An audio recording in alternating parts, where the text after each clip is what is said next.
And here we are, ladies and gentlemen. We are here streaming over on YouTube for those of you who are listening in the podcast-o-verse.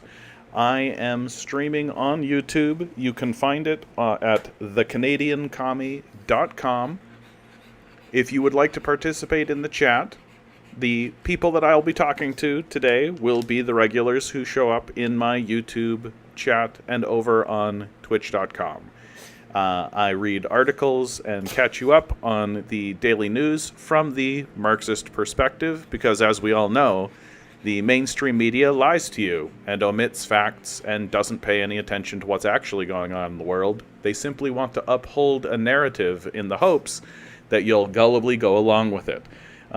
In the hopes that you'll just continue working for them while they do things like, commit a genocide, rob you blind to your face, actively seek to abandon you to a climate change apocalypse. Welcome for some good, happy, uplifting news. Conton, how are you doing today?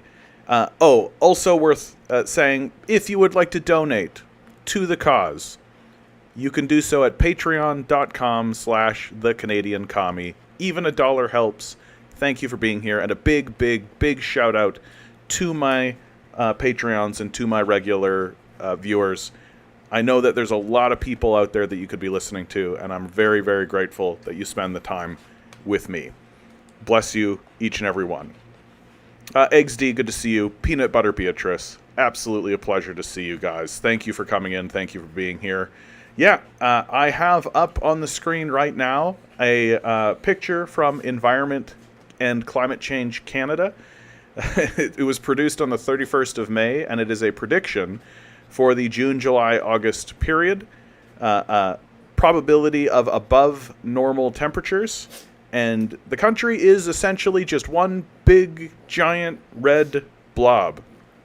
Slightly cooler over on the west coast. If you are living on the islands just off of British Columbia, you should actually experience lower than usual weather. Oh, it's also worth saying for those listening at home, I have a little pug, and so if you hear any weird sounds or any strange kind of effects, it's probably coming from him. He's blind, so he needs assistance from time to time, so I may need to pause the cast in order to help him. Hope you guys are all doing well out here. Yeah, we are in the midst of a climate change apocalypse. Yeah, Midnight Rose, good to see you. Yeah, the future of Canada is a red future from deadly climate change. That's right. Eggs D, how dare you, sir? How dare you call me out like so? No, it's John farting. How dare you, sir? How dare you? Joe Anthony, good to see you. Greetings to you as well. Dragon Fruit, everybody's coming in, right? Just got off an exhausting day of work. Yeah, no kidding. Every day's an exhausting day of work these days, I find, as we are dealing with these multiple crises and multiple apocalypse. Like, isn't it fun to know that all of the work that you do is mainly just funneling and fueling the ridiculous absurdity that is this apocalypse that we find ourselves in? That by itself is exhausting. That by itself is exhausting. Just me, good to see you. Content says Milo is blind. The fuck? Yep. He's been blind for a little while now. He's still happy, living a beautiful life. He just wants peanut butter and scratches and treats. He's a simple man, but he's definitely lost his sight. He'll be walking around, and if I let him roam, if I don't have him on a leash, if I don't kind of baby him, right, my dog. No. Milo, my dog. He'll just run right into things. He'll just bonk his head. So he's definitely lost his sight. Milo, still better political instincts than most. That's right. That's right. Midnight Rose writes, I mean, RFK had a brainworm that died of starvation, so inept politicians isn't new. Well, I actually want to talk about... I'm going to start today with a piece of news that I actually think is, like, totally baller. Unless I accidentally closed it, and it looks like that is actually the case. It would be so nice if we here at the Canadian Commie uphold the highest standard of professionalism. We'll start with this. I've actually got quite a few articles about Israel because more and more news is coming out. The West, America specifically, seems to be more willing to turn away from Israel more and more and more. In small ways, in little ways. For example, Israel vows to press on in Gaza after UN Security Council approves ceasefire proposal. This is June 11th from CNN, no less.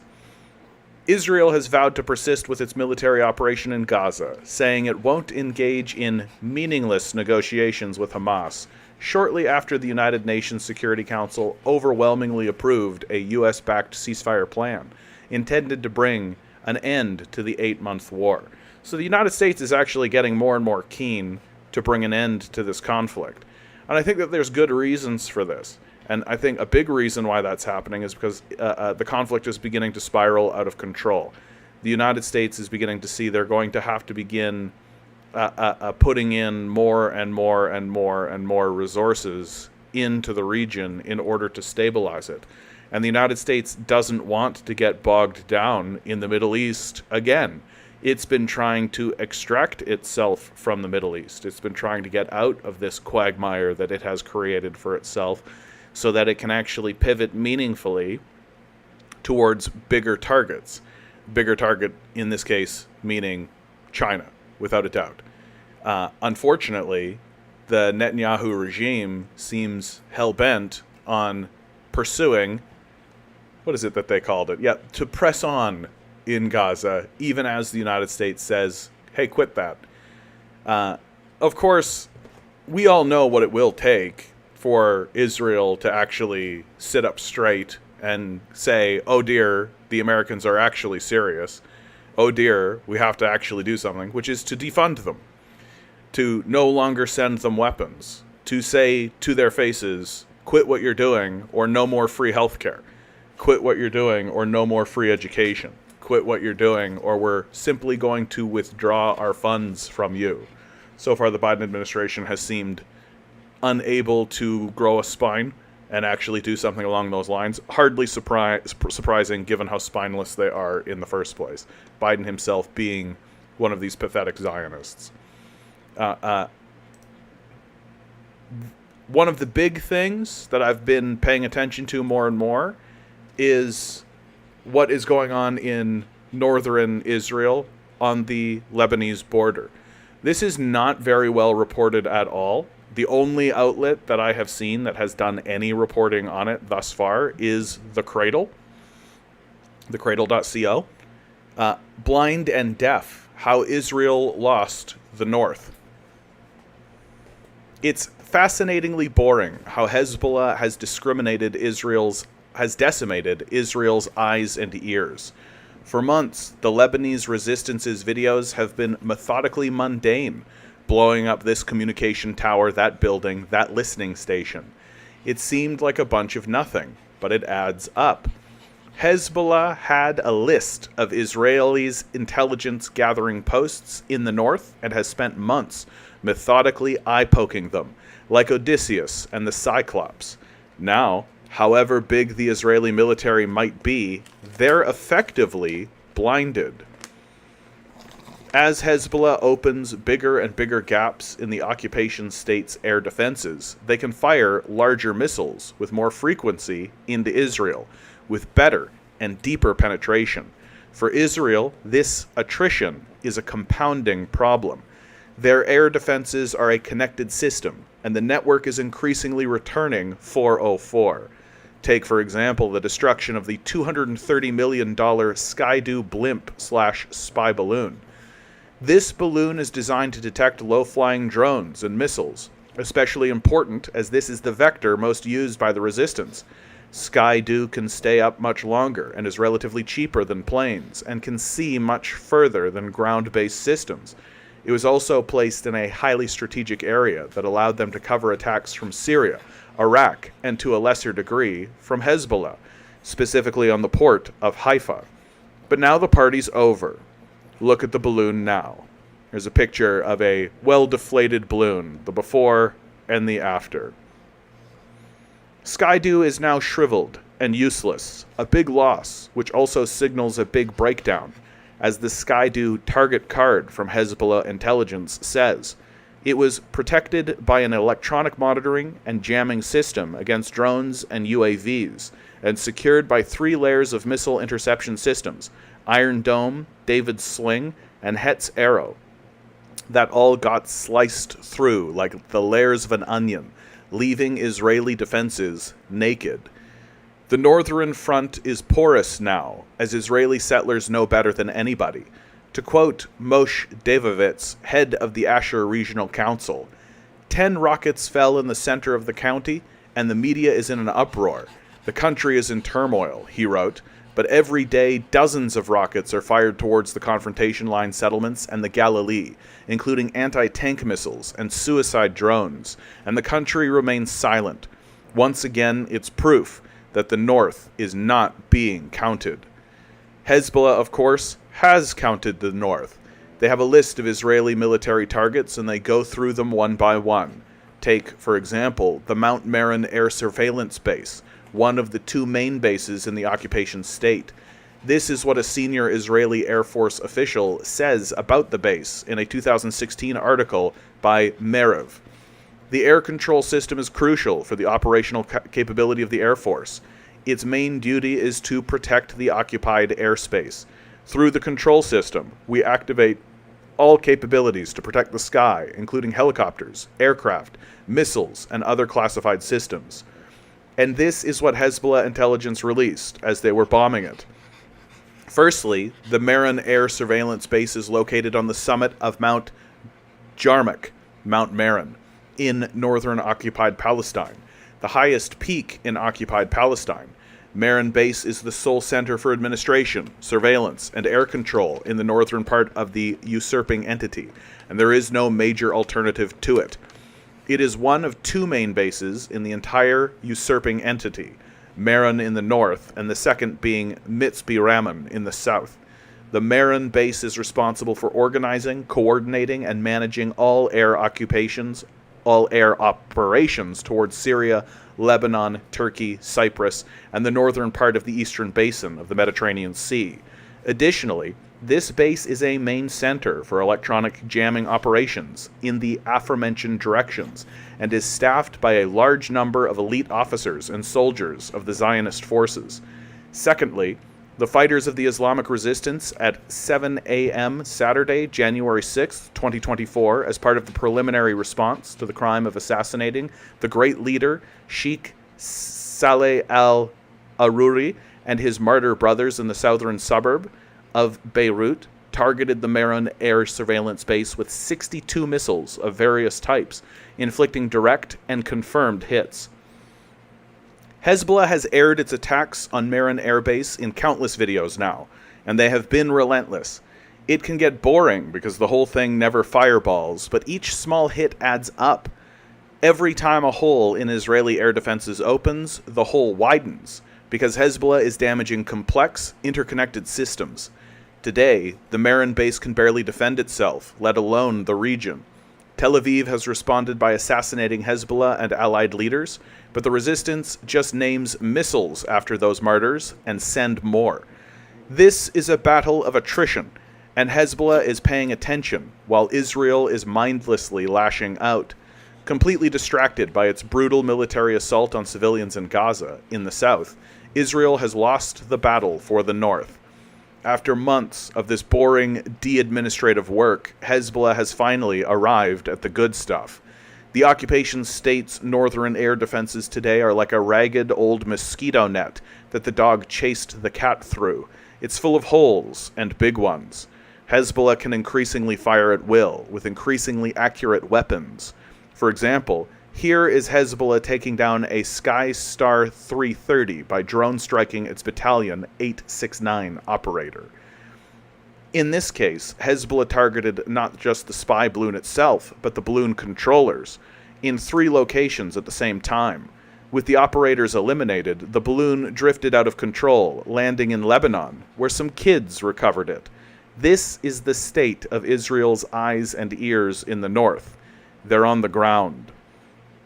Iron Dun Israel has nothing worth calling an air defense in the north anymore. The Iron Dome is done. Hezbollah can fire at will, and has for every single day for 7 months now. Iraqi resistance missiles are flying right over them, towards Haifa. Iran can overwhelm the entire national system whenever it wants. Israel can still offend the conscious, but they're missile defenseless now. Even Hamas is hitting them. From within traumatized Gaza, it's open season, and the settlers know it. Israeli settlers openly bemoan their unsettled state all over the Hebrew press. Some were so fearically incensed that they threatened to secede from the entire state and form the new state of Galilee, as the Jerusalem Post has said. The straw that broke the camel's back was the Prime Minister's answer at the cabinet meeting to a question by Benny Gantz, as reported by N12. Gantz wondered if the residents would return to their homes on September 1st for the start of the school year, and Netanyahu replied, "What's the worst that will happen if they return a few months after September 1st? This is, of course, the worst that can happen.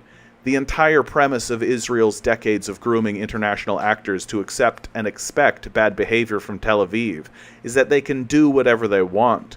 If the Iron Dome doesn't work, Israel doesn't work. And now, the Iron Dome doesn't work. It's the Iron Sieve now. Holy warriors have poked it full of holes." This is a huge problem, because the Iron Dome is not just Israel's physical defense mechanism, it's their psychological defense mechanism. It's what makes the whole colonial project believable, that they can bully everyone in the region and suffer no consequences. Belief in the Iron Dome is belief in Israel, and neither is believable anymore. Thus, the northern Jewish settlements have emptied out, and they're not coming back anytime soon. As the Resistance News Network said on May 29th, 930 settler houses in northern occupied Palestine have been damaged by Hezbollah rockets in 86 settlements since October 7th, according to the Zionist Ministry of War. In Al-Manara, for example, 130 of 155 houses were destroyed. Metula has just 34 residents left in the settlement at most. Kiryat Shimona, one of the largest northern settlements, has seen its population plummet from 24,000 to under 4,000, and 124 houses have been damaged within it. This comes as over 200,000 settlers in the north are displaced by the resistance, having built their own refugee camp. Some want to secede from Israel and build their own state, while others, such as the settlement of Margaliot, have severed their ties with the entity as of yesterday. Perplexingly, the IOF reportedly plans to significantly cut down the number of soldiers it has on the northern border and nearby settlements, citing funding reasons, or perhaps to lessen the number of targets available to Hezbollah. Let's look at one example of Hezbollah eliminating one target, an Iron Dome battery.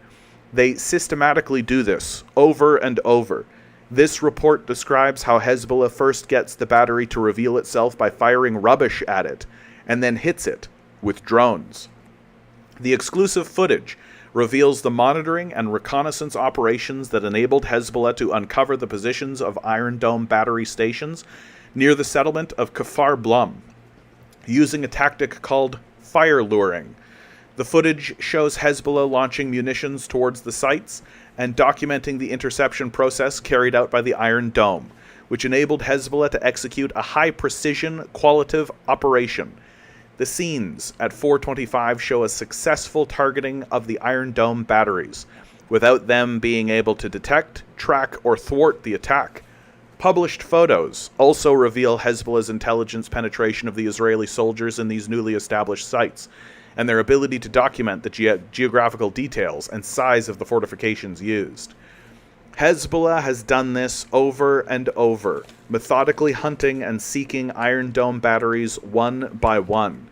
Given that the rest of their surveillance equipment is decimated and they can't see what's coming, Israel is forced to then draw its military assets even further from the border.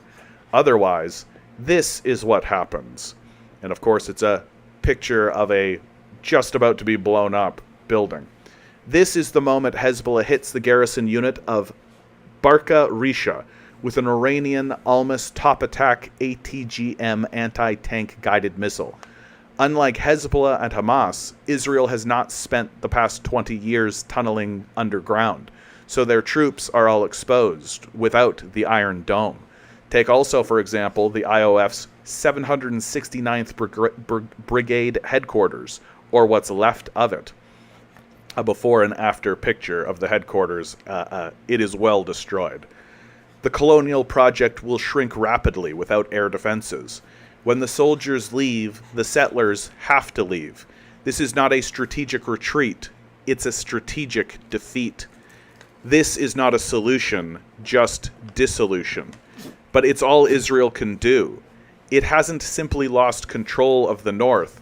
It has lost control of the tempo of this war. Hezbollah can keep turning the heat up until Israel is cooked. Behold, Kiryat Shmona occupied Al-Khalisa, which was literally in flames a few days ago. You see a city skyline that is certainly well on fire.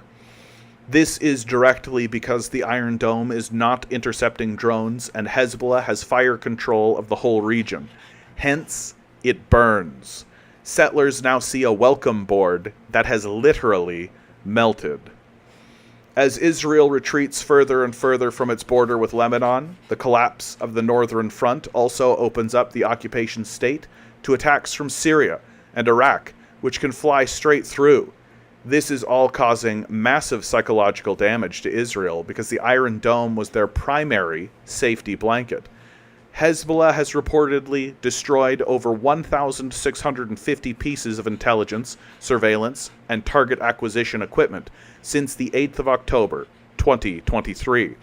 The Lebanese resistance had an actual strategy, while Israel was wildly bombing ambulances and homes with no military value. Now Israel has lost northern Palestine, and it's not coming back. Keen gear, man. Keen gear.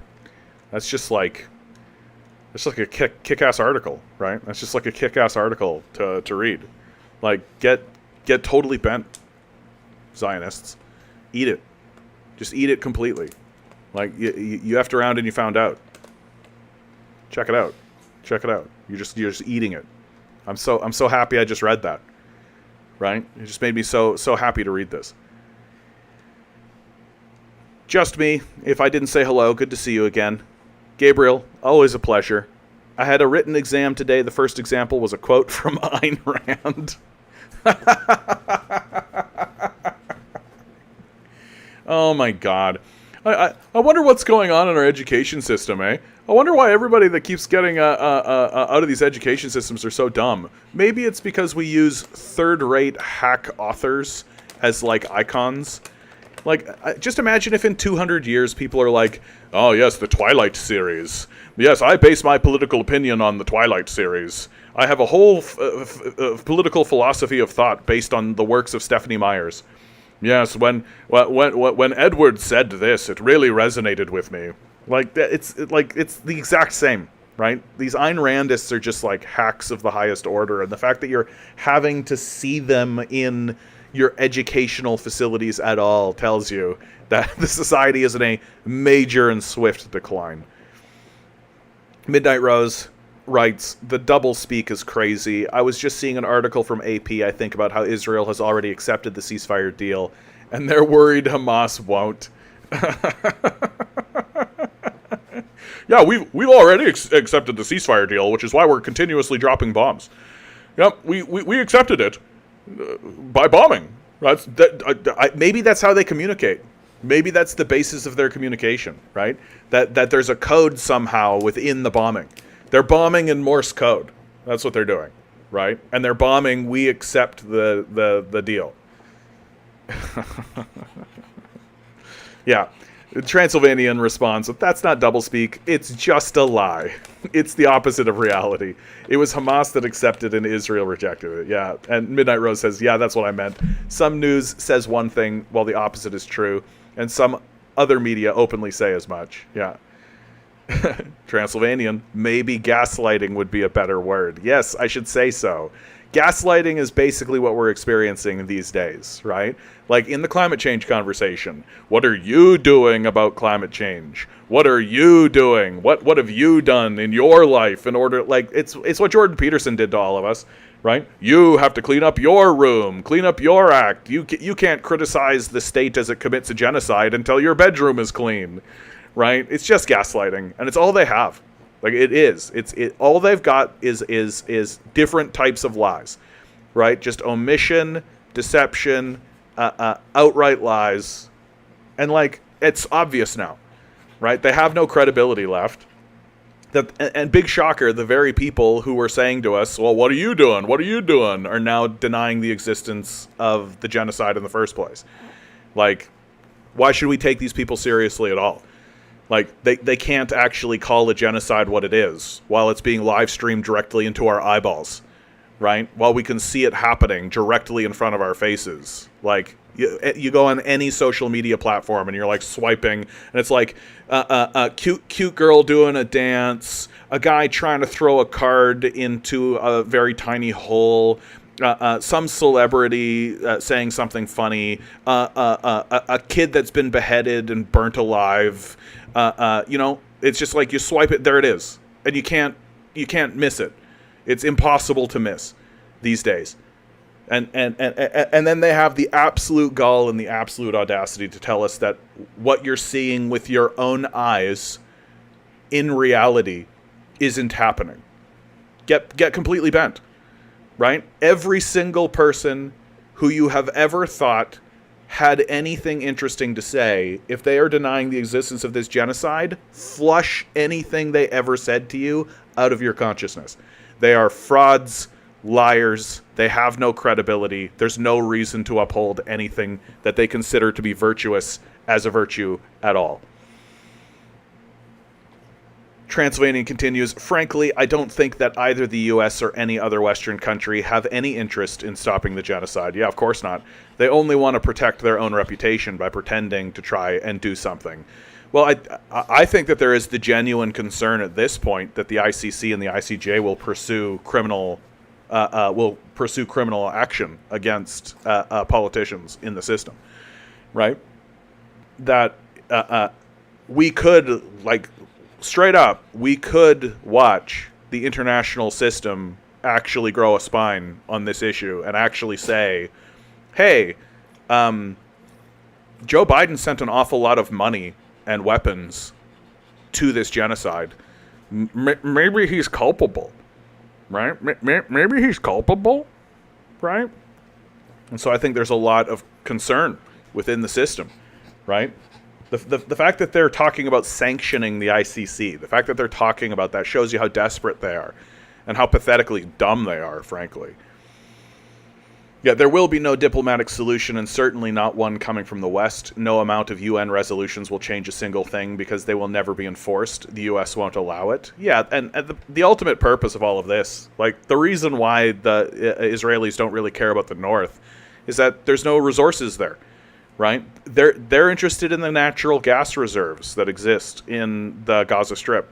That's what this is all about, as far as I'm concerned. Like forget about anything else. It's literally money to be made, because that's the capitalist ethos. That's it. There's money to be made, and they don't give a shit about human life. Right? The death cult has made it very clear. They don't care about human life. They don't value. They don't value anything. The only thing they value is money for themselves. And there's money to be made by exploiting the natural gas that's in Palestinian territory by committing a genocide and cleansing the land. Right? That's what they're doing. And they're going to do that. Midnight Rose says, Israel is also a big center point of American imperialism and domination in the region. If there was not an Israel, we would have to invent an Israel to protect American interests. Joe Biden. Yeah, they need it. Eric, good to see you, my man. Good evening to you. Peanut Butter Beatrice. I think that was back in the 80s. Biden said that, and that he's a Zionist. Yeah, Biden has reaffirmed that several times, right? He's reaffirmed that several times.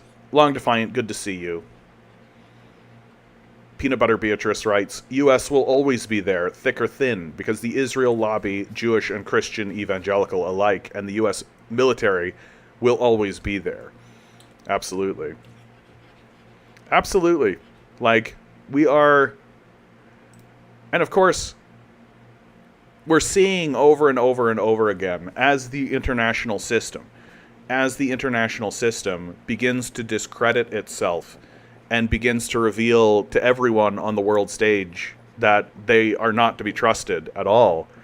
There are organizations that are building goodwill in the world. From the cradle again, BRICS nations condemn unprecedented Israeli violence in Gaza. BRICS nations have condemned Israel's actions against the Palestinians in Gaza in a joint statement released on the 10th of June, pushing calls for a ceasefire and the unobstructed delivery of aid to the Strip. For total clarity, what this is referring to, for people who might not be aware, BRICS is a reference to the trade relation organization that has been created by Brazil, Russia, India, China, and South Africa, hence the name BRICS. And, of course, many African nations and many Middle Eastern nations are now applying and joining this organization. It's a serious international organization that the West would be wise to pay more attention to. They don't, of course, because the West doesn't really pay much attention to anything except its own propaganda narrative. It doesn't want you to know anything. It wants to keep you in the dark. It wants to keep you illiterate so that you'll just keep buying.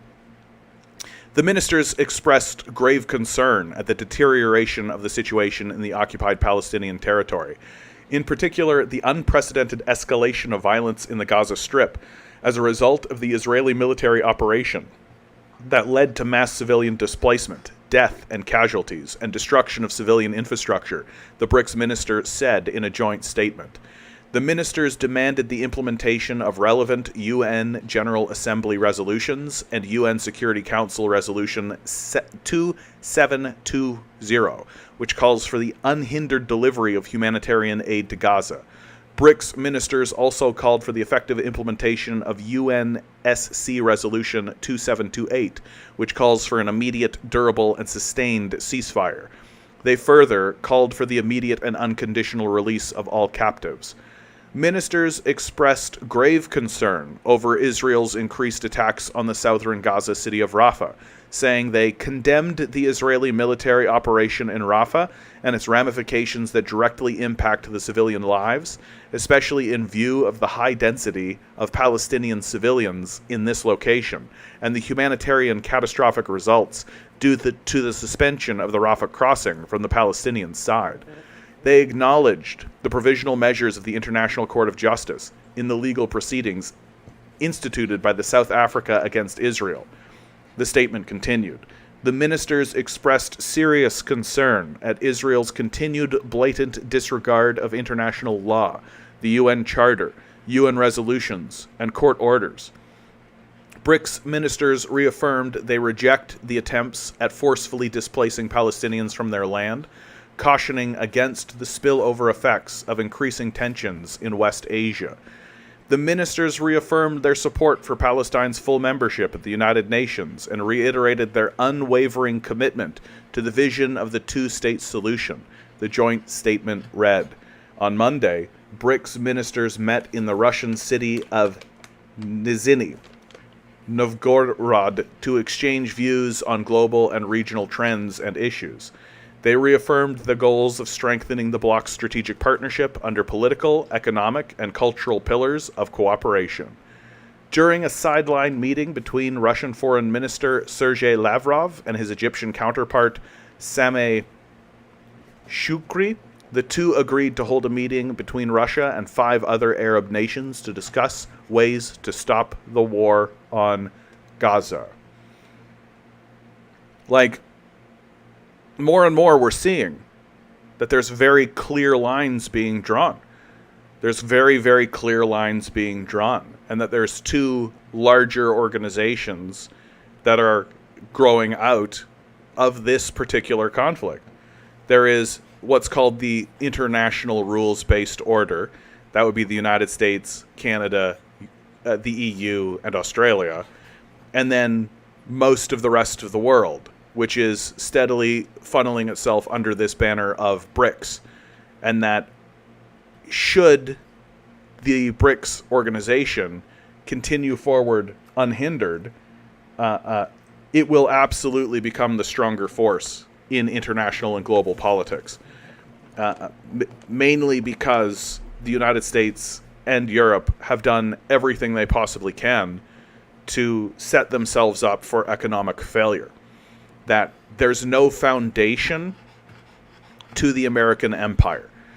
That the foundation of the American empire is literally money that they print. It's just not going to work. It's just not going to work. You can't gut your manufacturing base. You can't destroy your civil services.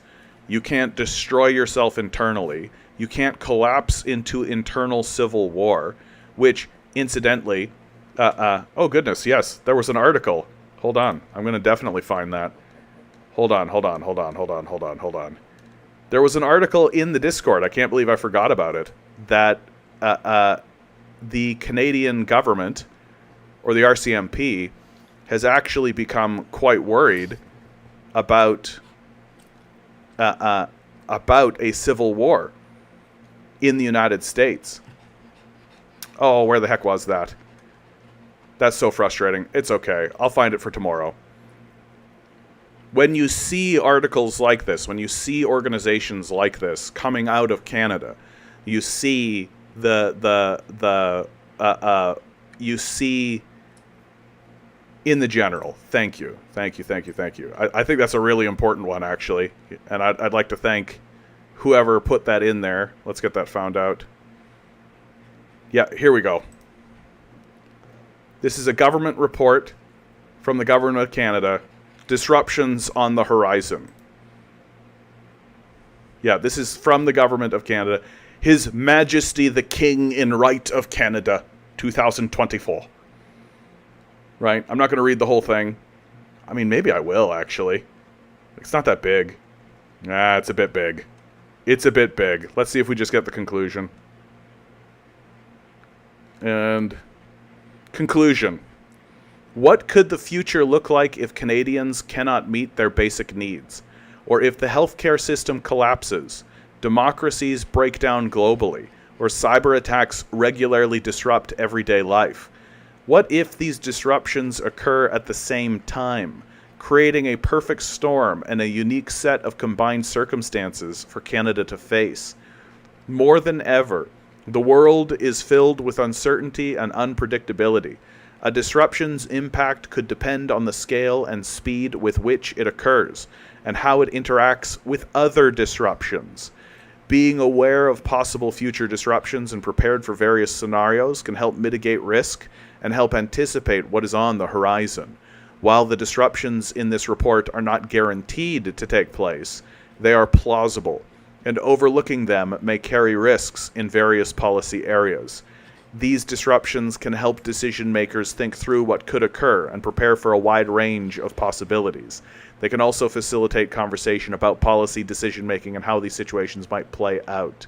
Foresight and conversations about future disruptions can help Canada's leaders identify challenges, harness possibilities, and create resilient, sustainable policies in the face of the unexpected. Yeah, I know that when I think of Canada, I think of sustainable policies. That's 100% what I think of. This report has things like billionaires run the world. That's a headline. Extremely wealthy people shape public policy through their platforms, firms, foundations, and investments, imposing their individual values and beliefs and bypassing democratic government principles. Like, civil war erupts in the United States. Cyber attacks disable critical infrastructure. Democratic systems break down. Indigenous peoples govern unceded territory. Like, biodiversity is lost and ecosystems collapse. Like, this is what the government is publishing. This is what the government of Canada is outright reporting. They're literally like, Yeah, we should be concerned about a civil war erupting in the United States. That's a real thing. That could definitely happen. Makes me feel comfortable. Makes me feel comfortable. Dude, the forward just kills me, though. You got to hear this line. In recent years, the world has experienced significant disruptions. The COVID-19 pandemic, Russia's invasion of Ukraine. You mean the American war that they started in Ukraine, right? The Israel and Hamas conflict. You mean the Palestinian genocide? Is that what you mean? Extreme climate disasters, the surging cost of living, and global supply chain interruptions. Yeah, dude. The global supply chain interruptions are going to get way, way worse. CH, good to see you. Over on YouTube. Radio Halifax, always a pleasure. Always a pleasure. Midnight Rose, Rand Potterism. That's exactly it, dude. That's like liberal theory in a nutshell. Rand Potterism.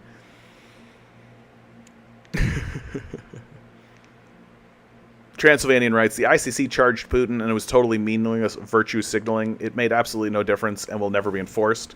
The ICC verdicts only work on countries that can't defend themselves. I mean, I make the argument that what the ICC says is good for posterity. You are correct when you said earlier that the ICC are Western tools.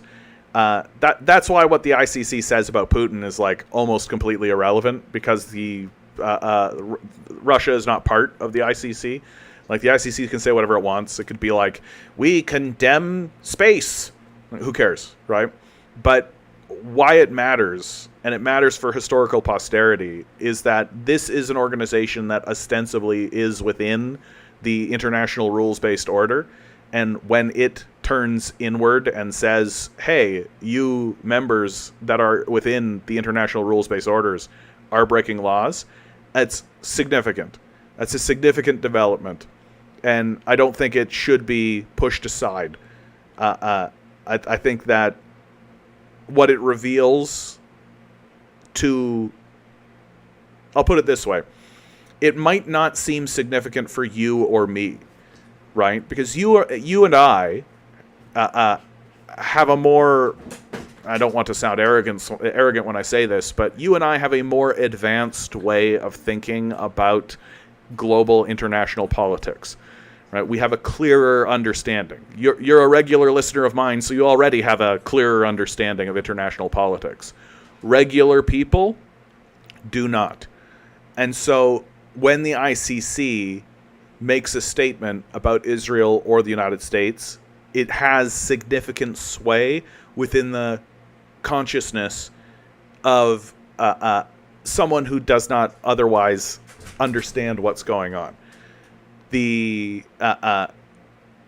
literally get to say, hey, the organization that was responsible for putting the Nazis on trial just condemned Netanyahu. Like, that has sway. There's power there. Just because it doesn't mean that Netanyahu is in jail doesn't mean it doesn't have an impact. And that's why I think it's important. And I do think it's important. Midnight Rose writes, isn't China still trading with and accepting weapons from Israel? Interesting that they condemn it through BRICS. They still import their weapons and give them money. So I have only ever seen a report. Like, I've only ever seen one report, because you're not the first person to bring this up. I've only ever seen one report that back in like 2004, I believe it was 2004, that the Chinese bought some weapons from the Israelis.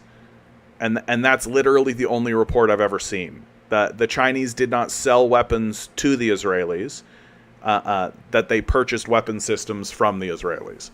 I think that we are right to criticize China for that they should not have gotten involved with Israel or Israeli trade. I'm sure that China somewhat regrets that, but I don't base my entire opinion of China over this one trade deal that happened. If you were to show me credible evidence that shows that China actually has a more robust policy of trade, that they actually have like a larger trade network and they actually are like funneling money and getting arms, and that's a regular deal, that there's like a regular shipment while they're simultaneously doing what they're doing with BRICS, then I would be more upset. But when it comes to international politics and international trade, one arms deal that happened one time is not going to upset my apple cart. I'm going to need something more significant. CH, good to see you, my man. The actual U.S. plan is hyperinflation, so they can pay back that $35 trillion with 35 $1 trillion bills they just printed. Each one worth about one bricks buck. CH continues, no one in the Canadian government is even remotely intelligent enough to even list the scenarios seriously, like they pretend we don't already live in a billionaire oligarchy.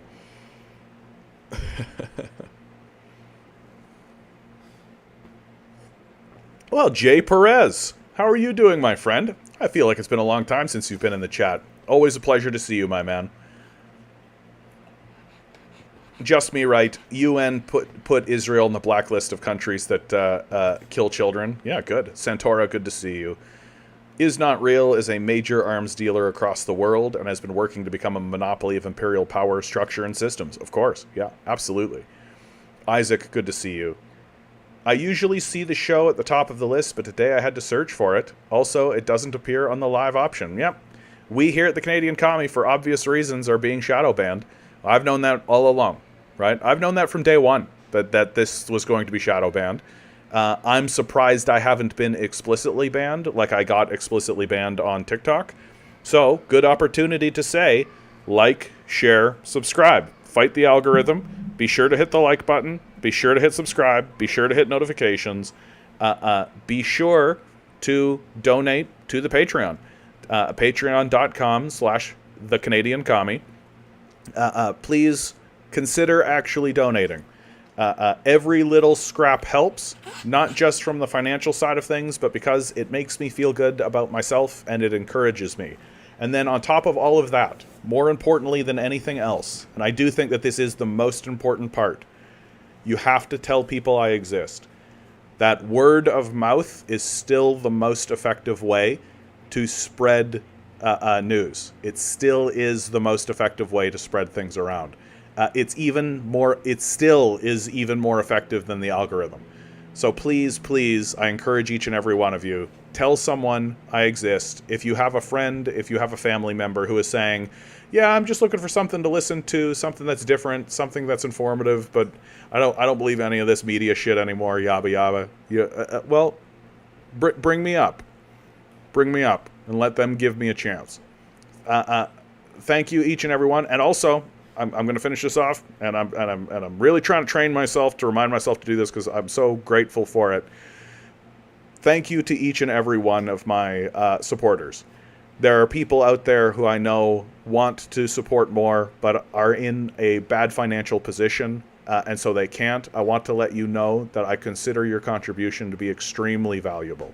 Thank you so much for the small contribution that you can make. And to people who are in a position where they can donate a little more, thank you so much for thinking of me. I value you guys so much. Really, I do. That right now, there are 44 people out there who believe in me enough to put some skin in the game, and that fills me with confidence and joy. And if you'd like to make that number 45, you can do so at patreon.com/thecanadiancommie. All right, enough of the ads, enough of the adminship. Ugh, goodness. Thank you, Peanut Butter Beatrice. Time to smash the like button. Oh, Transylvanian says, I can see the validity of that argument, but you have your history wrong. Probably. For some reason in my brain, the ICC and the ICJ are interchangeable. Like I just haven't got to that point where I see them as different organizations, and I should. Like it's I got to do a little bit better in that regard. I admit it. Yeah, the ICC was founded in the early 2000s, basically for the purpose of prosecuting Africans and former Yugoslav leaders. Yeah. The ICJ, that goes back to the Nuremberg trials, because both the ICJ and the trials derive their legitimacy from the UN. The ICC is not a legitimate international court. Thank you for that clarification, Transylvanian. I don't want to misinform the listeners, so I always appreciate it when regular viewers correct me in real time, because I don't know everything. I don't know everything. It would make my job a lot easier if I did, although probably be more horrifying, right? CH writes, say normies. It's for those who believe TV. Okay, well, let's move on. Oh yes, let's move on away from Israel into a piece of news that I found about the situation going on in Russia. U.S. from the New York Times. U.S. expands sanctions on Russia as G7 leaders gather. It is important to note that the G7 used to be the G8, and that Russia was that eighth member. The Biden administration is taking new measures aimed at stopping China from helping the Kremlin sustain its war effort against Ukraine. U.S. officials hope European nations will take similar steps. The Biden administration announced a series of new financial sanctions Wednesday, aiming at interrupting the fast-growing technological links between China and Russia that American officials believe are behind a broad effort to rebuild and modernize Russia's military during its war with Ukraine. The actions were announced just as President Biden was leaving the country for a meeting in Italy of the Group of Seven industrialized economies, where a renewed effort to degrade the Russian economy will be at the top of his agenda. I think it's so funny that they always say Group of Seven industrialized economies. They're the colonial economies. That's what they are. Industrialized economies. Yeah, where does all your industry exist? Oh, in Africa and China. The effort has grown far more complicated in the past 6 or 8 months after China, which previously had sat largely on the sidelines, has stepped up its shipments of microchips, optical systems for drones, and components for advanced weaponry, U.S. officials said. But so far, Beijing appears to have heeded Mr. Biden's warning against shipping weapons to Russia, even as the United States and NATO continue to arm Ukraine. Announcing the new sanctions, Treasury Secretary Janet L. Yellen said in a statement that Russia's war economy is deeply isolated from the international financial system, leaving the Kremlin's military desperate for access to the outside world. At the heart of the new measures is an expansion of secondary secondary sanctions that give the United States the power to blacklist any bank around the world that does business with Russian financial institutions already facing sanctions. This is intended to deter smaller banks, especially in places like China, from helping Russia finance its war effort. If your solution to every problem is sanctions, and if you sanction everybody, then you're the isolated one, right? If all you're going to do is sanction, you're going to sanction Russia, you're going to sanction Iran, you're going to sanction Cuba, you're going to sanction Venezuela, you're going to sanction Brazil, you're going to sanction. And if all you're going to do is sanction, well, guess who ends up being the isolated one, friend? Because eventually, and like it's as clear as day, there's already a gigantic BRICS organization, right? There's already a BRICS organization, and there does come a point where if this continues, if this war effort continues, because we all know that the United States, their goal is to expand the war effort into Taiwan. Right? Like at this point, you've got to be like completely out in the dark to think that the United States is not going to try to do some kind of intervention or some kind of activity in Taiwan. They already are doing that. They already are supporting leadership in independence movement leadership in Taiwan. They're already sending weapons to Taiwan. They're already having political negotiations with Taiwan. So the idea that this war is not going to expand to China's borders, right? And if that's the case, then why shouldn't China just pull the trigger on this?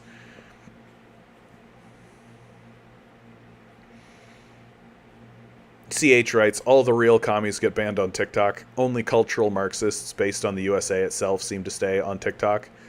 Yeah, it seems to me like I have now grown somewhat skeptical of if I find a communist on TikTok, I'm like big red flag.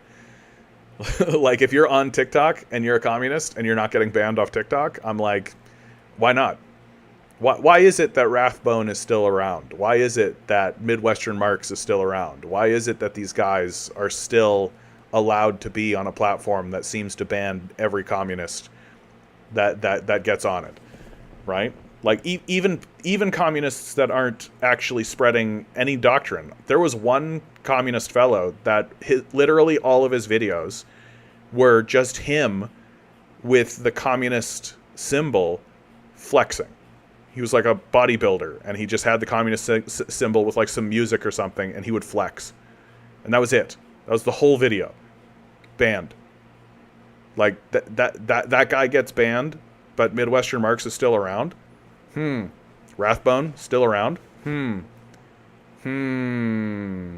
Interesting. Like I get banned off TikTok. I literally have like 1,000 followers on TikTok, and I get banned. The Revolutionary Communist Party just recently had its channel banned, but with Midwestern Marx still there. Suspicious. Suspicious. Isaac writes, Russia is scrapping electronic parts from dishwashers. Hey man, you gotta do what you gotta do, right? You got dishwashers sitting around. Let's send those dishwashers to the front line. Let's put those dishwashers in a catapult. Shoot them to the moon. Shoot them to the moon, I say. Transylvanian writes, the idea that Russia is isolated is so ridiculous. It could only come from people who live in an extreme bubble. Yeah, for sure. CH writes, Russia was kicked out of G8 for stopping a genocide on Donbass. G7 are the genociders. They can't stand non-genociders, of course. Eggs D writes, I love how they demand humanity and good conduct from Russia and China, but never address the conditions that compels these countries to do what they do. Yeah, it's look, the international rules-based order is standing in front of us with a straight face saying that what's happening in Gaza is not a genocide. Like, who's the bad guys here? Right? It's pretty straightforward as near as I can tell. Like, there's not a mystery, right? Like, it's not like the United States is saying, like, oh shit, that is definitely a genocide. We got to do something about it. We're going to talk to Netanyahu, and you know what we're going to do? We're going to cut his funding. Right? Nope. There's a lot of, like, hand-wringing, a lot of, like, you know, these are tough times. We gotta, you know, you listen to John Kirby.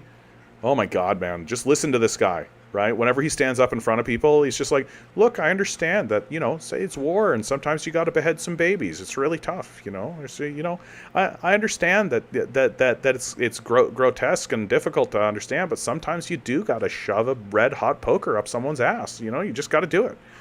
Like, and that's just the way he talks. It's just the way he talks. Bound over on Twitch. How are you doing today, my man? Good to see you. Transylvanian continues. Midwestern Marx has been banned multiple times from TikTok. Yeah, they just made new accounts. Yeah, that's true. At least that's what I've heard. I'm not on TikTok, so I wouldn't know. No, but that is true. He has been banned several times, and he just keeps coming back. But he hasn't been banned in quite some time, so I'm curious. Transylvanian writes, that dishwasher myth is about as absurd as the story that Russians are so out of equipment that they're fighting with shovels. Pretty impressive performance for an army only using dishwashers and shovels. Yeah, like, Russia is an advanced economy, right? Like, they have factories, they have the capacity to build things. Like, the idea that they're not... Fiddleford, good to see you, my man. Good to see you. So, and I mean, look, you guys all know my position on the Ukrainian war. There's no mystery here. I'm very straightforward about it. This is a war that America started by coupping the Ukrainian government, which Russia essentially said out loud in front of the entire world they considered an act of war. The United States funded neo-Nazi organizations, created the Azov Brigade, and sent the Azov Brigade to the Donbass region, where it began a shelling campaign killing 14,000 people. Right? Bound over on Twitch. Russia made about 50 million AK-47s. I imagine they kept a couple of them. Yeah, one would think. One would think. CH writes, Italy is allowed in the G7 because it got all the age passed for the massive genocide of the Romans, like Caesar and Gaul, Carthage. Yeah, that's right. That's right. They got one of those cards. They got one of those punch cards, right? The 8th genocide is free. Transylvanian writes, they can import pretty much everything they want and need, including Western products. They just go through third parties if necessary. Yeah. Like, Russia's a gigantic economy, right? And they're not as powerful as the Americans, right? But to pretend like they're not powerful is weird. It's an odd position to have. Bound says, it's not a war crime if it's the first time. Canada taught us that in World War II. That's right. The first genocide is free. I do apologize to anyone out there who is listening to my gallows humor and is a touch offended. I understand. I do. But I report on this constantly. It's difficult. It's difficult to not try to alleviate some of the tension. So, pivoting away from the horror show that is the wars, let's talk about climate change. From the Wall Street Journal. The world will be swimming in excess oil by the end of this decade, the IEA says. Energy watchdog forecasts spare pumping capacity to rise as demand growth wanes and supplies surge. Global oil markets are headed towards a major glut this decade. Yeah, the capitalist propensity for overproduction, right? Capitalists are overproducing. Oh, look. They're doing the thing that we said that they do. A global energy watchdog forecast citing surging supplies and slowing demand growth for crude thanks to lower emission energy sources. The International Energy Agency, whose members include the world's biggest oil consumers, predicted in its closely watched medium-term oil market report that so-called spare capacity, the amount of pumping capacity left unused because of adequate supply, could surge in coming years to levels only seen during the COVID-19 pandemic. Oil demand growth is set to peak by 2029 and start to contract the next year, reaching 105.4 million barrels a day in 2030 as the rollout of clean energy technologies accelerates, according to Paris-based organization. Meanwhile, oil production capacity is set to increase to nearly 113.8 million barrels a day, driven by producers in the U.S. and the Americas. This would result in levels of spare capacity never seen before other than at the height of the COVID-19 lockdowns in 2020, the IEA said on Wednesday. Such a massive oil production buffer could usher in a lower oil price environment, posing tough challenges for producers in the U.S. shale patch and the OPEC plus bloc. Come on, man. They'll never lower the price. What are you talking about? It's inflation all the way. Just because there are supply and demand laws doesn't mean that the producers adhere to those supply and demand laws. They create false scarcity, right? Just like they did with the diamond market. We're all familiar with that by now, right? They produce like 100 bazillion diamonds, and then they're like, oh, they're rare. No, they're so rare, and they're so hard to come by, and they're so difficult to find. It's so impossible to get a diamond. They're so rare. And then you do any amount of research at all, and you're like, oh, cubic zirconias are actually more scarce than diamonds. It's actually harder to get a cubic zirconia than a diamond. But diamonds are 3 times the price. Why? False scarcity, right? They'll do the same thing with oil. I don't know why we think otherwise. Also, faster, please. Can we see the decline of oil use happen faster? Quicker? More? You know that meme of Adam Driver playing Kylo Ren? And he's like, more! That's me. More!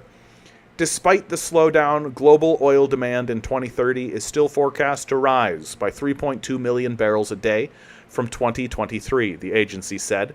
The increase will be driven by strong demand from economies in Asia, particularly in India and China. The rising electric car sales, fuel efficiency improvements, and the use of renewables for electricity generation will increasingly offset gains. Good. I hope they go bankrupt. We should arrest these guys. right? Like, here at the Canadian Commie, my position is we should round up these fossil fuel executives and put them in jail cells. Like, they should be considered criminals. We should decline our production significantly. Even the economy itself, the economic system, the laws of supply and demand are saying that we should reduce our production. Like, just stop. Just stop burning the stuff. Stop using the stuff. Start investing heavily in renewable energy systems. Just do it and shut up about it, right? And the people who are still walking around being like, I don't know, climate change, it's it's an unsettled science, it's an unsettled science. They should be put into re-education centers. Like, and I'm not bullshitting on that. I'm not being hyperbolic. They should be re-educated, straight up. Like, the people who are walking around saying that climate change isn't real are no different than seeing an invading army and saying, like, what invading army? Nobody's going to invade. What are you talking about? Yeah, get fucked. Like, the Exxon oil executives launched massive disinformation campaigns against the public. All of them should be in jail. Like, and moreover, I don't think that's a controversial position at all. I actually think that is a centrist position. There's a reason why the center is collapsing politically, and it's because we're not doing things like rounding up obvious war criminals and psychopaths and jailing them. So the center is collapsing, and what's happening? We're seeing a gigantic rise in fascism, which is going to be responded by a huge rise on the communist left, which is going to be responded to by a further rise, a further fascism on the right, which is going to result in what? A conflagration and a war. And why is it all happening? Because we refuse to do the rational, sane thing. Arrest criminals and put them in jail. Despite the slowdown, global oil demand in 2030 is still forecast to rise by 3.2 million barrels a day from 2023, the agency said. The increase will be driven by strong demand from economies in Asia, particularly in India and China. But rising electric car sales, fuel efficiency improvements, and the use of renewables for electricity generation will increasingly offset gains. I read that paragraph once already. I felt like you needed to hear it again. In advanced economies, demand is forecast to fall from around 45.7 million barrels per day in 2023 to 42.7 million barrels per day in 2030. Excluding the pandemic, the last time that oil demand was that low was in 1991, according to the IEA. Meanwhile, global production capacity growth will be led by producers outside of the OPEC alliance, particularly the United States, Brazil, Canada, Argentina, and Guyana, which are forecast to account for 3/4 of the expected increase in 2030. OPEC oil production capacity is forecast to grow by 1.4 million barrels a day from 2023 through 2030, led by Saudi Arabia, the United Arab Emirates, and Iraq. According to the IEA, the group's total oil market share dropped to 48.5% this year, the lowest since the alliance was formed in 2016. Due to its voluntary output curbs. The IEA cited various risks to its demand forecast, including economic growth estimates, the trajectory of oil prices, and the pace of adoption of electric vehicles worldwide. In the short term, the agency cut its forecast for global oil demand growth to 960,000 barrels a day this year, from previous estimates of 1.1 million barrels a day, as weak deliveries in OECD countries pushed global demand in a narrow contraction in March. Oil demand growth for the next year is now forecast at 1 million barrels a day, down from 1.2 million barrels a day previously, on lackluster economic growth, the increasing use of electric vehicles, and efficiency gains. Total demand is expected to reach an average of 103.2 million barrels a day in 2024 and 104.2 million barrels a day in 2025. We're so fucked, right? Like, we're so toast. Like, we're so absolutely toast. And as I say that, I turn to Twitch and there's Sable Wolf being like, you really believe in climate change? Yeah, we here at the Canadian Commie use evidence in our decision making, and the evidence is in. Climate change is 100% a real phenomenon. You can see the outcomes almost daily now. Here's something that I was saving for later, but I'll show right now, right? This has to be one of the largest sea surface temperature jumps in geological history. Definitely the largest increase that this civilization has ever witnessed. The ocean may have already crossed its tipping point. No one knows for certain. You can see right here, daily sea surface temperature. Look at this jump, right? So all other years since 1979 are all down here, right? Oh, here's the normal average. Oh, but then you go year by year, and look, it continuously keeps going up. It continuously keeps getting hotter. What do you think is going on? Oh, goodness. And now the difference between 2023 and 2024 is in this red area right here. This is a massive jump up. For those of you who are listening, imagine if you were looking at a graph and there were centimeters between each and every other measurement. Well, there are inches between these measurements. It is an enormous and huge jump that every single time you actually talk to any climate scientist anywhere, they will show you charts that look like this, where it begins low and then it goes like this and it exponentially starts growing until it's a takeoff point. Like, at this stage in the game, if you are not acknowledging the reality of climate change, then you are no different than a flat earther or a Holocaust denier. You are not engaging seriously with reality, and under no circumstances does anyone need to take you seriously, except for the danger that you pose to the rest of the community. Climate change is 100% a real phenomenon. You don't believe in climate change, you acknowledge the reality of climate change. Sablewolf continues, humans have managed so many issues. Okay. China is the biggest polluter in the world, and they are transitioning. So is Europe and North America. Well, Europe and North America, not really, actually. Like, China is certainly currently the biggest polluter, but that's because they're manufacturing everything for everyone. On top of that, they are the ones that are building all of the green energy systems.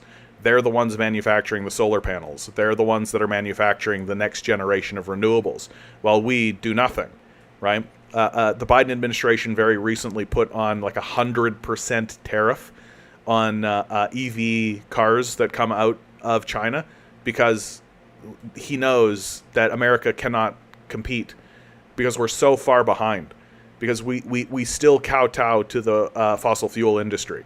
We still allow the fossil fuel industry to have a voice in the conversation, even as it careens us towards an apocalypse.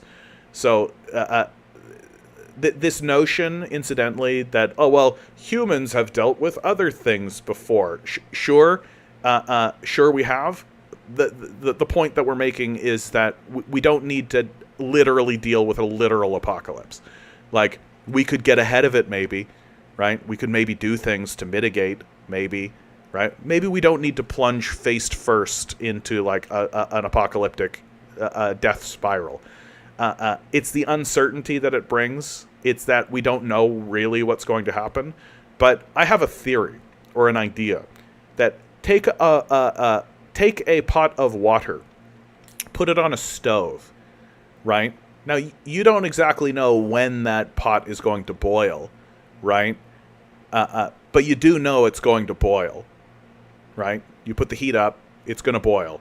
Now, if you were to put your hand in boiling water, you'd probably get burned, right? Probably get burned. Well, that's what we're facing. The issue that I have with people who follow this line, that kind of delude themselves into saying, like, well, humans will just deal with it, is that kind of thinking does not include the idea that it's completely possible that the switch is flipped and we just can't breathe the air anymore. It doesn't acknowledge the limits of humanity and the frailty of our human form. It doesn't acknowledge that the universe is more than capable of killing us.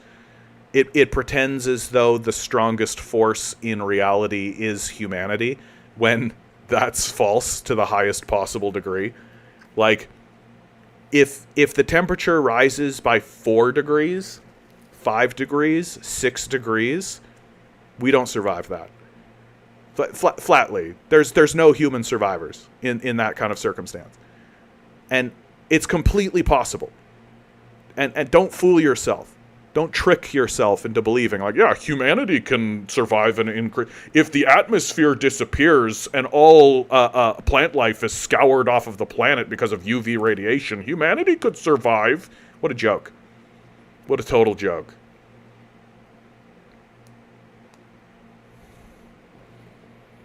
Bound writes, you said something about a brewing civil war in the U.S. earlier. I don't think it will ever happen, but if it did, Republicans control all the farms, land, and food. Democrats control the population centers. It would be interesting from a historical perspective, minus the human toll.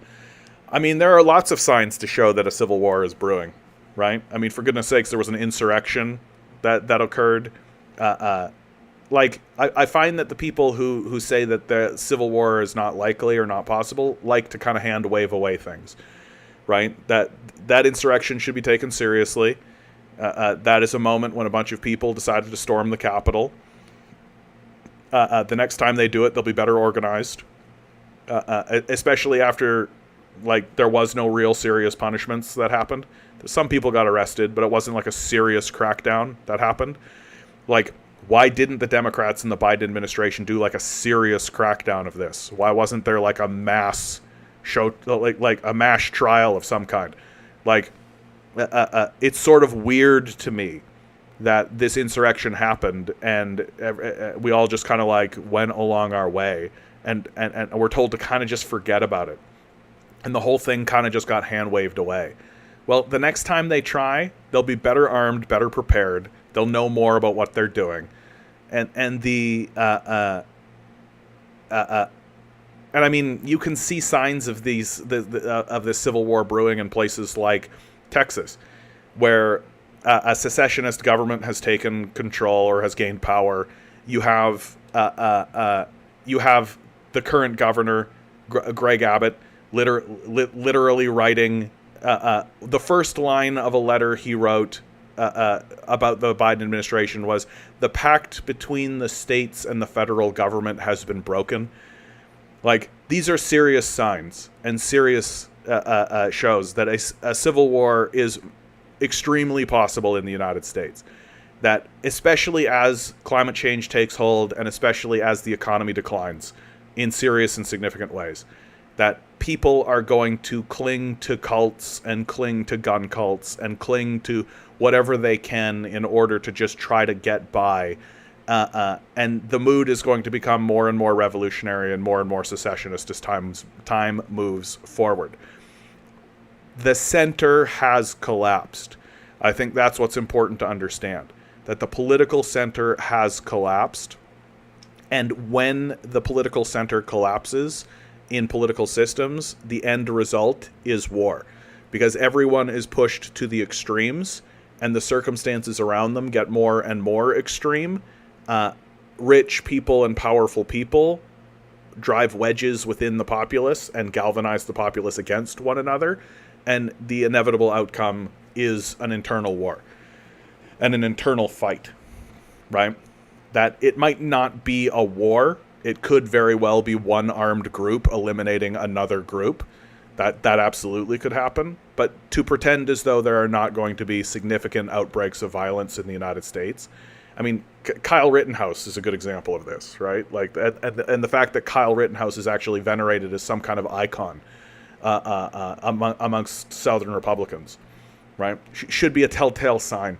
Should be something where we're all going, And the real thing that's going to really kick off real conflict in the United States is as the value of the dollar declines and the United States can no longer maintain its war machine abroad because it doesn't have the capacity to do so, all of those psychopaths who have been murdering children overseas will come home and they will become governors and they will become legislators, right? That cop cities will begin to become the center of power and become the prominent aspect of American culture, especially as states like Florida fall into decay and degrade, and as the coasts become uninhabitable and people have to flee inward, right? We're looking at mass displacement, mass dislocation, while simultaneously like a fascist organization is taking power, which is the Republican Party.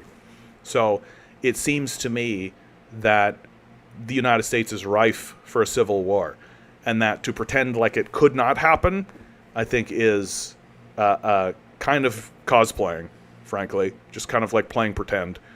I'm not saying it's a guarantee, of course. I'm not, I'm not like Jesus Christ. I don't have the ability to pierce the veil and see through time, but like all the signs are there. Like, all the signs are there. They're literally building fortresses in each state that they call cop cities. Like, the power structure is prepared and is getting ready for it, right? Like, you could literally walk into any police force in the United States and you will see that they have tanks. Like, they've got APC vehicles. Like, they've got armor. These guys are walking around looking like RoboCop. Like, they're ready. Like, and they're the ones that are saying we're prepared for any eventuality. Well, what do you think they're talking about? What do you think any eventuality means? Right?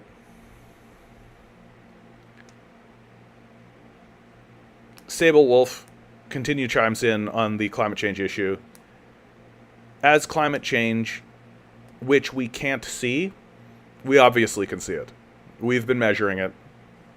Like, just because you've been ignoring it doesn't mean the rest of us have been ignoring it. No, it's completely visible. You can see it through the melting ice caps, the ice melt that's coming off of Antarctica year over year.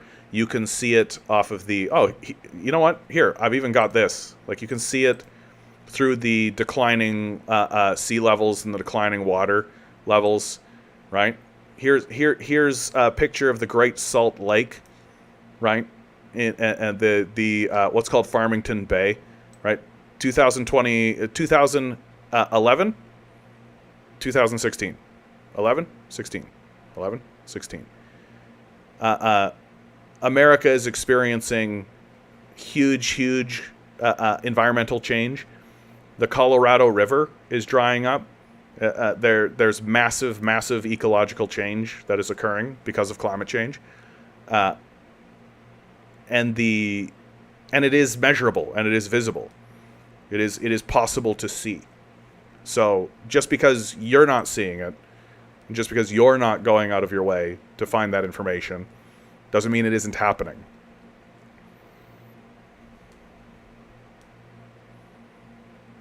The market automatically forces us to transit to alternative materials to produce goods. The transition may come naturally. We've seen over and over again that the free market, the quote-unquote market forces, are chaotic and unpredictable and inefficient. We've seen time and time again that free market forces do not respond rationally, that they follow a profit motive, and they will create false scarcity and false markets in order to do so. They will absolutely get in the way of a transition because... Why would they want to see I've got all this oil. I want to sell this oil. I don't care about a transition. They've said as much. So the idea that the market will just naturally move and it will do so swiftly enough, I don't think is serious. Right? That I'm not going to put into the hands of chaos, which is essentially the argument. Right? Like, when you say the free market will decide, you know what I hear? Chaos will reign. Let chaos reign. How about no? How about we actually make clear-minded decisions? Right? Aren't you falling into fear-mongering mindset? Only if you're a denialist.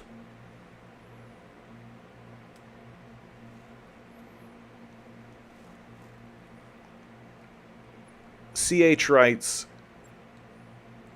Hold on. Midnight Rose writes... China also accounts for something like 43% of the world's green energy or something insane, right? I thought they weren't even the largest polluter anymore.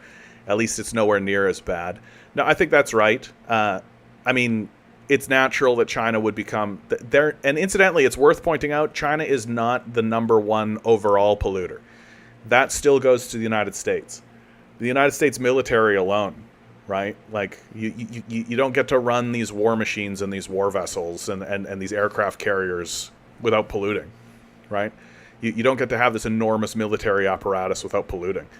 And then there's, of course, the meat production and the meat industry, which is absolutely devastating. And And so China had a period of time where it was polluting because it was producing all of this stuff, right? Like, if you want solar panels, someone's got to make them, right? Someone's got to make them. CH writes, this is the real reason the Genocide 7 are slapping tariffs on Chinese EVs, because they would radically reduce emissions and oil demand. So USA goes broke. Bound writes, most of the U.S. military's big ships are nuclear. I mean, sure, components of the military apparatus are nuclear. Great. Like, it's such a... Chinese cities are very polluted. There was actually a period of time, this Sable Wolf, this is kind of old news, that the Chinese, in and around, I believe, 2010, there was a big movement that happened in China because they did experience enormous air pollution, and that's absolutely true. But the Chinese Communist Party moved along that line. It was like a #1 issue in China for a long time, and they resolved it. That the air quality has improved dramatically in China, and I mean, it's just a case in point. It's just a case in point that the Chinese Communist Party is actually quite agile, and actually moves very swiftly. That, of course, China is not incapable of making mistakes or missteps. Of course, like they're a group of humans, right?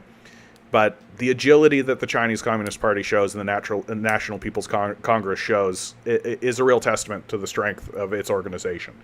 So yes, it's true that China did have big air pollution. It doesn't any longer, and I think that's a sign of the strength of the ruling class of China, which is the Chinese Communist Party. Yeah, Joe Anthony, right? Just the term cop cities. Absolutely. CH writes, a cop city is just an Israel settler base like the West Bank. Yeah, they were taught by Israelis and did exactly what Israelis do. It's true. All of these cops are being trained by the IDF, right? And you take a look at what they're doing in Gaza. That's their plan for you. That's how they're going to treat you. That's how they think about you. A cop city today, a feudal warlord baron's fortress tomorrow. Yep. Midnight Rose writes, yep, the Gilly program is the big one.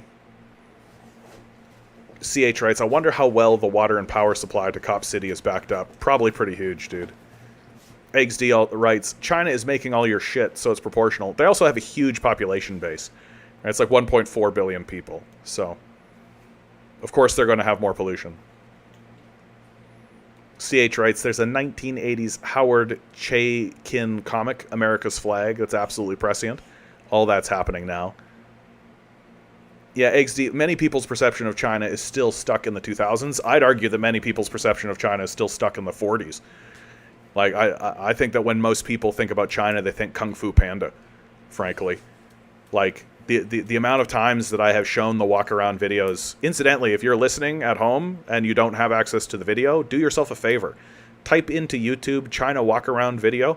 Go take a look at Chinese cities right now, right? Go take a look at Chinese infrastructure. Do a little, the itsy-bitsy tiniest little bit of digging into what's going on in China in regards to their infrastructure programs.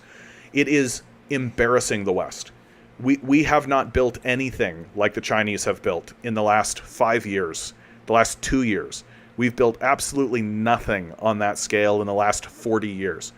We have stopped building infrastructure in our own country, and it really, really, really, really shows. And you take a look at what China is doing, because China isn't funding this godless war machine that destroys countries all across the planet, and instead uses its resources to improve the quality of life for its own citizens, and have architectural wonders and build enormous infrastructure projects within its own borders. Huge, gigantic, like several miles long bridges that span huge distances. Things that Western architects said could not be built, they're building.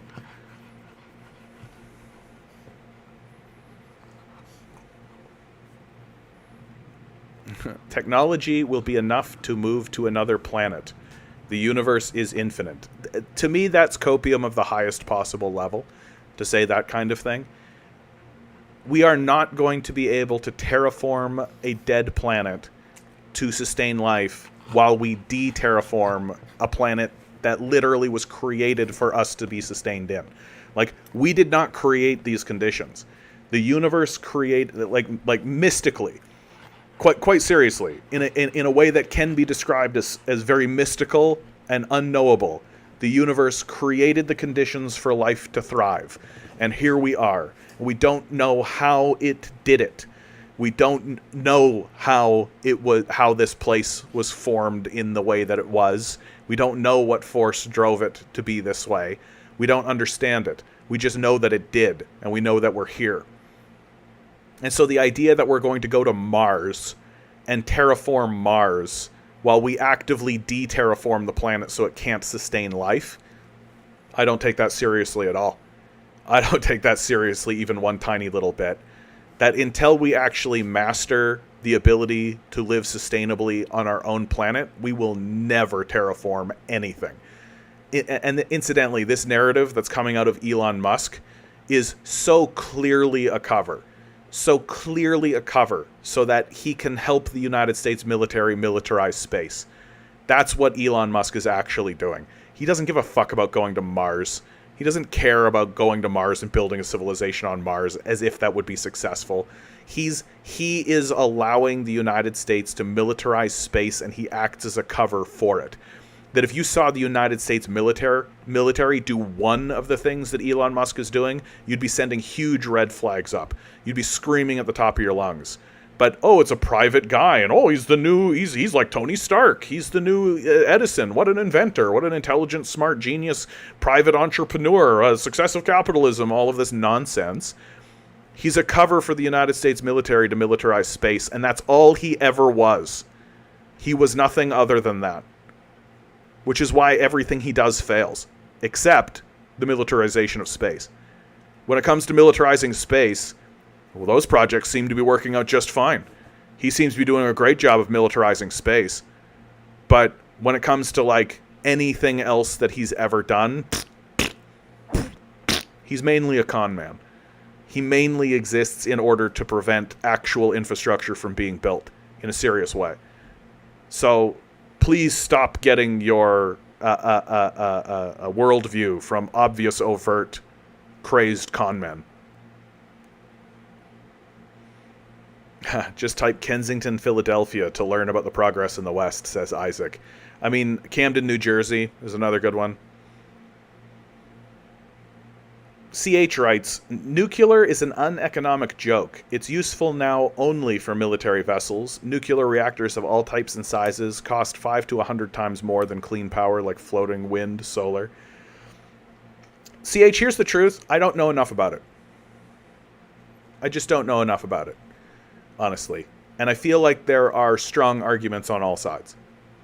So I put myself, when it comes to nuclear, I put myself firmly in the undecided category. I don't know enough about it. I feel like I tend to see your point. I tend to lean your way when it comes to nuclear, that I think I would prefer wind or solar, right? Yeah, Peanut Butter Beatrice, right? That's how the cops are treating college students, like the IDF, right? Yep.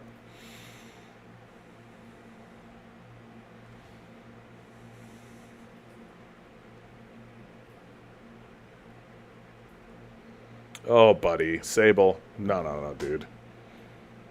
The human race knowledge methods only increase as much as will become a more advanced race. So the system of capital will not permit that to happen. I think that's something that you really need to understand.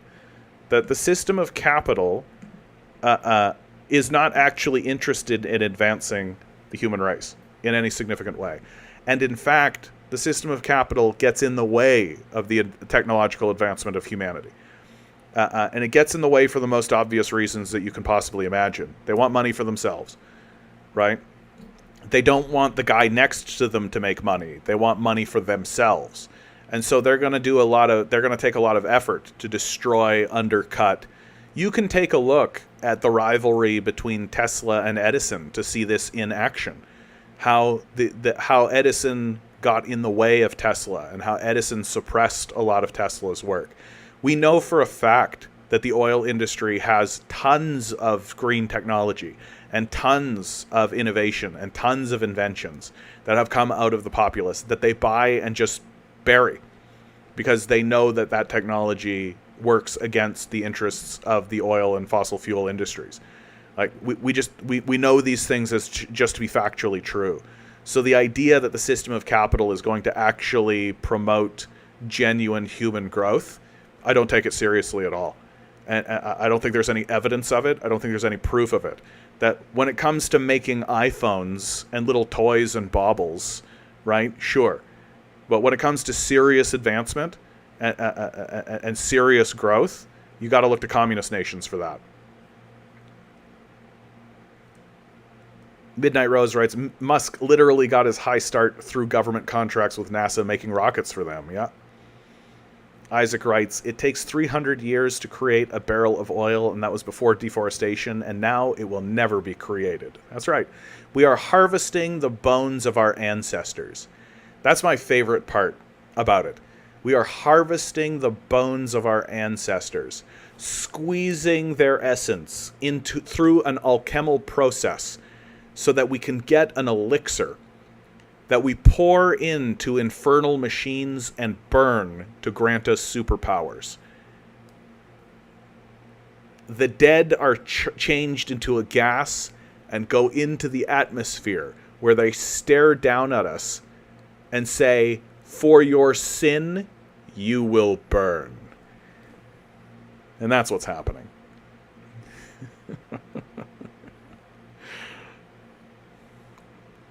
Yeah, NASA is a state entity, yeah. Vfro writes, over on Twitch, good to see you, by the way, Vfro. That attitude reminds me of a rich friend I had in high school. He lived in his parents' mansion, and he'd thoroughly trash one bedroom, messing it up, and then move into another room in the mansion, and would scream if the maids tried to clean his rooms because he was afraid they'd misplace his things. He trashed every room until he ended up in the basement, and then was kicked out of the house.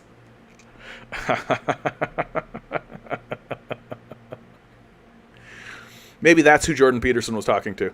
Clean up your room. Come on. Fiddleford, good to see you. As well, technology is only so sufficient. Yeah, we still need to take part and can falter. Also, I don't like this narrative that basically creates kind of a religious belief system that says, we will figure it out in the future. The future! We will figure it out. What we will do is we will pull out our magic wand, and we'll wave our magical wand, and that magical wand will produce technology, and that technology will serve us and solve all of our problems for us. And when you say, like, what technology? They're like, we'll make a machine that pulls the carbon from the atmosphere. Is that possible? Can we do that? Oh, it takes more carbon to build the machine than it would successfully draw from the atmosphere in 200 years? Useful. Great. Perfect.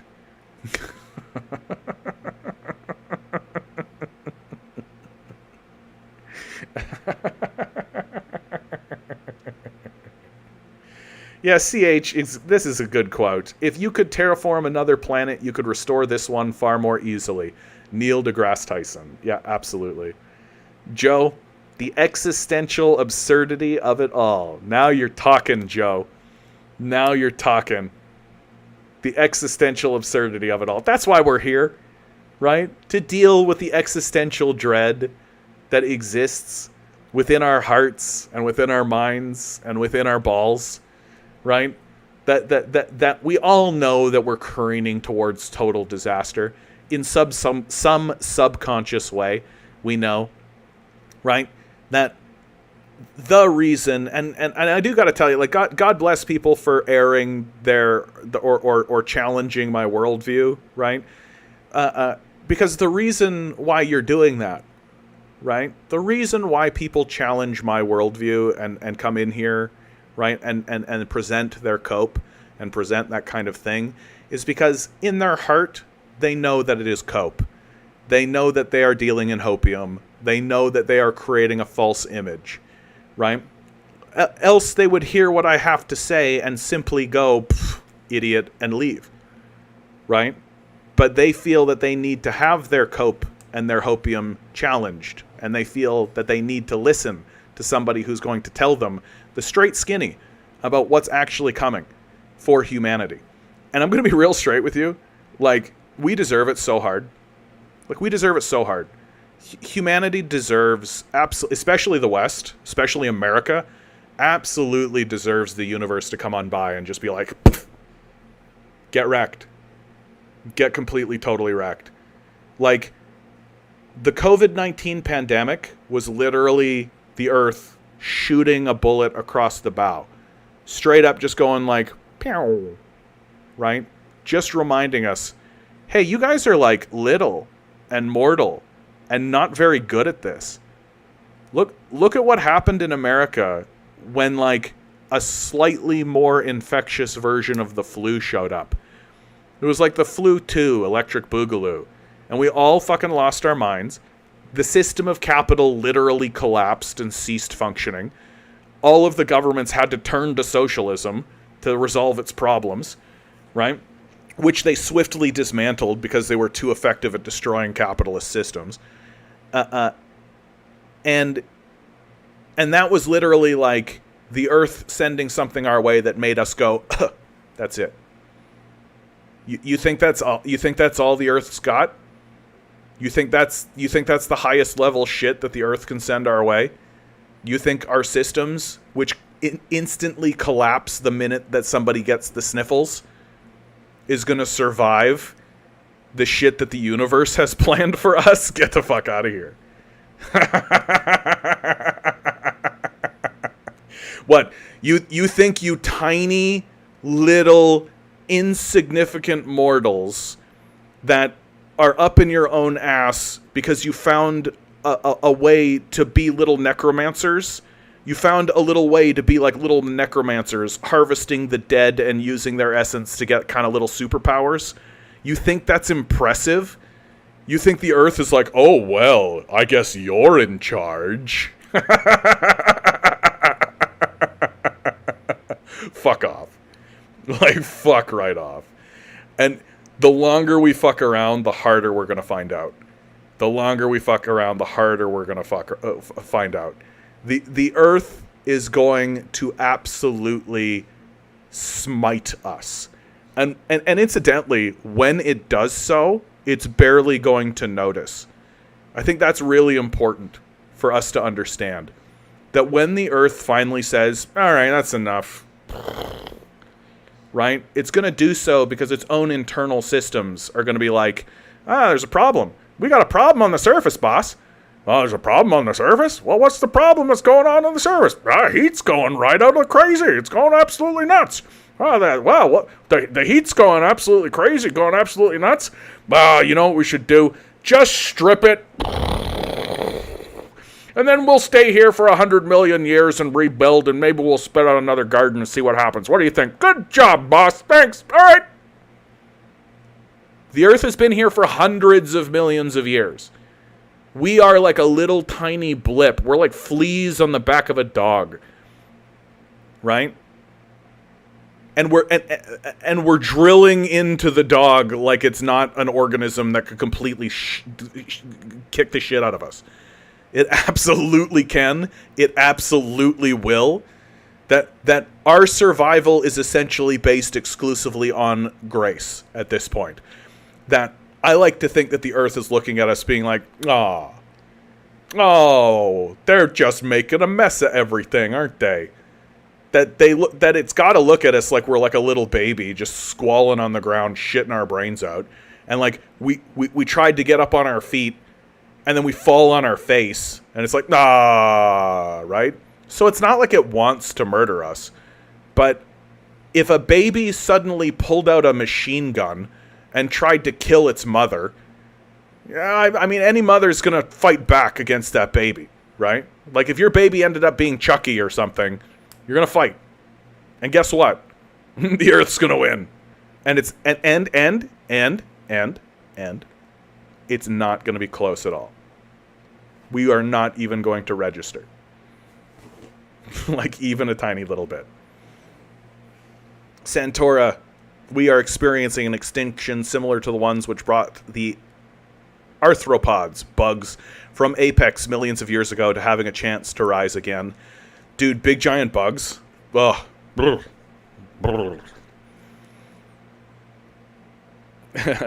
Jay, always bringing in the true stuff, Jay. That's why I like you.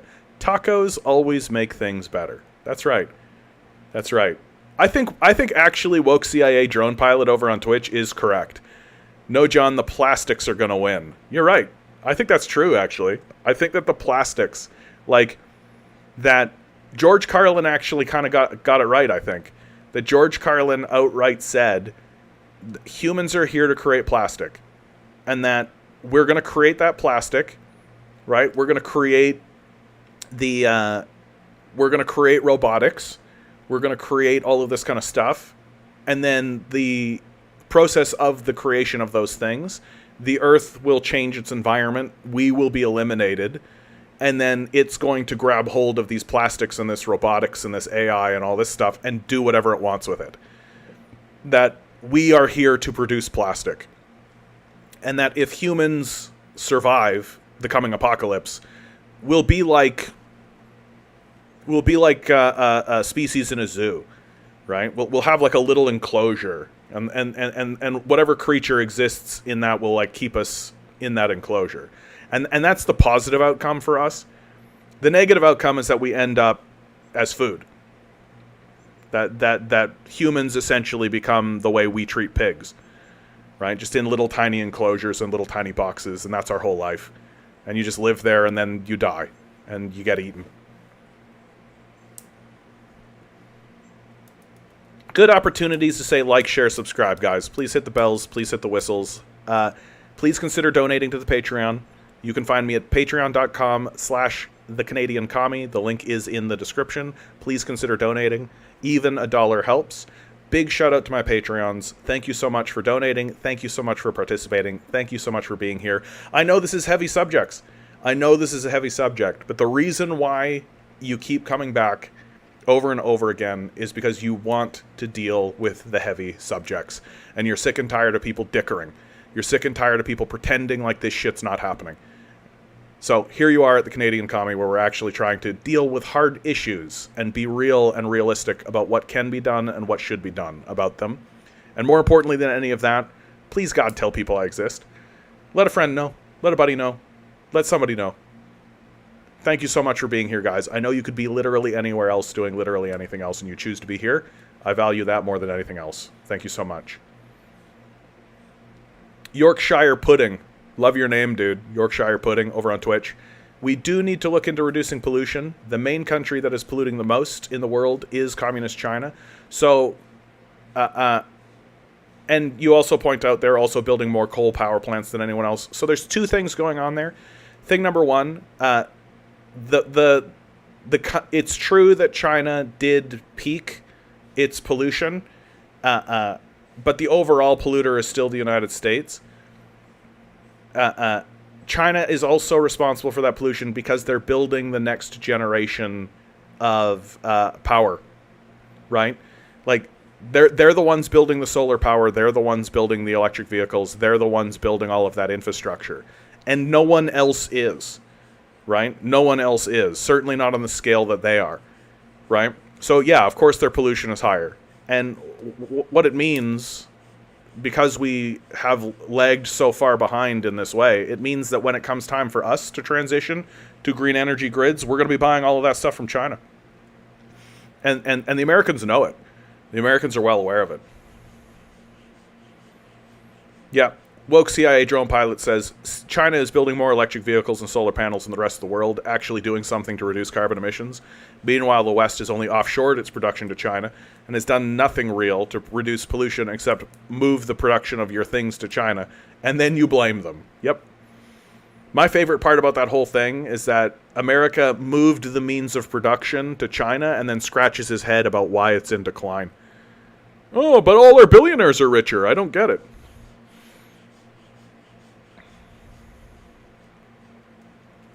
Woke CIA drone pilot says, now you are an affiliate on Twitch, you should make emotes for subscribers and consider rating other channels at the end of your stream. I don't know how to do that, but you're right. Woke CIA drone pilot. I should look into that, and I'll look into that tomorrow. Thursday is my day where I spend time on my channel in a more meta sense.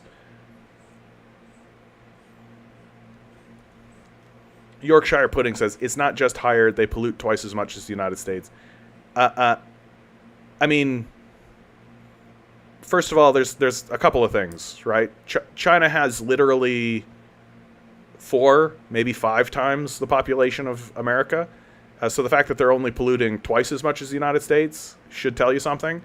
Also, again, they're the ones making everything, while the United States does nothing, right?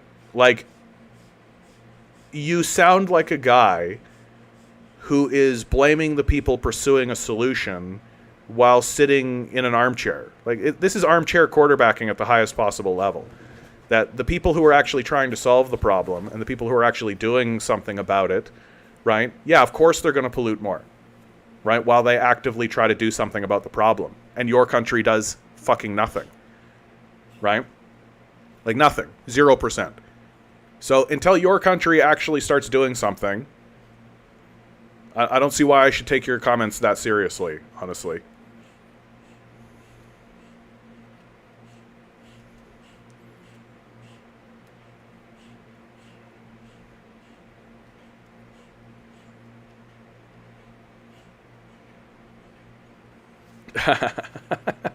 CIA, that's a funny thing to say, woke CIA drone pilot. Yorkshire Pudding probably has terminal Britishness. I just like the phrase terminal Britishness. That's a pretty funny thing to say, my man. I really appreciate that. Yeah, Eggs D. This is the one time they don't care about per capita. Yeah. Midnight Rose, China also represents 43% of global green energy and generally solved their air pollution, like we talked about that earlier, yeah? Communist China. I mean, CH, I do make the argument that China is, I mean, they call themselves socialist with Chinese characteristics. This is actually a good opportunity to pivot into some inside baseball. This is, I mean, it is the Chinese Communist Party. There's a narrative that exists within the West and within Marxist circles. So this is a bit inside baseball, but I think it's still worth it. You have people asking this question, is China socialist? Or is China capitalist? Or is China communist? I keep seeing this question being posed. The West is trying to figure out what the Chinese position actually is. And Western Marxists, right? Western Marxists think they've got the answer because they essentially, as this guy basically does, they look at China. I'm not going to read this whole thing because this is essentially the argument that we look at China and we see any amount of capitalism, right? China has the gap. Therefore, China is capitalist. This is the, this, in my view, is Marxists using a material analysis while divorcing it from a historical analysis. That the history of China, once you actually understand how capitalism comes into China, how China has had to negotiate with external capitalist forces, and how they've had to deal with it, you'll see that they have been waging an economic war and have been contending with capitalist forces. Like, if you walked into a room and saw 2 people fighting, would your immediate position be that both sides are bad? I think for lots of people it actually would be the case. But if you found out that one side was an assailant and was attacking and the other side was defending themselves, your position would change. And this is essentially what is happening in China economically. And as soon as you understand the history of China, and as soon as you do a historical analysis of China, you can actually see that this is the case. And this is the argument that I make. That Mao Zedong forms the People's Republic of China in 1949. Sorry, I totally forgot to mention this. There's this very nasty proclivity amongst especially Western Marxists to have something that I've termed war blindness. That when we analyze countries and when we discuss their conditions and when we discuss their history, we omit entire wars from the analysis. In the case of this particular analysis, I think the significant war that gets omitted is the Vietnam War. That the Vietnam War is simply not discussed as a serious threat to China, even though it happened on their border. China sent 300,000 troops. Mao did the Great Leap Forward in response to it. And it was obviously a significant and had a significant effect on Chinese culture. But so if you omit, or if you have war blindness and you just omit from your analysis the existence of the Vietnam War, then you can go ahead and pretend that Deng ushered in capitalist restoration out of greed and they betrayed the revolution and so on and so forth.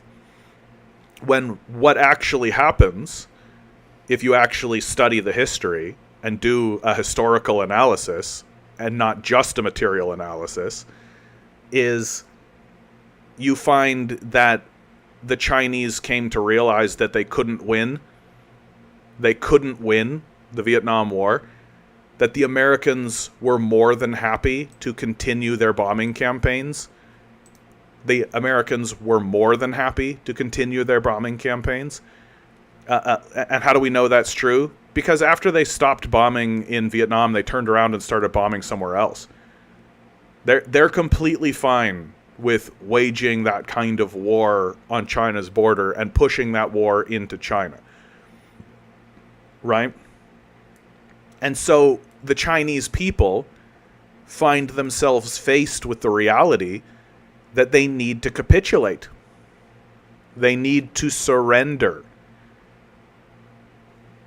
to American capital. Because the choice before them is surrender and accept concessions, right? Accept demands from the capitalist system, or continue this godless war. And before you kind of hand wave away the Vietnam War as an unserious event in Chinese history, understand that in 1950, Dwight D. Eisenhower threatened to drop a nuclear bomb on Fujian over the Korean War, another war that tends to get left out of the conversation. And that Nixon, in conversations with Kissinger, was discussing the nuclear bombardment of China as well. Remembering, of course, that World War II ended with the nuclear bombardment of Japan, which is right off the coast of China.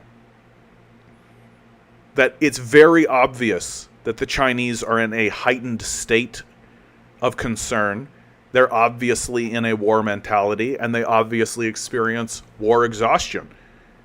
They no longer want to fight an endless war. Once this becomes clear to Mao that this is going to happen, he launches the Cultural Revolution. And the Cultural Revolution is the attempt to purge capitalist forces from the country internally. He purges Deng Xiaoping, the next leader of the Communist Party, from the Communist Party during this period of time. That Deng sits on the sidelines as Mao enacts the Cultural Revolution. And incidentally, let me be real clear. I completely understand why Mao did this. Mao's not just going to bend the knee to the forces he's been fighting his whole entire life. And I think even the Nixon administration knew that was the case. That even the Americans were like, yeah, this guy's not going to surrender. Absolutely. And in fact, he launches a cultural revolution, shuts down the schools, foments rebellions all across the country. And of course, it pays to remember that at this time, most of the bourgeois elements within Chinese society have already been decimated. So to launch this cultural revolution is kind of like screaming at the wind. And it has that kind of quality. When Mao Zedong dies, Deng Xiaoping takes power, right? Basically immediately. He comes into office, he immediately becomes the leader of the Communist Party, which tells you pretty clearly that there's a consensus within the party that Deng's the guy and he's going to negotiate this treaty and negotiate this peace, right? Yorkshire Pudding writes, Mao's policies were responsible for 40 to 80 million deaths now. It's the number always goes higher and higher, right? I'm sure that he fought a lot of Kuomintang and a lot of imperialists and killed a lot of those guys, right? Anyway, I'm not gonna. That's a sideline. I'm not gonna deal with this sort of CIA propaganda. At this point, we can circle back around at the end of this. So Deng is the guy that ushers in a new era for China, right? They negotiate a peace treaty. Nixon comes and visits. Nixon comes and visits while Mao is still alive, incidentally. So Mao understands. Like, this is coming. Like, this is happening, right? That Mao knows that he's not going to be the one to usher it in, but he knows it's going to be ushered in. He understands that. And so the Vietnam War ends. There's a peace settlement.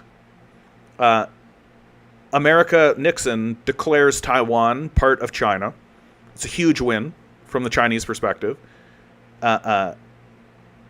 South Korea stays part of America. It gets vassalized. And China has to open up its borders to capitalist organizations coming in and taking advantage of their workforces. They have to liberalize their economy.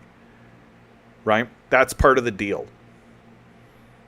Western Marxists won't acknowledge this and won't admit that this is the case. They have their own reasons for omitting the Vietnam War and this peace settlement.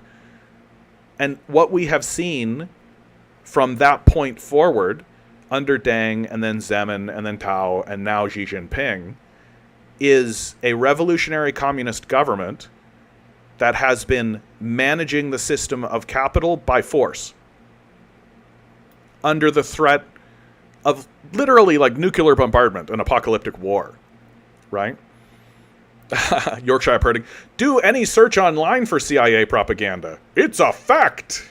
Okay, bud.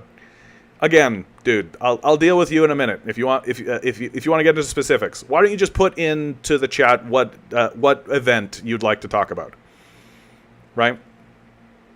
And I'll get to it. So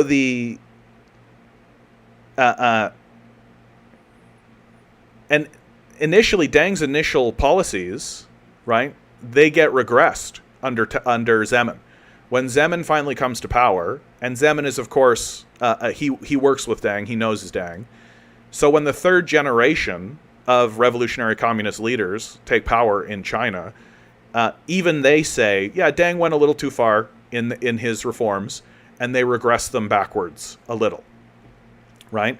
And they do a bunch of other things. Oh, it's worth pointing out, Deng, I feel, completely respected Mao. That's something I think is actually so beautiful.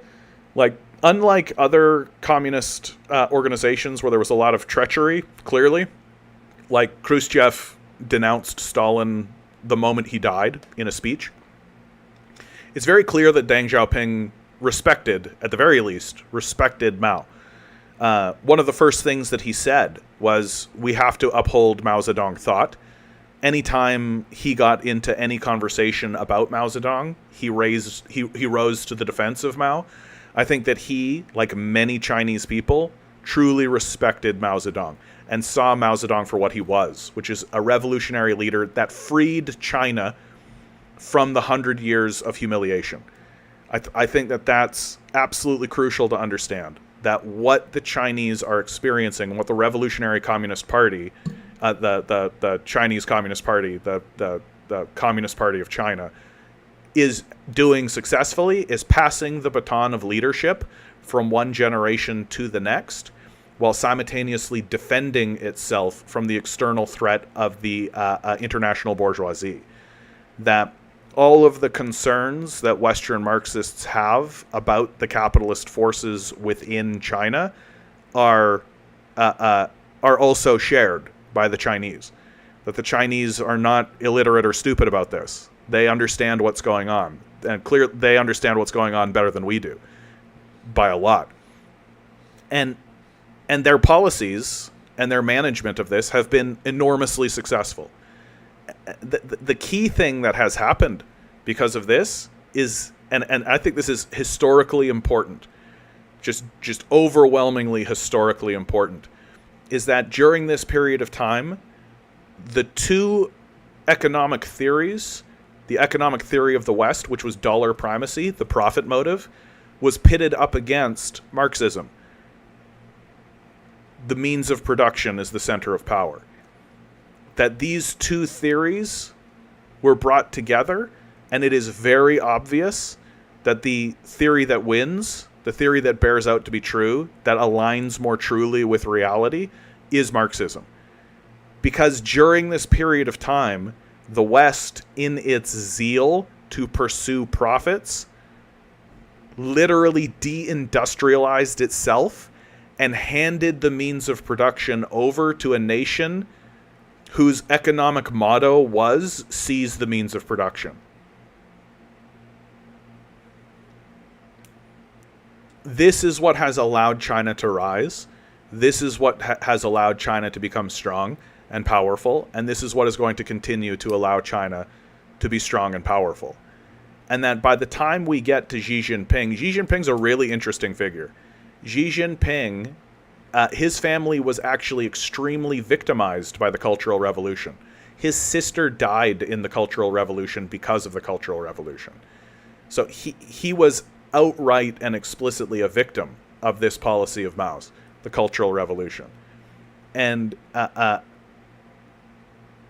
he rose through the ranks of the Communist Party not because he knew Deng and not because he knew Mao, but because the people within the National People's Congress and the people within the Chinese Communist Party saw him as an exceptionally good leader and saw him as dedicated to the policies of the party. And they came to trust him, and they do trust him. And he rises to power on a policy of decorrupting the National People's Congress and spreading wealth and wealth distribution, which he did both. You can have a debate as to the success of those policies, and you can have a debate as to whether or not they are as successful as the Chinese claim, or this, that, or the other thing, but you can't pretend like they didn't happen. And so now we're left with a country that has within it capitalist systems. The dividing line that the Chinese have created is that the state controls the resources. The coal, the oil, the lumber, the food production. The state controls these things. These will never be purchased by the capitalists. That the capitalists buy those resources from the Chinese state and then manufacture them in order to sell. Right? So if you want to make an iPhone, sure, but the Chinese own the cobalt and they own the copper. And they're not going to sell that because they understand that that's the foundation of the society, and that to let those things go is to succumb truly to the system of capital. Like, the Chinese don't care if the gap is in China, right? Like, they care if the capitalists own the coal mines. That's what they care about. And what the Chinese are going to expect.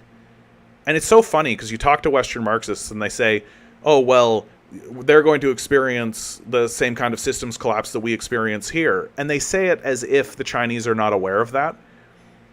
Because the strategy that exists in China and in the Communist Party, this is my language, okay? The Chinese Communist Party doesn't use this, but I think this is what they are doing, is that they have allowed a garden to grow, and they know that sections of that garden are going to die, and they're going to calcify. That branches of the tree are going to die, because they have to, because that's how the system of capital works. Well, as those plants and as those branches die, they'll prune them, and they'll get rid of them. They'll take from them that they feel they need, and then they'll discard that which is no longer useful. Which is why whenever there's a crisis of capital within China, the the capitalists don't get bailed out. Most of the time, the capitalists are actually heavily fined, sometimes arrested, sometimes put to death. Although the Chinese have really edged back on that recently, which I'm actually in favor of. But so the capitalists get fined, the capitalists go to jail, right? Their assets get seized, the workers get bailed out. That's what actually happens in China when you actually look at what they're doing. So they are absolutely following this line that I have been talking about, which is that as the capitalist forces within their country fall into crisis, they will allow them to die and they will prune them out of their society. And what they will be left with at the end of that process is a society that has the means of production, that has vastly improved its productive capacity, that has become strong and powerful, that no longer needs to answer to anybody. And that's the line that they will follow as they begin to pursue their journey towards communism.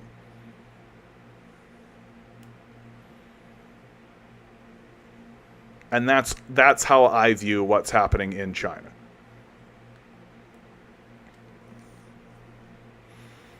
Okay, so Yorkshire Pudding would like to talk about the Great Leap Forward. So, the Great Leap Forward is, if you decontextualize the Great Leap Forward, as you do, then you can make whatever claim you like about it, right? Those of us who understand the history of China, and I very briefly touched on it, but now I'll get into it a little bit more, because we have somebody talking about the Great Leap Forward here, caused one of the greatest famines the world has ever seen. I mean, there was a famine. That's certainly true, right? But please, let's get some historical context, right? The Great Leap Forward isn't just done for no reason, right? Isn't just done for no reason whatsoever, right? The Great Leap Forward is done in response to the Vietnam War and the threat of nuclear bombardment, right? That the Chinese people are terrorized and they're living in a state of perpetual terror.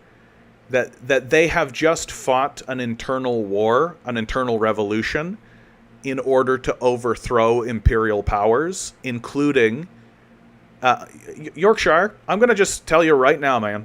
The fact that you're still typing tells me you're not listening, and if you're not listening, then I don't think you're actually activating your brain, right? I don't think you're meaningfully engaging with the subject, if that's what you're doing. So I'm going to start again in the hopes that this actually sinks in, and I'm just going to continue no matter what you say for the benefit of the people who are listening at home. So the Vietnam War happens. The Chinese are terrorized by this. They've just fought a revolutionary war and expelled from their borders imperial powers, and now those imperial powers are back on their borders and are absolutely leveling the countries. Right? They level Korea. They level Vietnam. They level Cambodia. They level Laos. Anything that flies hits anything that moves is the quote and the policy of the Americans. Nixon uses what he calls the madman strategy. Killing 20% of the populations of these regions, leveling 80 to 90% of the infrastructure in these regions. This is a horrific war. An absolute, dare I say, genocide of the highest order. So while that's happening, the absolutely terrorized Chinese... I completely forgot to add that Dwight D. Eisenhower threatened the country with nuclear bombardment, and so did Nixon. Remembering that the Chinese just watched the Americans nuke Japan twice. Japan being right off their coast. Japan's right over there. I think at this point, for your benefit, mate, I'm just going to bring up the map. For those of you who are listening at home, looking at a map will help crystallize your view of all of this. Like, that's Korea. That's the Chinese border. That's Vietnam. That's Cambodia. That's Laos. There's the Chinese border. China has sent 300,000 troops into Vietnam to bear witness to this leveling, to this destruction that I'm talking about. The threat of nuclear bombardment, the terror that is being inflicted against the Chinese people, No, I'm just about to go through it. It's important to understand the subject, right? Like, I know that you want a yes-no answer, but unfortunately, complex issues require complex understanding, right? Because the Chinese are so terrorized, which, incidentally, your comment kind of leads me to believe that you don't care. You don't care about the terror that your own country inflicts. Terminal Britishness indeed, right? The British were totally cool when they enslaved the Indian continent, right? But I'm going to move forward as if you do care. Even though, I don't know, it seems to me like you don't, right? So the terrorized Chinese move forward on a policy that Mao calls the Great Leap Forward, right? In response to this threat of nuclear bombardment, in response to the threat to the destruction of Vietnam, Laos, and Cambodia, they launched the Great Leap Forward. And the purpose of the Great Leap Forward is not to industrialize China very quickly, the way the West claims. It's to prepare for a conflict and prepare for a war. If you read the internal documents, right? And so what this means is that all of China scoops up as many resources as they possibly can, and they send it to the front. They send it to the military to fight in this military conflict. Right? This allows the Chinese to send the Vietnamese 9,000 guns at no charge. They just send the Vietnamese these weapons. Not to mention the ammunition, not to mention the guns. Right? Like people are literally grabbing their pots and pans and sending them in. In their zeal, of course, and in their terror, of course, the result is a famine, a generalized famine. The Chinese system does everything it can to mitigate that famine and admittedly try to slough it off on the bourgeois class to ensure that the soldiers and the citizens are less affected. And this is all in their internal documents, right? But it succeeds. That the defense ministry of Mao's cabinet says that it's the Great Leap Forward that, by and large, successfully allows the Chinese to defend themselves from Western aggression and to put up a bulwark and put up a line. And so, to try to blame Mao explicitly and individually for a famine that happens in the region while he's fighting a force that is literally threatening to drop nuclear bombs on him, I think is a touch disingenuous. Fraudulent is what I would say. That if the Chinese had the choice between experiencing nuclear bombardment or experiencing American invasion or a famine, they're going to choose the famine, and they're going to choose it every time. And of course, Westerners like yourself, who seem not to actually care about Chinese lives at all, like to overinflate the numbers in big ways, in embarrassing ways. Like, way. Like, what are you talking about? Like, 80 million people. That's like literally a fifth of the population of China at that time. It's just unbelievably unrealistic. That makes it like worse than World War II. Like, what are you talking about? It's just so overinflated. And for obvious xenophobic reasons, right? And so you can make a decision about this, right? You can either decide to accept that American imperialism and British imperialism does exactly what American and British imperialism have always done, and that there are consequences and results to that, right? You can sort of accept reality for what it is, or you can continue with this demonization porn and go jerk off to porn or whatever it is you're doing. But there's the story.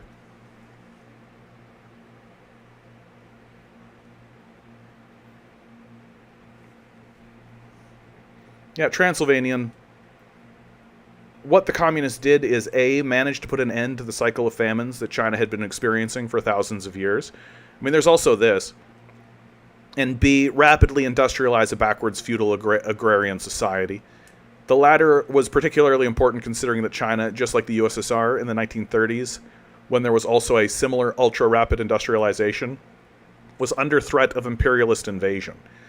Yeah, it's sort of funny to me that Western imperialists and Western apologists will always try to point at these communist projects while completely ignoring, like, the nuclear bombs that they drop on civilian targets, completely ignoring the Nazi invasion of the Soviet Union, and, like, pretending like the Soviets weren't absolutely terrified of a Nazi invasion, pretending like the Chinese weren't absolutely terrified of an American invasion. Like, again, this is this war blindness that I talk about, right? As soon as you just omit from your analysis war, as soon as these wars are not in your consciousness at all. And in regards to Mao's Great Leap Forward, I tend to be a little bit more sympathetic because nobody connects those dots, right? When the Great Leap Forward is discussed, it's discussed in a vacuum in the West. And then when the Vietnam War is discussed, the Chinese are omitted from it, right? And Americans don't know where things are on a map, right? They don't know where Vietnam is, right? As far as Americans are concerned, Vietnam is in Africa, right? They don't understand that, like, Vietnam is and China are intrinsically linked, and that there is, like, a relationship there. They don't understand or care, for that matter. But once you do understand that the Great Leap Forward exists within the context of the Vietnam War and the threat of nuclear bombardment of China, it makes a lot more sense. And that this kind of pathetic demonization of Mao throughout this period of time is exactly that. It's just a pathetic demonization. It's not serious analysis. It's kind of just embarrassing Western propaganda that is rooted almost explicitly in racism and xenophobia. And you can choose to walk away from that. You can choose to say, oh, yeah, I was thinking about this in a poor way. I was thinking about this in a way that was unfair, not based in reality, detached from the reality of imperialist war and the reality of what it takes to defeat an invading imperialist army.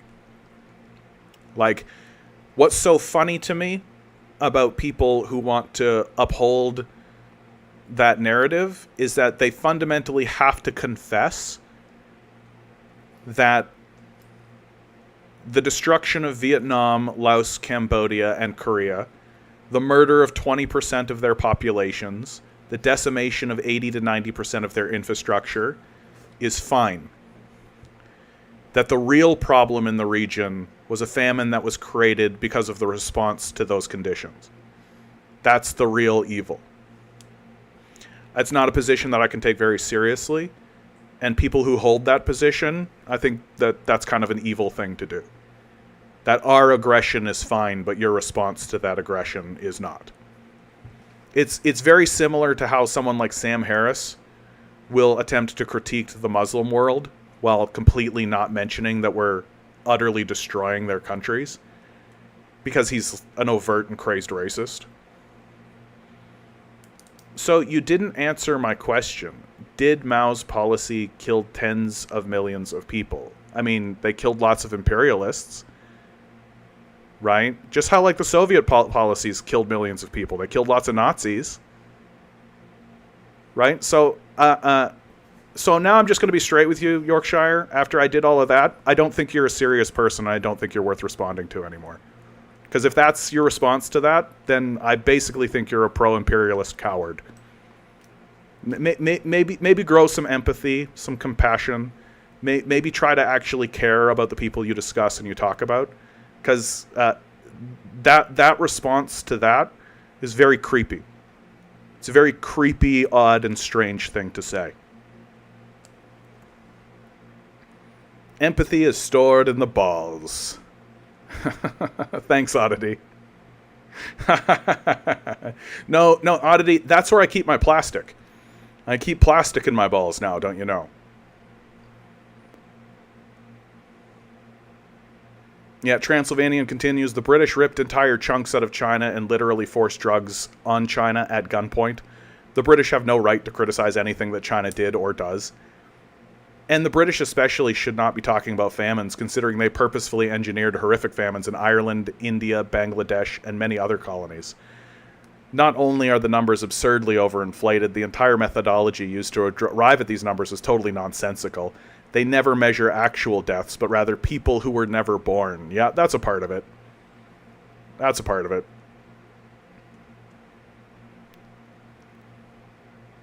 Yeah, communism in China, says CH, communism in China keeps a higher average lifespan than the USA on like 1/4 the GDP.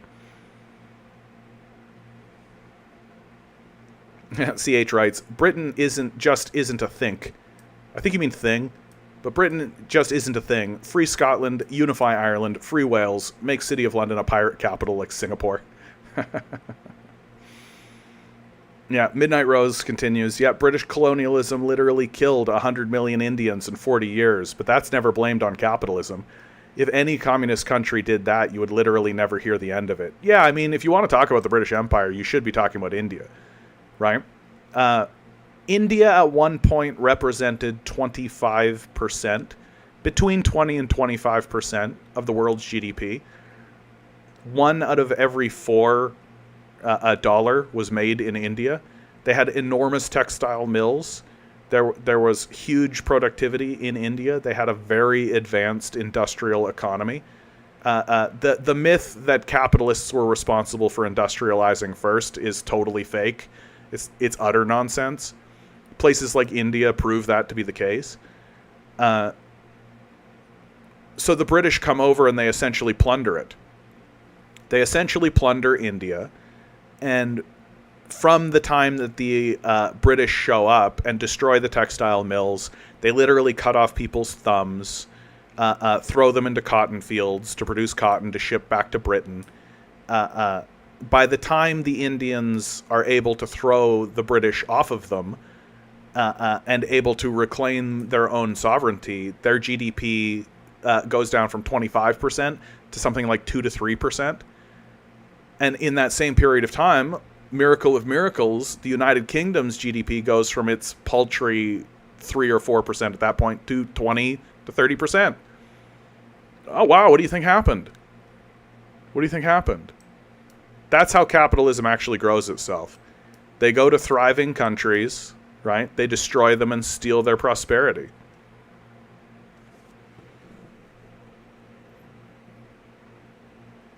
Yorkshire Pudding, thank you for your question. Thank you for your time. The more you talk, the creepier you sound. So I'm just going to go ahead and ban you. I have a strict and strong no-Nazi policy, and I think you've crossed that line.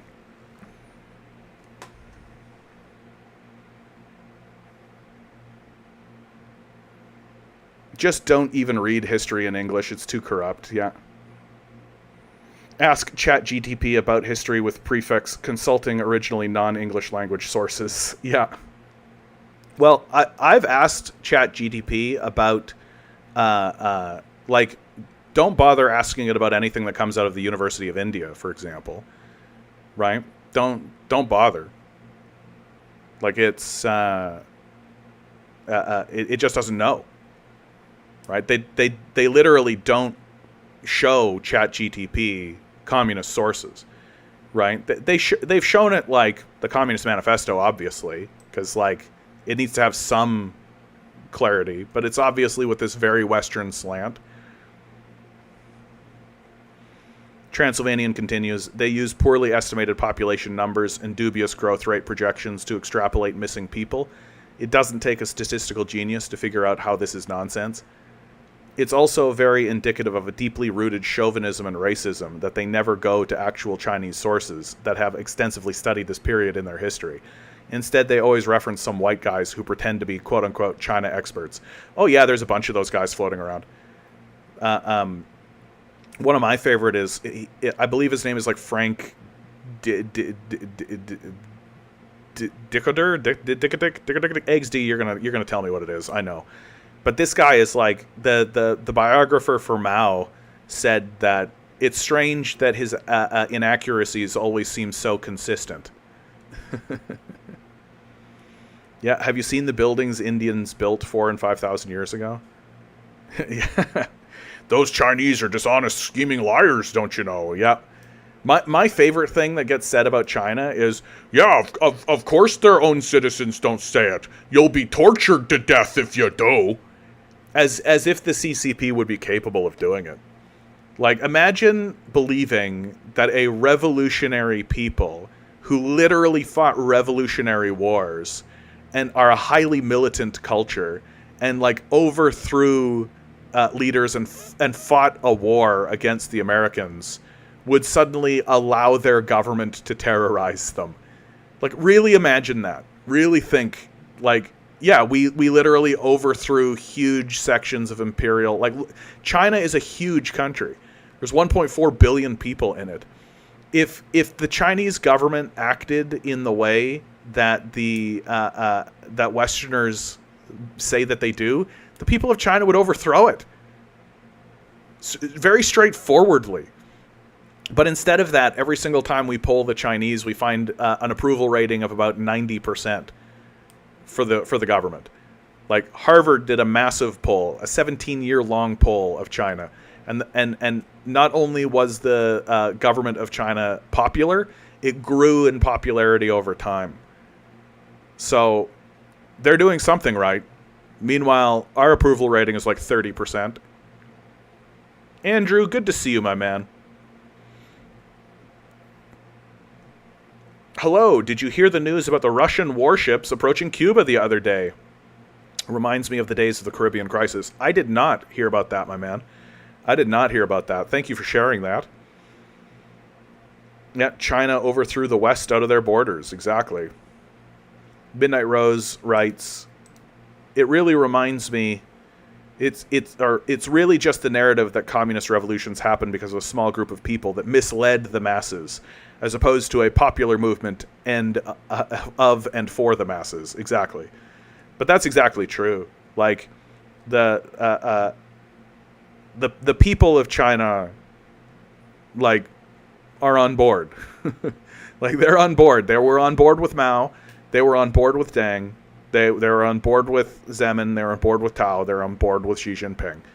The idea that the Chinese are this oppressed group of people and that the government is terrorizing them, it's just the most unserious shit of life.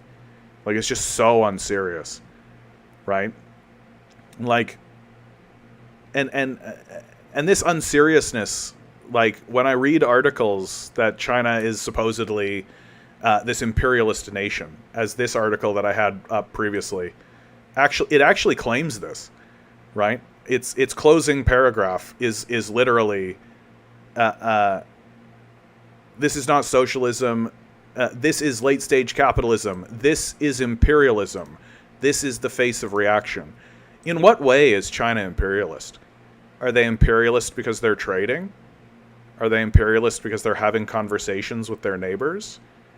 Like, the lengths that Western Marxists are willing to go to demonize a place whose history they know nothing about.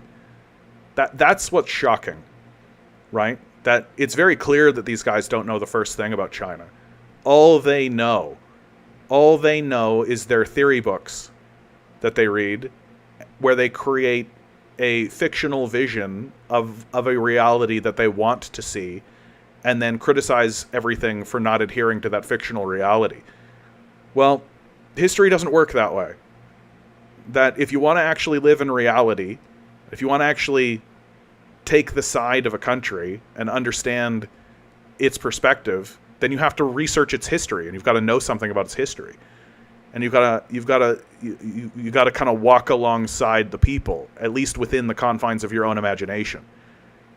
And there's really beautiful things to see in the history of China and the history of Chinese communism, like truly, truly beautiful things. The relationship between Mao and Deng, I think, is beautiful. I think it's a beautiful relationship that I wish that the relationship between Stalin and Khrushchev, or Stalin and Trotsky for that matter, was more like this, was more like the relationship between Mao and Deng. They obviously respected one another, if not loved one another. They obviously cared about one another. Deng very clearly understood Mao's position and understood why he was doing the things he was doing.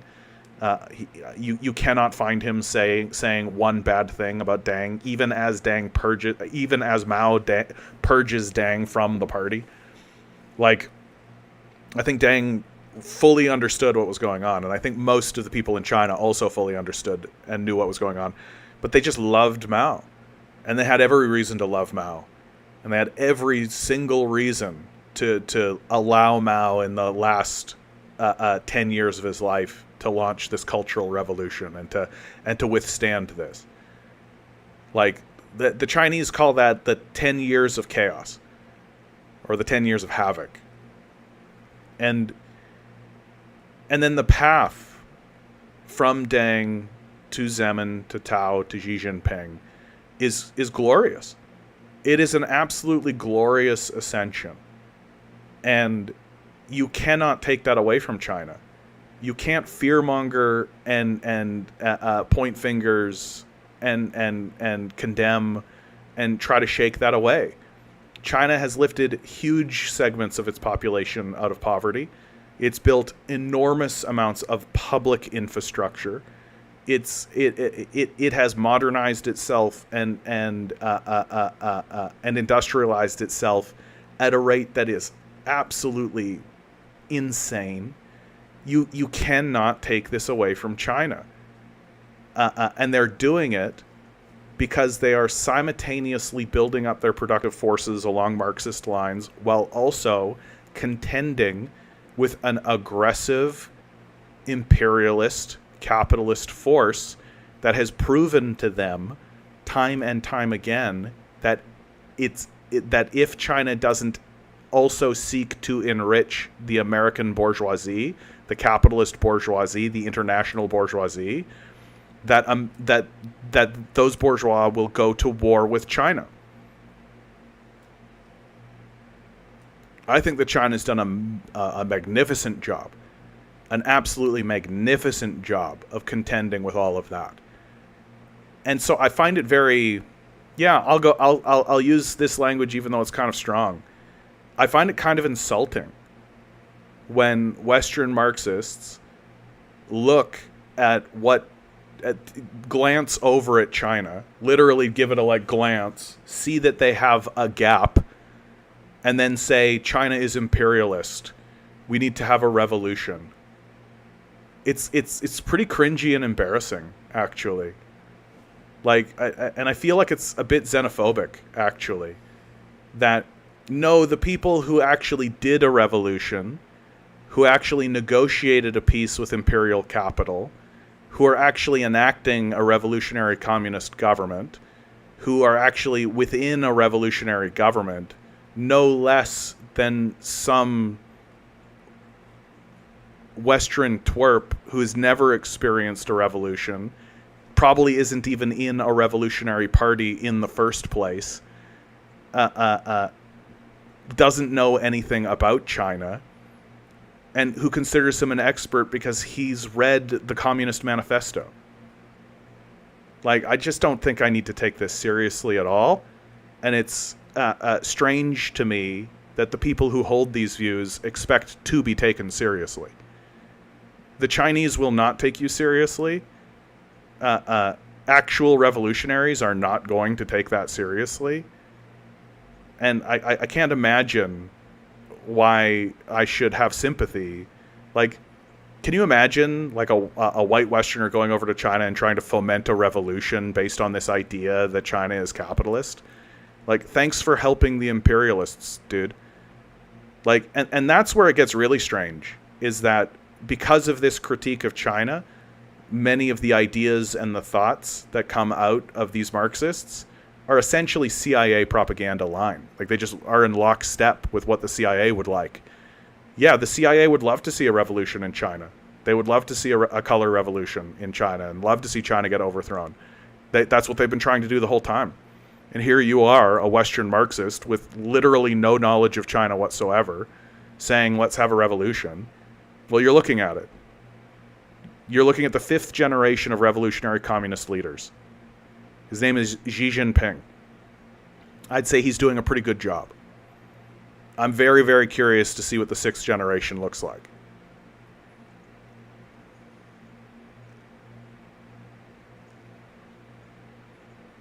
I mean, Fidel Castro said of Xi Jinping that Xi Jinping was a powerful revolutionary leader.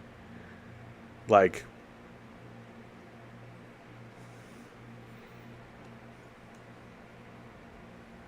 yeah, Transylvanian. Have these people ever gone onto Chinese social media and just read what Chinese people say? Language barrier is no longer an excuse for ignorance. You can have any website translated automatically.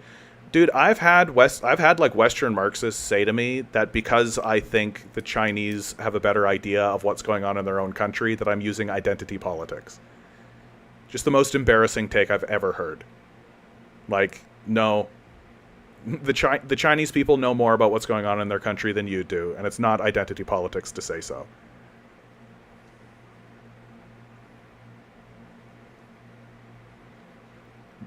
Midnight Rose says, it was the young Chinese students that really started the Cultural Revolution.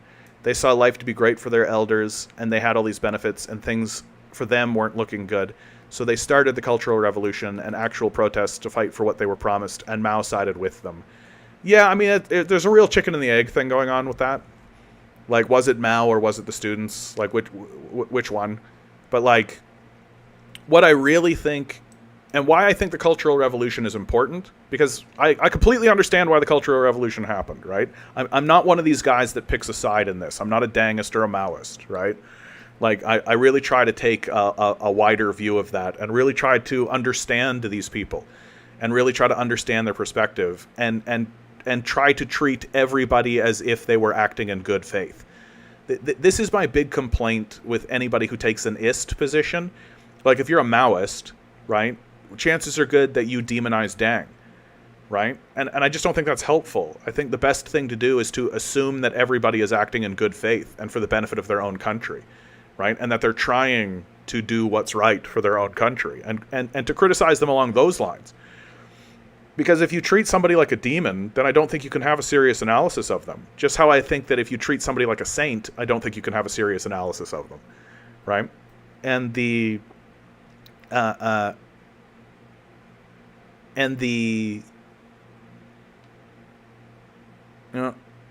oh yeah, so the Cultural Revolution, I think one of the things that's really important for the Cultural Revolution is that it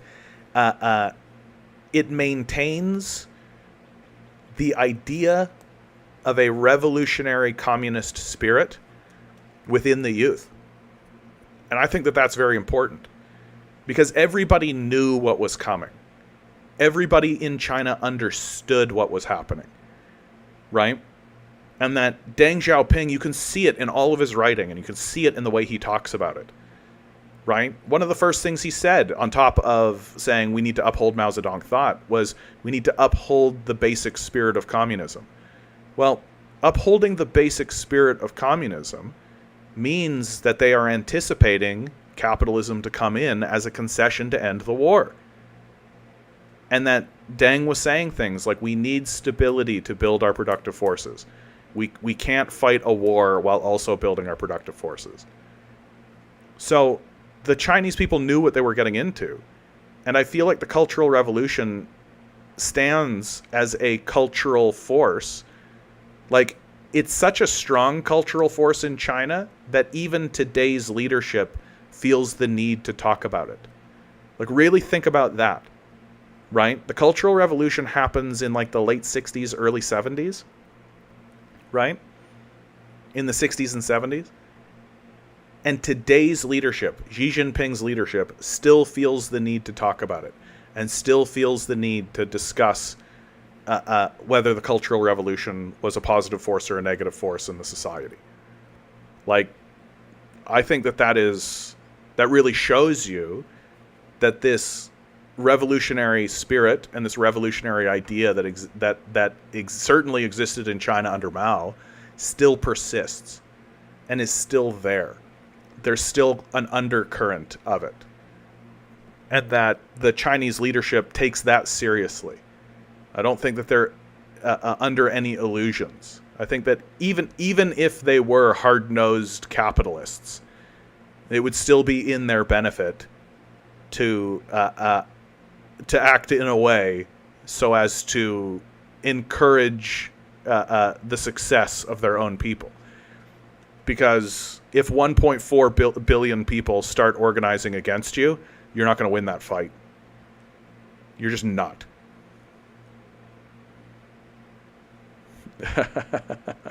VFro writes, I'm a Gwizwallist. Send them to Wally World. You got it, my man. You got it. Woke CIA drone pilot says, I was cooking dinner, but it seems Yorkshire pudding did indeed have terminal Britishness.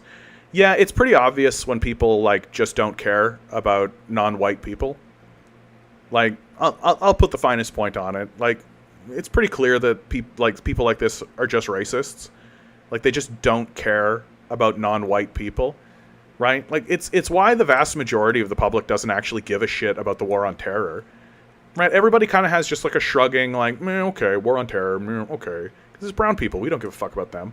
They're Muslims, we don't care, right? We don't care about the colonial period in Africa. They're black people, we don't give a shit. We don't. The Ukraine war happens, though. I stand for Ukraine and yellow, blue flag, and oh my god, I can't believe we're seeing this in a civilized country. Direct quote, by the way. Like, a white country. You can't believe you're seeing it in a white country. Right? That Europeans and Westerners only give a shit about war when it affects white people. And so I see it all the time. People come in here and I talk to them. And it's very clear that they don't consider the Chinese to be human, that they consider them to be subhuman. Maybe not actively, like they're not actual Nazis, but like they're not actually standing up and being like, we need to purge the subhuman races. But like, if the Nazis stood up and did that to Chinese people, they'd probably just drink their tea and move on with their day, right? This kind of banal racism that exists in the heart of the Western world, right? I'm happy going on record and saying straight out, there's something wrong with white people. There's something wrong. That white people, more than any other people I've ever seen, just are completely fine with shutting it off and being like, you're not a human. Just boop, you're not human. Subhuman. Less human. Fiddleford, the plans to join with the Germans if the British pushed into Berlin before the Soviets. I don't think I understand your comment, Fiddleford. Sorry. I mean, in terms of World War II, I am more or less of the opinion that the Americans were funding both sides of that war. American apologists during World War II will always tell you about how, well, America was sending the Soviets steel, right? So we deserve some credit for the victory on the Eastern Front. Yeah, Henry Ford, of Ford Motors, is the reason the Germans had engines in their tanks. Henry Ford was awarded the Iron Cross for his work with the Germans, with the Nazis. IBM gave the computers to the Nazis so that they could administrate the Holocaust. Like, the Americans were working both sides. And the only reason, in my view, why the Americans get involved in World War II at all is because they know that after the Soviets win on the Eastern Front and begin pushing the Nazis back, they know that the Soviets will take all of Europe. And they can't allow that to happen. So the Americans get involved in the war, not to help the Soviets defeat the terrible Nazi and as Adolf Hitler. but so that they can meet them in Berlin and draw a line and say, cool, you made it here. You stop now. Or you fight us.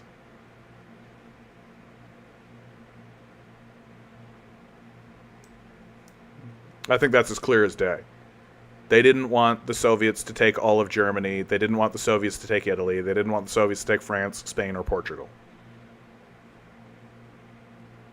Or the United Kingdom, for that matter.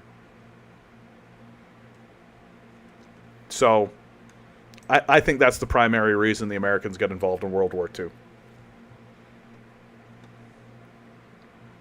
Jean, good to see you, my man. Whiteness is a social and political identity used to other black and other people of color. It's a construct that needs to be completely discarded. You know what, man? I feel like you just hit it. Really? I think you just hit it. That it's kind of like something I always knew, but you really articulated it really well just there. That the concept of whiteness exists as a way to separate, to create subclasses of humans in the first place. And that's a really astute observation. That's really, really good. Thank you so much for that comment, because I really value that. Like, me saying there's something wrong with white people is not enough. Saying we live in a construct of whiteness, and that construct of whiteness was created and is created in order to separate people in the first place, and to designate a superior class over an inferior class of people, or an inferior race of people. And that the entire concept of whiteness needs to be discarded in the first place. I think that that's a really, really astute observation, man. Thank you so much for that. I really appreciate that. Guys, I'm going to keep streaming. I usually stop at 9, but I'm feeling really good. I'm going to keep streaming. I've just got to go use the washroom, okay? So I'll be right back. Thanks so much for sticking around.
All right.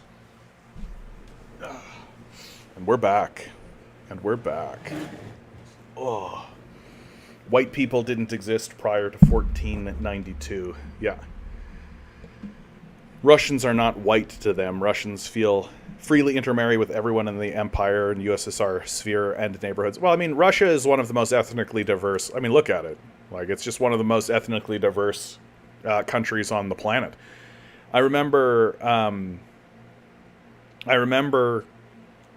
listening to a speech that Putin gave, and I forget exactly why he was giving the speech, but it was a speech that where he was talking about Muslims in Russia, and I have never heard any Western leader anywhere at any time talk about Muslims the way that Vladimir Putin talked about Muslims, with such respect and decency and dignity, with an understanding that Muslim people and the Muslim faith is an intrinsic part of Russia and Russian history, that Muslim people in Russia are citizens of Russia and should be treated with decency, dignity, and respect. It was honestly, it was the speech that completely destroyed this Western narrative that exists about Putin, that Putin is like a white supremacist and that it's a white supremacist nation. That the reason why Westerners say that is because a bunch of dumbass mega idiots, a bunch of dumbass mega idiots are like, oh, Putin's white, and look at all the white people in Russia. They got a white supremacist thing going on. That's what we want. Yeah, because we're stupid and we don't know anything. But when you listen to Putin actually talk about the different ethnicities that exist in the country, very, very obvious. He's not a white supremacist. He's not a racist. Very, very clearly. And all you're doing when you stand up and say that Russia is a white ethno-state is just revealing your ignorance and your unwillingness to actually, like, listen and actually do, like, even the most basic of shit. Like, my opinion about other countries is very, very crystal clear. If you haven't listened to them, if you haven't listened to what they say, and if you don't accept what they say to be genuinely what they mean, then I don't think you have the right to speak about their country or to have a serious opinion. And the opinion that you hold, you should look at and say, why do I hold that opinion?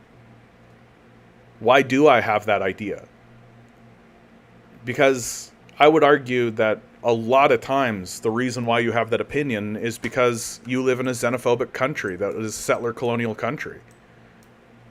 You come from a society that actively committed genocides and purges against people based on racial and ethnic lines. That just doesn't go away. You don't just get to wake up and be like, doopy-doo, I guess I don't have that, tra-la-la.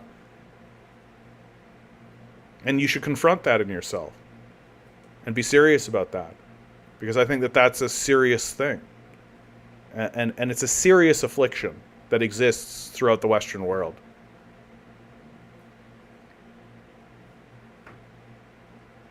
Yeah, Eggs D writes, he literally jailed Navalny, an actual white supremacist, which the West is like, oh, Navalny, what a hero, what a god king, he stood up against the evil villain Vladimir Putin. And then you actually look at Navalny and you're like, oh, this guy was like a straight up Nazi. Like, if not a straight up Nazi, definitely like a white supremacist 100%. The guy literally filmed a like commercial where he referred to Muslims as cockroaches and then shot one with a pistol.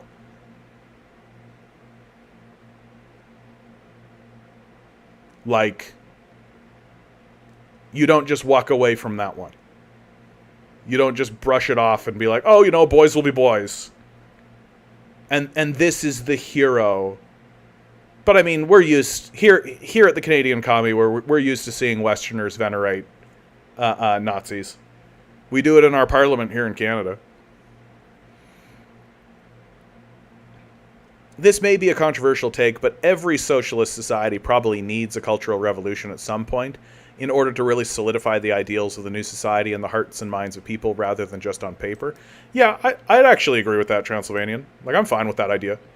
Like, I think that the West has experienced cultural revolutions before, right? Like, the Protestant Revolution is a cultural revolution. The Dadaist period was a cultural revolution. Like, societies confront Christianity, you could make the argument, is a cultural revolution. That societies need to confront their contradictions and their internal contradictions. And I think there's many ways to go about doing that. My preference for, as we move into the future, is Dadaism. Absurdism for absurdism's sake. That the society, the culture of the society needs to be cleansed. And that all we held sacred needs to be inverted and mocked and dismantled and destroyed. Ben, good to see you, my man. Like, there was a period of time in European history where the king or the queen was seen as holy and sacred, divine. They actually made the argument and were believed that they had the divine right of God to rule, that God had chosen them to rule. And people bought into that. And well, post World War I, that whole thing was blown apart. Far less people took that idea seriously. And so you end up with an artistic movement that basically takes the crown and takes the royalty and totally lampoons them. And completely lampoons them. And just inverts them as social figures. That instead of us looking up and venerating them, we're supposed to make them the butt of a joke and mock them. And I think that we should do exactly that same thing. And I actually think that we are doing something like that. Like the dismantling of the Founding Fathers in America and the dismantling of Columbus. The analysis of these people through the lens of the settler colonial reality. And to see that, like, oh, these guys were slavers. Christopher Columbus was a genuine psychopath. Like Thomas Jefferson. We hold these truths to be self-evident that all men are created equal. The guy had sex slaves. Like he was a literal rapist who was raping women on the regular. He had many black children, many of which he sold into slavery. Like, that's Thomas Jefferson. George Washington was a genocidal maniac. Just an absolutely, like, crazed lunatic. Yeah, like these guys were evil sons of bitches. As bad as Hitler, as far as I'm concerned. Like, and this is just the British. What the Spaniards did, dude. What the Spaniards did in Latin America is out-fucking-rageous. Absolutely outrageous what the Spaniards did in South America. Like, the Spaniards literally plundered the entire... like, all of the buildings that you see in Latin America, those ancient ruins, right? They were all inlaid with gold. They were all inlaid with gold. And the Spaniards tore all the gold out and shipped it back to Spain to be melted down into coinage. That's fucking insane. The plague that they spread throughout, the smallpox plagues that they spread throughout, there are literally entire civilizations that are gone. That are just gone. Completely wild. Fiddleford over on Twitch writes, in Operation Unthinkable 1945, Britain planned to launch from Dresden 64 divisions into Soviet territory. Now there's already an understood history of countries, such as Britain wanting to collapse the Soviet Union or come into confrontation with them, which would bring about instability within the region. Yeah, I mean, like, Westerners don't like to think about the fact that the West really does want to destabilize Russia. Like, we super do. We absolutely want to get in there and tear this place apart. Like, we want to separate... like, if you zoom in to Russia, you can see the little dotted lines. You see, like, the little provinces. Well, they want to tear these provinces off, right? This province here, they just want this province to be torn off of Russia. Just tear a piece of it off, right? Tear a piece of it off. Tear a piece of it off, right? Weaken the administration so that they can go in and tear off larger and larger chunks, right? Like this whole chunk here, from this line over here, right? There's a road here, or oh, hey, here's a river system. Why don't we tear off this chunk right here, right? Tear off this whole chunk. They're completely interested in that, like. Putin is absolutely tearing off a chunk of Ukraine. Like, this whole chunk right here is 100% Russian territory already, for sure. Just like Crimea is already Russian territory. That's for sure the case. And if the Ukrainians are not careful, Russia's also going to take this. They're basically going to push right up to the river, and they're going to take everything from that river, and they're going to separate it into a couple of provinces and split it up. Like, that's 100% what's going to happen in Ukraine as this moves forward.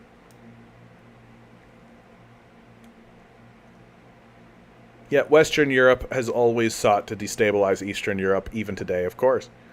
I mean, you don't need to look too far back in history to see that that's the case, right? Like, the Nazis existed within living memory, right? There are still people alive who hung around with Nazis. Like, and then the rehabilitation of the Nazis through NATO is not insignificant. Like, if I'm a Russian living in Russia and I take a look over at Europe and I see that they've created an organization called NATO, right? And within that organization, they've included the former Nazi state of Germany. And not only that, they've allowed former Nazis to be the chairman of NATO, the way that they did with Adolf Heusinger. Like, that's insane. Like, that's actually insane. I don't understand how that wasn't a complete international scandal. I don't know how Americans sent their boys overseas to die fighting against the Nazis. We're going over there to fight Adolf Hitler and the Nazis, and we're going to do it. And we all watched a bunch of cartoons where, like, Bugs Bunny punched Adolf Hitler in the face. Superman punched Adolf Hitler in the face. The question was always like, oh, if you had a time machine, would you go back and kill Hitler when he was a baby? Right? All this kind of stuff. Indiana Jones just shooting Nazis.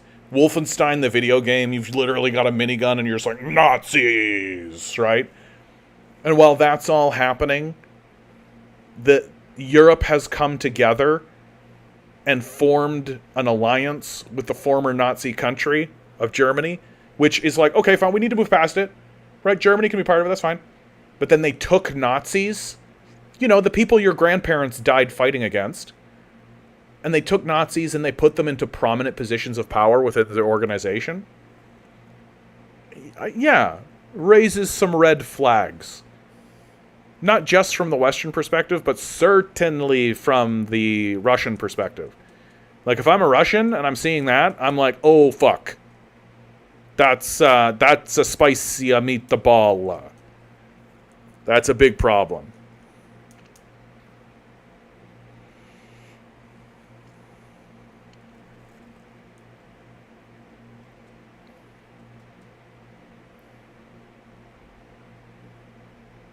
Fiddleford says, considering this, what then does this play into the very obvious creation of NATO in the future? Historical materialism matters. It's absolutely true. I think that NATO is doomed.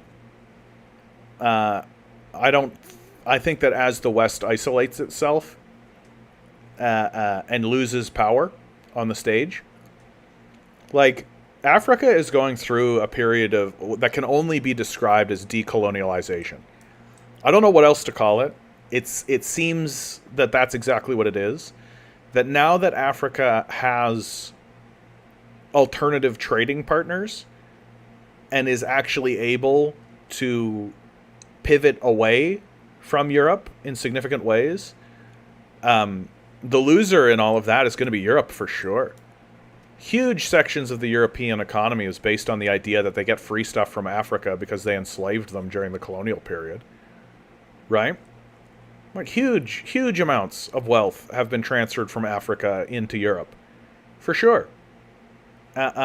France is just like case in point. I have no idea what the French are going to do.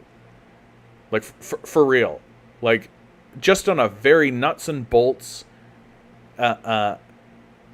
practical way. Like, what the hell is France gonna do? Like, all of their colonies are rebelling. all of their colonies are overthrowing their colonial systems. Like, all of them. They're not getting free stuff for nothing anymore. What are they going to do? It's a disaster. And there doesn't look like there is a military solution anymore, because not only have the countries that are overthrowing the French systems built their own military power, they're also making strong military alliances with Russia.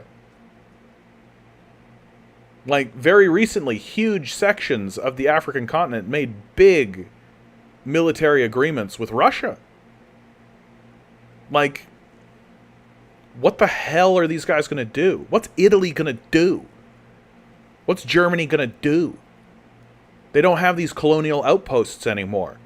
They don't get free stuff for nothing, and they don't make anything.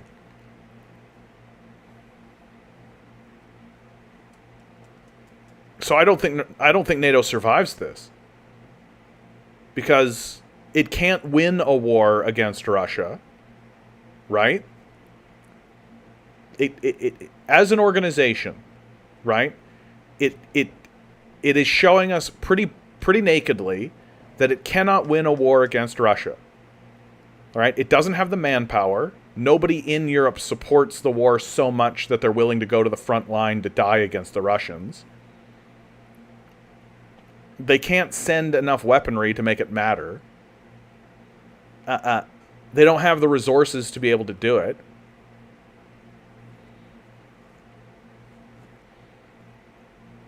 So, at what point do individual nations within Europe say, this is every man for themselves? I'm no longer interested in operating as a block, because this block is leading us down a sinking... We're a sinking ship. I need to get in a lifeboat. It's every man for themselves. I'm going to start trading with China. I'm going to start doing business with Russia. I'm going to start doing business with the African nations. Not by invading them, but by actually negotiating with them. I'm going to start making some deals and some policies. Like, how long until that happens? And once that starts happening, what's the point of NATO? What is the point of NATO? And of course, as that goes forward, capitalists have a big, long history of having internal wars and fighting amongst each other to solve their problems.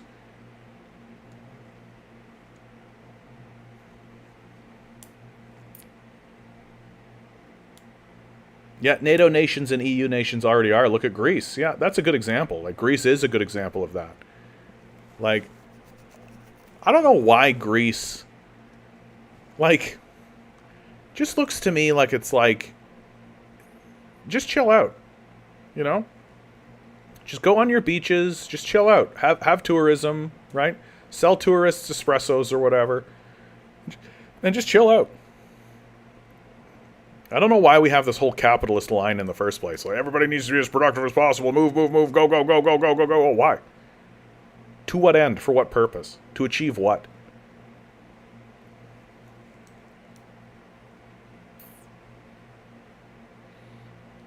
Vifro continues, Greece, has the largest ports in the Mediterranean and has struck major deals with the Chinese to manage ports. Fantastic. I didn't even really know that. I'm really looking forward. I got to tell you guys, the number one prediction that I am really looking forward to seeing if I'm right about, and I think I'm right. I think I'm right. Is this NEOM project? I'm really waiting until it's on the map. When it gets on the map, that's when it's going to get really serious. But the in this region here, the Saudis are building what they call a future city that they call NEOM. And it's essentially being built in this region. I don't know exactly where it is, but it's being built in this region. And it's a big, long line. It's a big, long stretch that's got, like, huge, towering buildings. And I, like, take one look at it and I'm like, they are building a piece of infrastructure so that they can build a rail underneath the Gulf of Aqaba and connect it to the Belt and Road Initiative. For those of you who don't know, the Belt and Road Initiative is a massive rail system that originates from China. It's hundreds of thousands of kilometers of high-speed rail built out of China into Russia, through Belarus and into Europe, as well as into Afghanistan, Iran, hopefully into Iraq soon. They haven't been successful getting it into Iraq, but they want to. And then from Iraq to probably Neom, and then Neom underneath the Gulf of Aqaba so that they can go around Israel, which has always acted as a land bridge or a land barrier in this bridge, a barrier on this bridge between the Middle East and Africa. And then once they get that rail into Africa, boy howdy, dude. Like, boy howdy. Like, all of these resources, all of this stuff, just like Africa and China basically just buddying up and just like sending resources back and forth between each other. It's just going to be enormous. It'll be huge. Like, maybe not in my lifetime, maybe at the end of my life, we will see the rise and the ascension of Africa. Unless the Americans do something dramatic, of course, which they've been known to do. But the rise of Africa, it's right on the books. It's right on the cards. Africa has enormous amount of resources. It's exhausted with the colonial period. It wants to advance. It sees this opportunity that it has with China. And moreover, it sees that anybody that does tie itself up with China develops. And they develop swiftly. And they develop for exactly the reasons why you should expect them to develop, because the Chinese help them get access to their own materials and they allow them to keep them. DM writes, good to see you, by the way, DM. I don't know if I've said hello. South Africa is serious about a nationwide basic income for all. Such a nice idea. It's a shame that capitalists will ruin it. Like landlords, they'll just raise the rent. But it would work in a country where there was no landlords, right? If you got rid... Like, here's the thing, right? The concept of a basic income is exactly what Lenin was talking about when he talked about the withering away of money. That any sane, rational society that's organized along its resource base and not through financialization, the populace will genuinely not really care about money. It'll just not be part of their consciousness. That money will still exist, but as a measurement for a very small group of people to manage resources. And it will only really be a measurement insofar as they'll say, oh, there's a lot of money going towards X, when it should be going towards Y, and so we can redirect those resources. Or the populace sure likes X. We can see that because we have this big measurement of money, right? So maybe we should focus on developing that. And so internally, money will still exist as a measurement tool, but the populace, the masses, they won't even consider it. That the concept of money will simply wither away. And people will just walk into establishments, get what they need, walk out.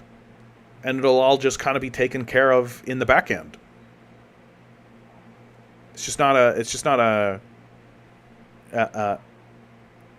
and something like a basic income, I think, is that kind of line, right? Like if the average citizen just knows that they're getting this paycheck, they know that they're getting this, then eventually the average citizen just stops paying attention to it.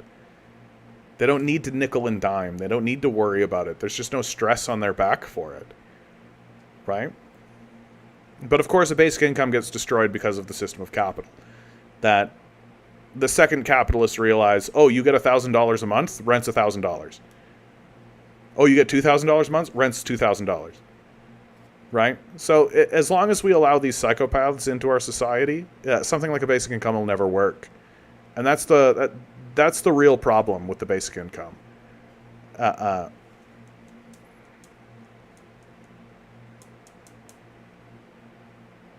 uh, no, I mean, I think a basic income could work, but you're facing the same problem as a lot of things in the society, which is that everything needs to be funneled through this capitalist lens and this very narrow, dim-witted, small-minded capitalist perspective. That the least creative, least intelligent, least ambitious people in the society, least creative, least imaginative people in the society get to say whether or not it happens. Right? Oh, and your reference is talking of a money-free society. Like, I'm going to be straight with you guys. Like, I essentially live my life in this kind of manner, right? I really I really hate money. I really hate it. But I've structured my life in such a way so that I know that I go to the job, and I've just got everything set up automated, right? I go to the job, I work the job for this period of time, I'm free from the job, I'm free from the capitalist job for 4 days of the week, and I work the capitalist job for 3 days of the week. That makes me more free than not. I'm more free than not. And of course, I've had to like take on a roommate, do some stuff in order to make that happen for myself.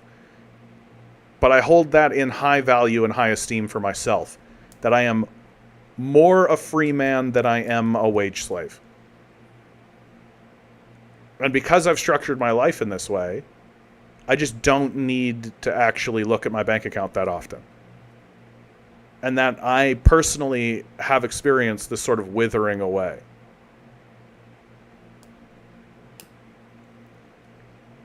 We have a new commenter, and I like to give a preference to new commenters. Anti-Ragul 665, the neighbor of the beast. I hope you're here to be beautiful, my man. Why didn't Egypt establish a Palestinian state when Egypt controlled the Gaza Strip? West Bank and Gaza Strip transferred to Palestinians controlled by Israel. I don't know. Yeah, I don't know. I don't know everything. I don't really know why Egypt didn't establish a Palestinian state. I mean, I can speculate on that answer. And I mean, it's for pretty much the reasons you would expect, that Egypt has always been, or not always, obviously, but Egypt has more often than not in the modern period been a surrogate state of the United States, or a vassal state of the United States. That, like back in 2008, they had the Arab Spring, and there was a general uprising, and then an election, and the Muslim Brotherhood won the election, and so the government got couped by the United States, right? So the U.S. is not going to allow Egypt to do anything to interfere with its general military project here in Israel. And Egypt's fairly convinced of that, I should say, right? Egypt understands. Like, they know what their place is in all of this. Their place is to essentially manage the Suez Canal, right? And they know that if they don't manage the Suez Canal on behalf of Western power, that Western power will come in and coup their leadership and put in leadership that does. Right? That's been the case for a long, long time. So the idea that Egypt would somehow interfere with the affairs of what's going on in Israel, while there's this like tacit understanding in Egypt that if you interfere with the comings and goings of Western imperialism, you'll just incur their wrath. That generally explains most of what Egypt does in this area and this kind of situation. They just understand that they're under the heel of Western imperialism. Now, I can't tell you the specifics of this exact situation that you're exactly talking about, because I haven't done the reading and I'm not that familiar with that particular moment in time, so I don't want to pretend like I'm an expert about that situation. but that's more or less my suspicion. It's very similar to like how if you start talking about an African state, and I start doing research on any African country, it's like, okay, when did the colonial period begin? When were they colonized by the British? And I like to take a little bet in my head. Who colonized them? That's the game that I play. Was it the Germans? Was it the French? Was it the British? Who colonized them? And I play that little game. And sometimes I'm successful. Sometimes not. Yeah, that's what my suspicion and what my general knowledge sort of spits out. That Egypt isn't going to act against imperial power because they understand imperial power will come in and punish them for it. And they would just prefer to not incur the wrath of the American empire. They've learned their lesson, and they're a good little boy. That's probably right. So, your answer, very interesting. Thank you for your question. I appreciate it. Vfro says, they don't allow you to have a savings. Their game is to take you from you and only allow you enough to sustain retirement, which they are shortening more and more. Well, one of the things that was really illuminating for me, and that I was quite proud of myself over, I read an article last week, and I read it on the stream, and it said 60% of Americans are living paycheck to paycheck. And I really had like a dawning reality. I am not living paycheck to paycheck. I'm willing to say that I have a nest egg stored up, and it's there. And if something dramatic was to happen, I probably could last over 6 months, I think. And I've just come to realize that has put me in a minority. That I'm not living in a state of frantic fear where I'm like, how do I pay my rent next month? How do I pay my rent next? Oh my God. If I had a $500 crisis, I would be fine. Like I wouldn't want to pay it, obviously, but I would be fine. And that's given me a lot of stability. It's granted me a lot of calmness in my life. And I can tell you with like pretty succinctly that anybody who's telling you money doesn't buy happiness is just a slaver. It sure does. It sure does. It might not buy you happiness, but it'll definitely lay the foundation for you to stand on. Because, like, just knowing that I have this nest egg and I've got this ability to be able to stand on my own 2 feet for that period of time without that fear, without that looming fear that's constantly at the gates of the majority of the populace. The majority of the populace is living paycheck to paycheck. 60%. Meanwhile, the Biden administration is pretending like the economy is booming. It's pretending like everything's good. It's despicable. Everyone's living in fear. Everyone's living in a position of fight or flight. And I can get out of that position of fight or flight. And I live in that position of not being in fight or flight, by and large, because I don't have this looming fear and this looming specter over me.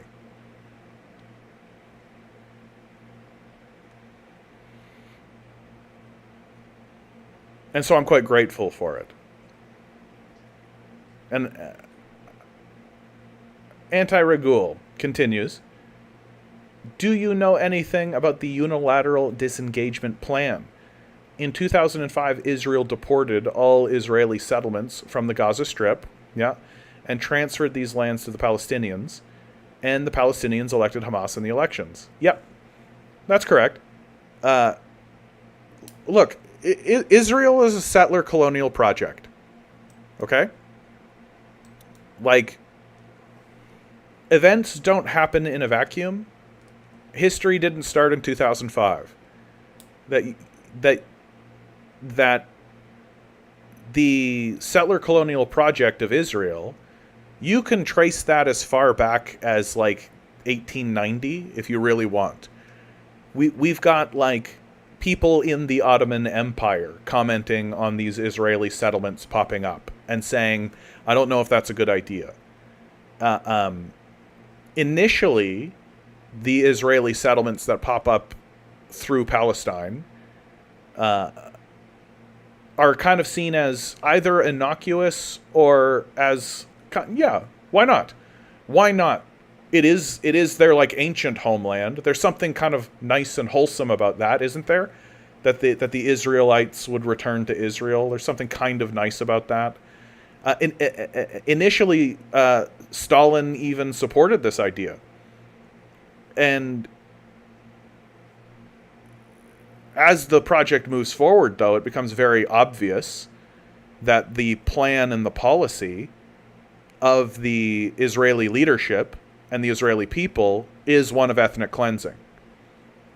Ben Gvir, the first prime minister of Israel, explicitly stated it and said outright that the Arabs should be skeptical of us because our intention is to take their homeland.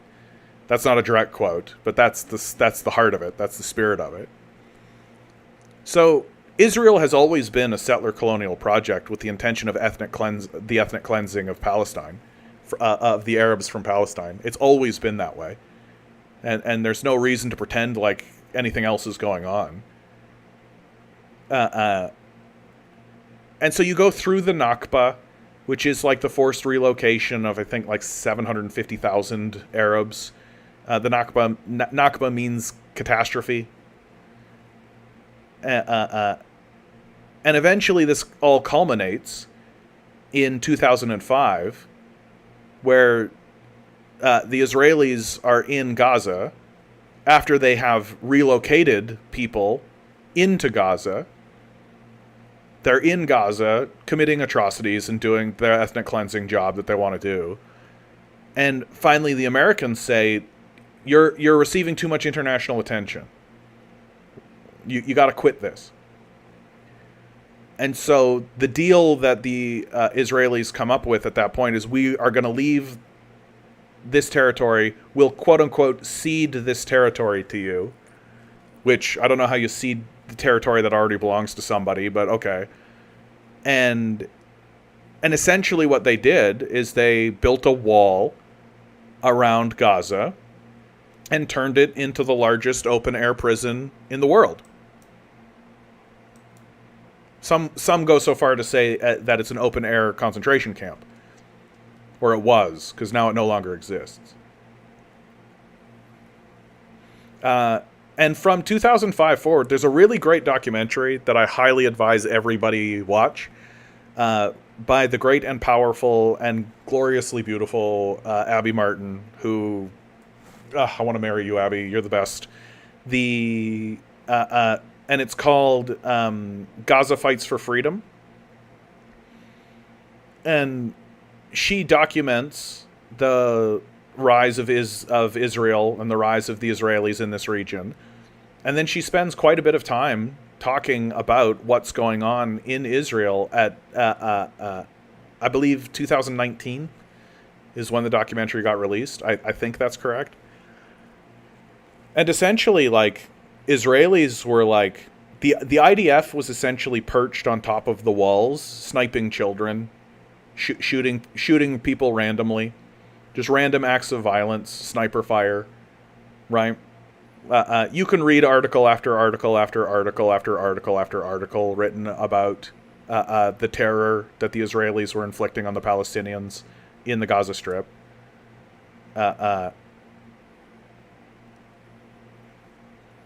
And so the idea that the Israelis have that, like, well, what are these Palestinians complaining about? We gave them that territory. Well, you can't give something to somebody they already have, right? It was their territory in the first place. You're the settler colonials, right? You're coming in to purge the land.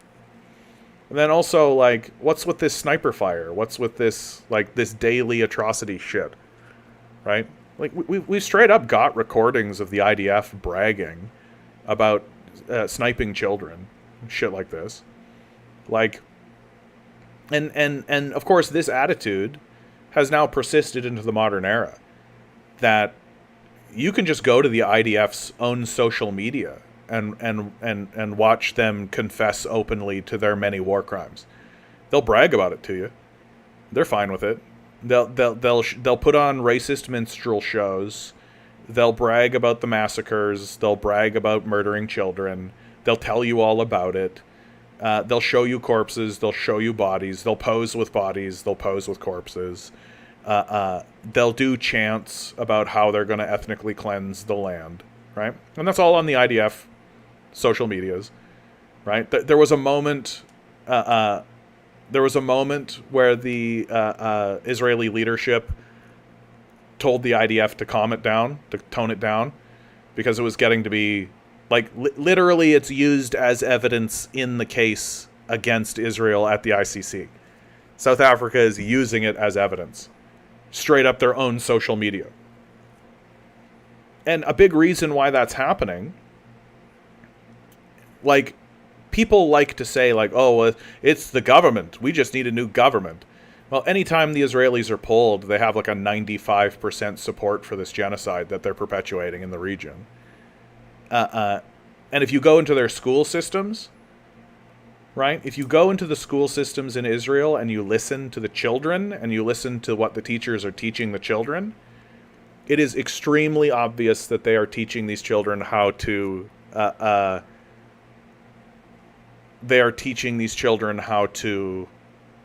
dehumanize the Palestinians in order to commit to this genocide. Anyway, I hope I touched on something there for you, my man. I hope that answered your question. I do have to respond to this guy on my YouTube channel. The Ball Fondler. Well done, sir. I admire your brazenness. I'm sure you're going to find lots of plastic. So you've written quite a bit all of a sudden. So let's, I hope you're here to be beautiful, my man. Capitalism allows rich people to take the surplus from the workers and call it profit. While everyone is working and surviving, they sit in their castle and count their gold they stole. Strong start, my friend. Without capitalism, rich people would not exist. We are slaves to the rich. The rich do not want the wealth to be spread. They must be the 1% while everyone else is the 99% working. Shouldn't workers decide what happens with their surplus they make? True freedom is when everyone in the community has their basic needs met, can focus on other things in life besides survival. Unequal suffering versus shared suffering. Escape survival for the workplace and create a community where we decide what's best for us. A true democracy. In America, you don't get rich by working. You could work the most skilled job and still not be a millionaire. Oh no, if you want to reach billionaire status, you need to be taking advantage of a lot of workers. And they all need to be making. It's survival for those who work and just good business for everyone else with money. Where's the community in capitalism? Rich set the rules and regulations and don't follow them. The working class do. You don't own your own time. A business owner does. And if you want to survive, you gotta go clock into work. Not much different from feudalism. Improved slavery. Thank you for your comment, bud. Really. It is wage slavery. The reason why I can so confidently say so, and the reason why I do so confidently say so, is that during the Civil War in the United States, the Lincoln Republicans, Lincoln ran on a platform of abolishing wage slavery, the current system that we are under today. He ran on a platform of abolishing wage slavery. He wasn't able to, clearly, because he had to deal with the chattel slavers of the South. And that was the line of the Civil War. That's how the Civil War was fought. The line upon which the Civil War was fought. There's this wonderful book, well, wonderful, but I mean, it's informative book, that I highly advise everybody seek out. It should be taught in schools. It's an indictment of the education system that it isn't. It's called Cotton is King. The moment I heard that this book existed, I bought it immediately. Straight away. And that was during a period of time when I was really counting my dimes and nickels. Cotton is king. It is a assortment of essays. It is a collection of essays written by the pro-chattel slavers of the South. And it was their justifications and arguments in favor of maintaining the system of chattel slavery. It's an incredibly powerful document because you'll find that a lot of the arguments that are used within it are still in use today. You can hear their words said by people like Ben Shapiro, Jordan Peterson, Stephen Crowder, and anyone within the Republican Party apparatus. One of the arguments that the chattel slavers made was that the system of wage slavery is actually morally inferior to the system of chattel slavery. That chattel slavery is a morally superior system to wage slavery. And the argument went thusly. A chattel slaver owns the slave. The slave is his property. So if the work dries up and there's nothing for the chattel slave to do, the owner still has to take care of that slave because the slave is his property. He still needs to feed the slave. He still needs to clothe the slave. He still needs to house the slave. The wage slaver, when the work dries up, the wage slaver lays the slave off. And the slave is thrown out into the elements and has to seek other employment elsewhere. And if that slave can't find employment, then that slave can become homeless, that slave can starve, that slave can succumb to the elements. Therefore, they argued, chattel slavery is a superior moral system because, unlike wage slavery, it guarantees the subsistence of the slave. Now, of course, there are obvious flaws with this argument, I would say. But that was the argument that they made. And they recognized that this system that we are currently under is wage slavery. That's what it is. And we shouldn't call it anything else. And that our goal should be to thwart this system at every stage and at every step of the way. I have chosen for myself a path of non-participation. That I am not going to participate in the system of wage slavery. I will only participate in the system of wage slavery to the degree that I must in order to survive. That past that, I am not going to participate at all. And moreover, my participation is going to be as light a touch as possible. So that I can maximize the pleasure and enjoyment of the people in my community while minimizing the devastation that capitalism spreads into the society. And that's more or less how I deal with the structure of wage slavery. And that my hope is that we as a people begin to raise in consciousness to the degree that we come to recognize and realize that wage slave systems should be replaced with social systems and socialist systems.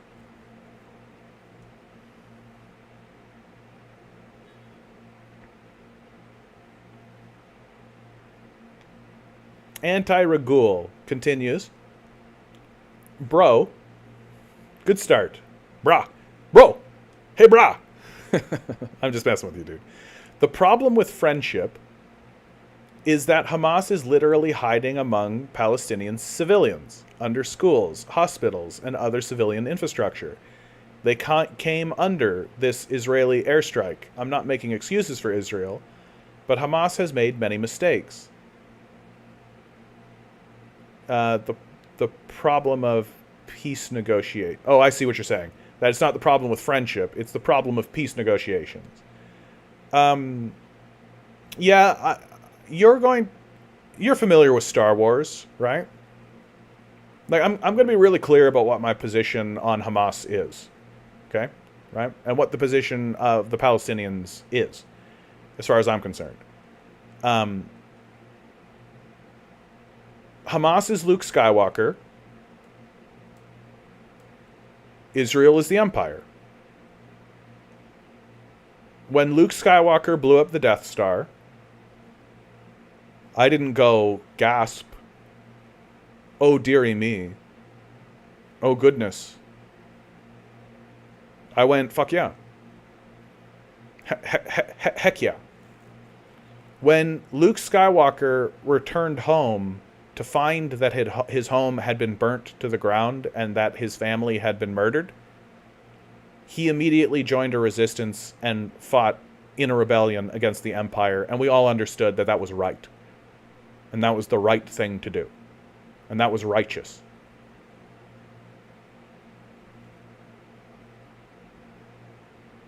So I think that there's a lot of clarity in this situation. That the people who actually have the power to end this conflict is the Empire. And that if they actually wanted to see a cessation of this genocide, then they would stop doing it. And I will never, at any single point, ever, criticize, critique, or even seek really to analyze what Hamas or the Palestinians do in their resistance to the Empire. Because they know far more about the situation than I do, and I am in no position, that none of us are in any position to play backseat quarterback as those people fight not only for their very lives, but for the existence of their culture. Everything they do with far more awareness than us, in their continual struggle against an evil, overwhelming, genocidal force. And I pray every single day that they will be victorious and that they will blow up that fucking Death Star. And when they do, I will cheer.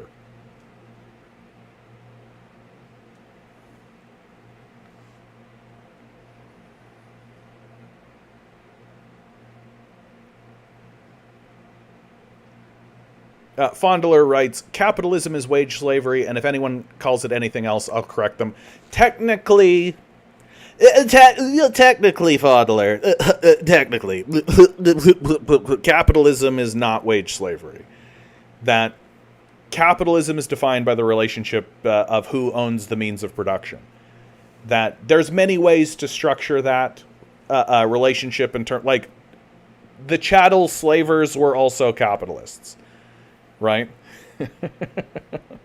It'd be more accurate to say that capitalism is slavery. Like, capitalism loves slavery. I think the strangest position that any worker takes is that capitalism is a voluntary system. I think that's very odd. And the people who say that kind of thing, I think you should be very mistrustful of. You should be very skeptical of an organization like PragerU, while they stand up and try to convince you that capitalism is a voluntary system. Like, I've never seen so much coercion in a voluntary system. If capitalism is a voluntary system, why does it continuously suppress labor movements? If capitalism is a voluntary system, why are they dropping bombs on striking workers? If capitalism is a voluntary system, where's my food and where's my shelter? Like, if capitalism is a voluntary system, why am I always so coerced into participating in it? Like, it's just so obviously false. Like, capitalism is obviously a coercive system.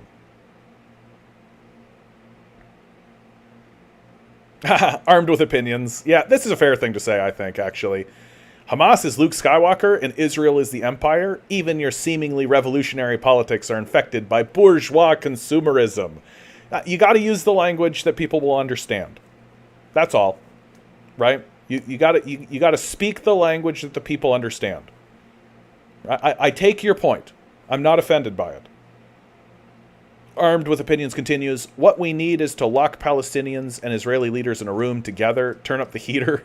No one leaves until there's a discussion and both parties reach an agreement. Yeah, good luck. Good luck with that. Bound says, capitalism is voluntary. Your option is live under a bridge with drug addicts or be an NPC in society. Good point, Bound. It's work or starve. That's right. What a great choice. Not coercive at all.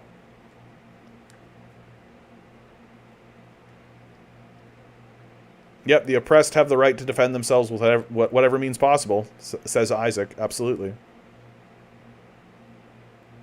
CH writes, in a genocide, the entire planet has an obligation to exterminate their genociders, as we did in 1945. CH, no, I think I'm okay. To me, there are clear signals. Just to be clear to those who are listening at home about what I'm talking about, CH writes, just block that trash. He has no right to talk about mistakes of a stateless indigenous people fighting nuclear powers. I think that, well, demand better, good for you. Thanks for being here, bud. It's been so long since I've seen you in here. I hope you're having a blessed time out there in the world, my friend. Good to see you. I think that there's two things that I need to see, or I need to see one of two things to block someone. One, you're just rude, right? Like you're calling me names, you're insulting me, you're condescending, right? Or two, like overt Nazism, right? Like overt white supremacy. There is a third one. But the third one is you cease responding rationally to evidence. That if I'm having a discussion with you and I tell you something that is just objectively true and you choose to ignore it and pretend like that doesn't exist, I'm fine with blocking you. Because I'm not interested in having discussions with flat earthers, Nazis, or rude people. And so if a person comes in here and asks questions in good faith, they're being kind to me, they're not being condescending or rude, and they're taking in what I'm saying and acknowledging the evidence of the situation, then I'm fine with a person having contrarian views. Because, and the reason why I think that's important, and I think it's important that I say this not just for you, the listener, but for me to build a stronger, to create strong lines and to create strong expectations for myself as I do this, is there's a lot of propaganda out there. There's a lot of misinformation. There's a lot of it's easy to step into those traps, and it's easy to hear something incorrect and to absorb that and to think that that is true. And as long as you're being receptive to that being pried apart and picked apart, then I think that you are welcome here, as long as you're willing to be kind, not just to me, but to other people in the chat. Kindness, I think, is very important. Not being a Nazi, I think, is very important. And being receptive to evidence. I think those are the three pillars of what keeps people in the chat, even when they have contrarian views.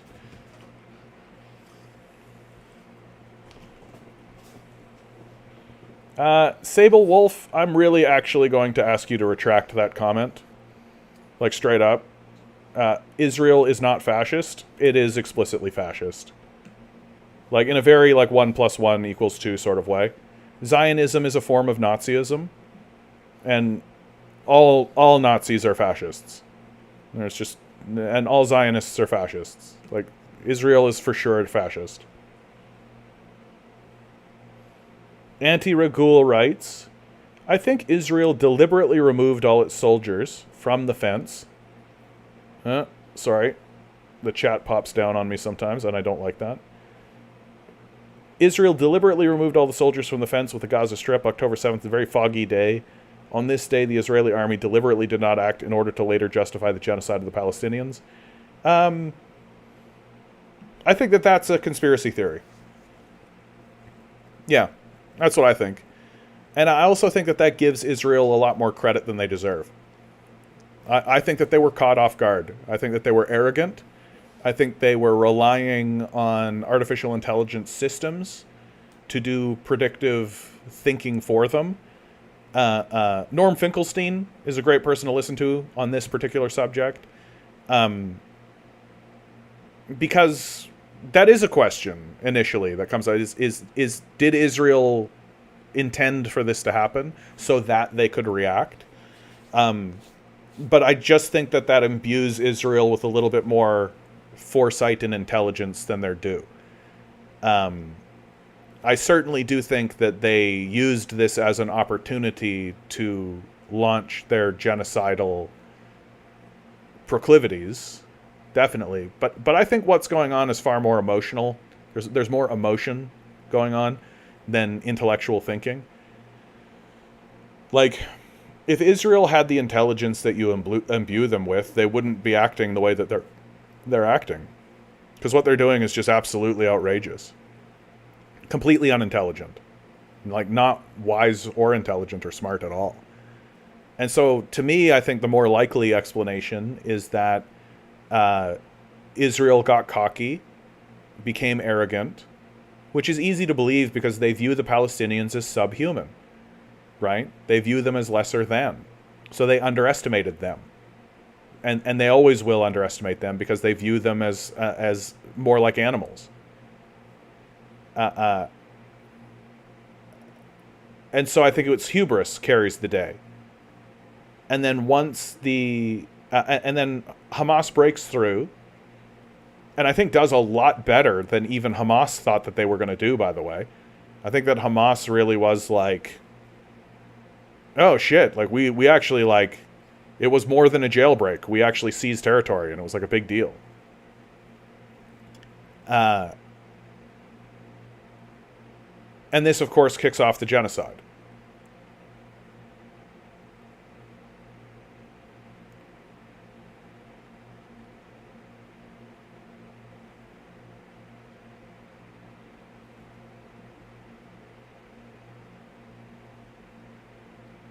Yep, Bound writes, I'm full right-wing, upper middle income, hasn't kicked me yet. Well, because I always find you to be kind, Bound.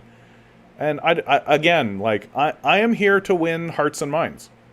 That's my goal, right? My goal is to convince people that there are superior models, there are new ideas, there are different ideas, that the ideas that are good ideas have been demonized by the system of capital for good reason, because they're a significant threat to the system of capital, and the system of capital knows it and is aware of it.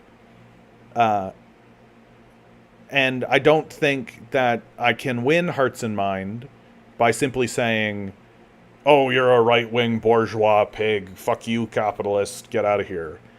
And one of the lessons that I very recently have had, and I've actually been very successful, and I'm quite proud of this. I'm quite proud of this, of myself. So I'm going to give myself a little pat on the back, because I was caught in this pattern of calling people stupid.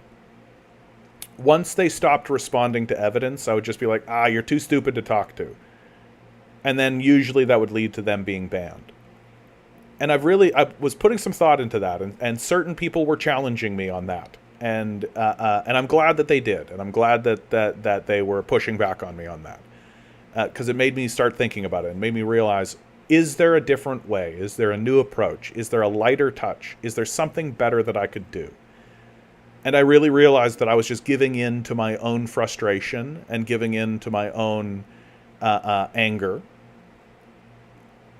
instead of simply saying, I don't think you're meaningfully engaging with reality.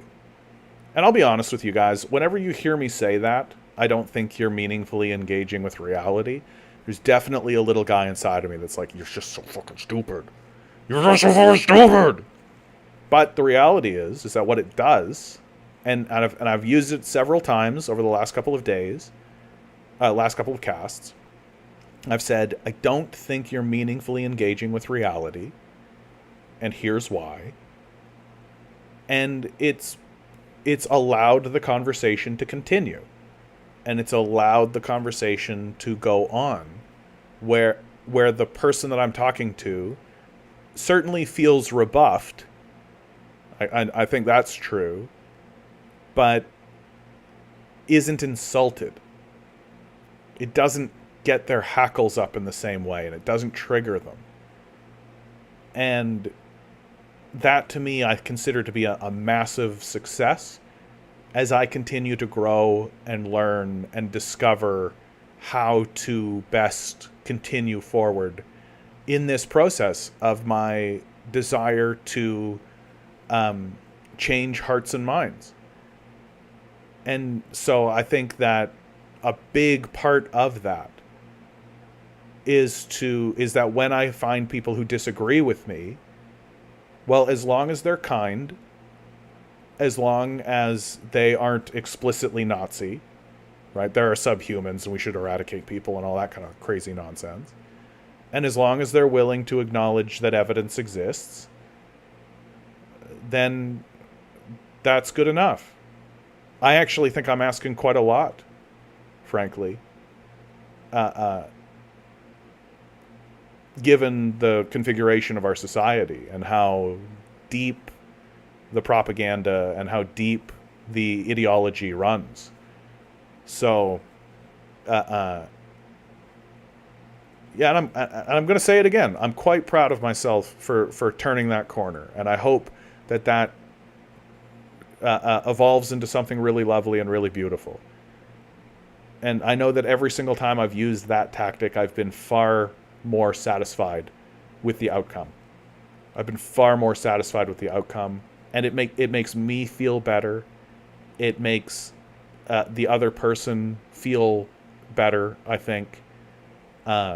It takes me down avenues. Like the last time I used it, I ended up giving someone a book recommendation. Chris Hedges and Joe Sacco's Days of Destruction, Days of Revolt, which I highly advise everybody read. And that really made me realize, like, oh, that's a really good outcome, where I get to say to someone, oh man, like you're holding these views. I don't think you're meaningfully engaging with reality.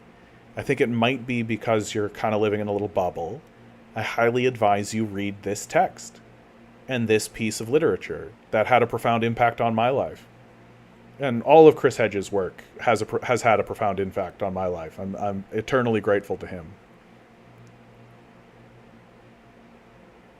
And yeah, so that's just a long form way of me saying I'm going to always be I'm always going to be welcoming, no matter your perspective. Unless you're a Nazi, then get bent. Solo Dolo 51 over on Twitch. Will Trump win in jail? Trump's not going to go to jail. That's basically a given. He'll likely have to face a fine. He will technically be considered a felon. I still think Donald Trump wins. And the reason why I think that Donald Trump will win is because he is, even after this felony charge, he is still leading in the swing states. And ultimately, it is the swing states that matter.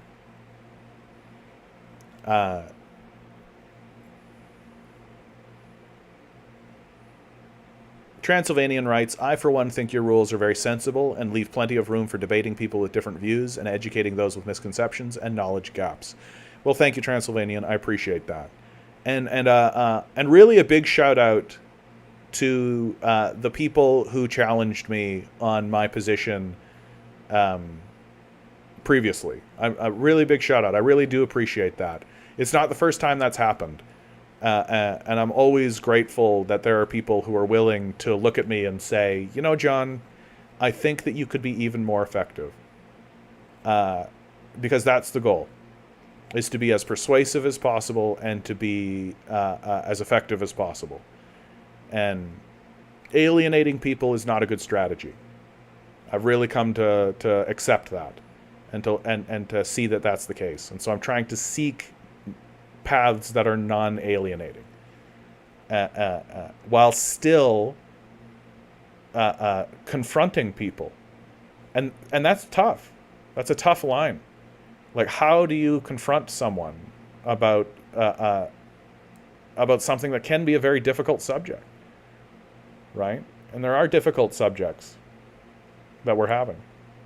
Woke CIA drone pilot. When will we get the song about the plastic in the balls? I got plastic in my balls. I got plastic in my balls. Yeah, dude. I should definitely write that.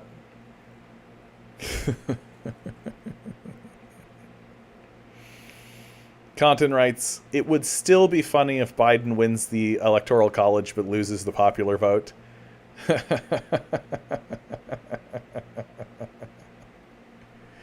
Yeah, I don't think there's any good outcome, dude. Like, it's a disaster either way. Like, that's the hard reality of American politics today. Like, there's no success here. Nobody's winning, right? Like, there's no victory. Like, nobody's going to do a victory lap. There's no success story here.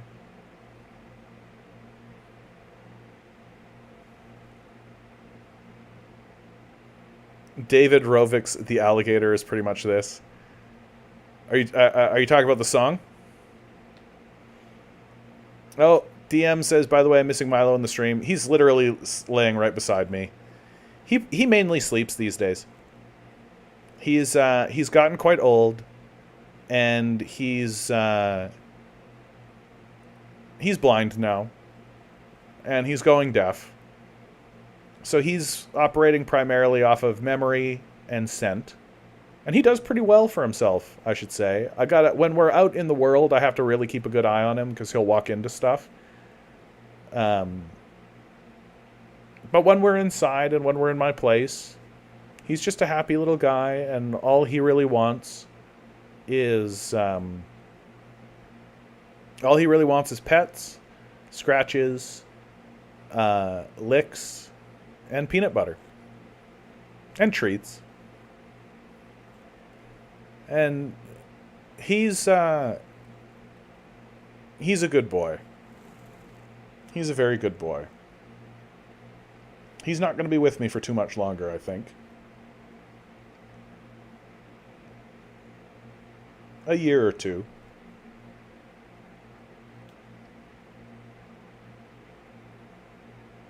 And as he gets older, he's sleeping more. I remember the days where he was up all the time.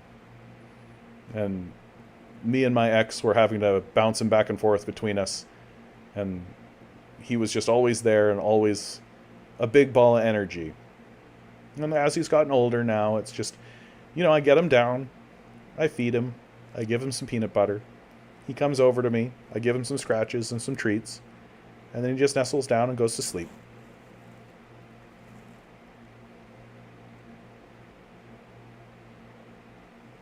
And he's a good boy. And I'm lucky to have known him.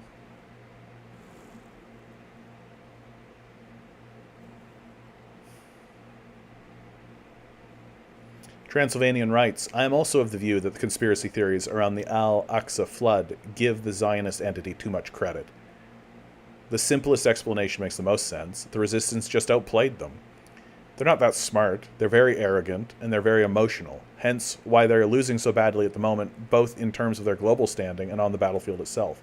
Yeah, I think that they're primarily driven by emotion, right? That emotion is just like an unfettered rage has taken them over. I just don't think they're thinking clearly at all. Transylvanian continues, Trump will likely win the election, but the trials will still have been a victory for the establishment because they will intimidate Trump into kowtowing to the deep state to avoid further headaches. I mean, Trump was always going to kowtow to the deep state. Like, come on. He was never serious. Like, you read Project 2025 and you're just like, Trump's just going to sign off on that. It'll be interesting to see how he wields power, because he is going to go on a vengeance tour. There's just no doubt about that. Like, he's so petty. He's such a petty person that there's absolutely no way he doesn't wield his power in the most petty and pathetic of ways. The second term is just going to be outrageous, really. But he's basically just going to do what he's basically just going to do what his handlers want him to do. He just wants to be the president, dude. That's always been his thing. He just wants to be the big tough guy. He wants to be the big grayback. He wants to be President Donald J. Trump. He doesn't care. That's what made this whole thing so weird, frankly. Like, the way the Democrats responded to Donald Trump was so strange, in my view. Like, when he was in power, when he was the president, he didn't act like a lunatic or anything. He acted like a normal, a lunatic, obviously, but he acted like them. Like, he's just normal, right? He's just another one of them. I think the only thing I can come up with, the only reason they despise him so much, and the only reason that they hate him to the degree that they hate him, is that he is a mirror that reflects what they are back to them. That Hillary Clinton and Biden and Obama and all these guys, when they look at Trump, they're revolted. And they're revolted because they know in their heart of hearts that they are like him. That Hillary and Donald Trump are functionally the same person. That Hillary has just erected a death mask, whereas Donald Trump just doesn't feel the need to have that death mask. He can just be himself, and they despise him for it.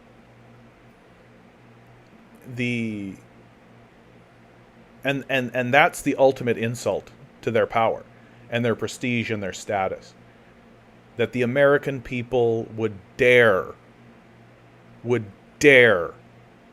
to compare me, Hillary Clinton, to Donald Trump. They would dare do that? Yeah, we dare. You're a fucking psychopath, Hillary. We heard you cackle when you murdered Gaddafi. Like, we know you're a dark, a horrific person. Like, you're not different.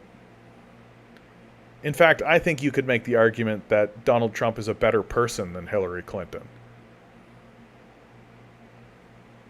Like, if the goal is to vote for the lesser of two evils, I don't know. What country did Donald Trump destroy? Donald Trump destroy a country? Which country? When? I can tell you which country Hillary destroyed. Libya, 2006. Turned it into a slave state with warlords and shit. Most prosperous nation on the African continent. Absolutely destroyed. Thanks, Hillary.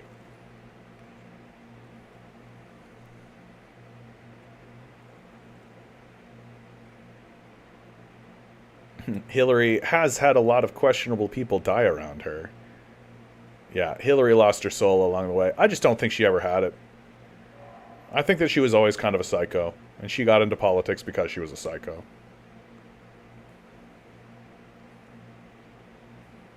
Donald Trump was up there doing business with North Korea, talking to Putin on Russia. Yeah, like, I always found that to be really odd.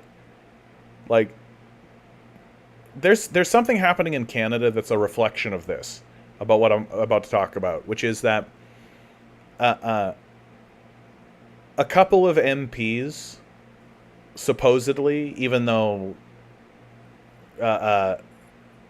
CSIS has now said that this isn't a thing, but that doesn't seem to have mattered.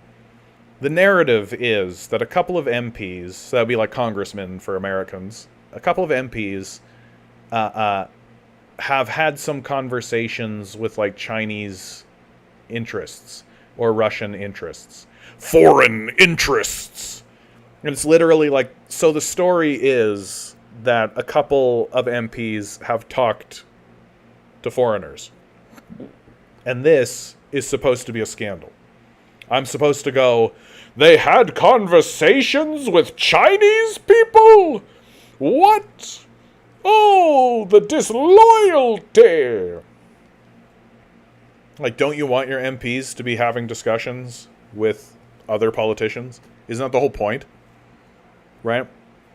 So it's just like settler colonial racism at the highest possible level, and just like a Red Scare, straight up just like, the commies are coming over here and they're taking over our government because one guy had a conversation with one of them one time. Are you or are you not a member of the Chinese Communist Party? It's like the dumbest, like, stupid as shit. Like, and it's stupid. Like, it's really dumb. That, like, I'm supposed to hear that and think anything other than, like, so Donald Trump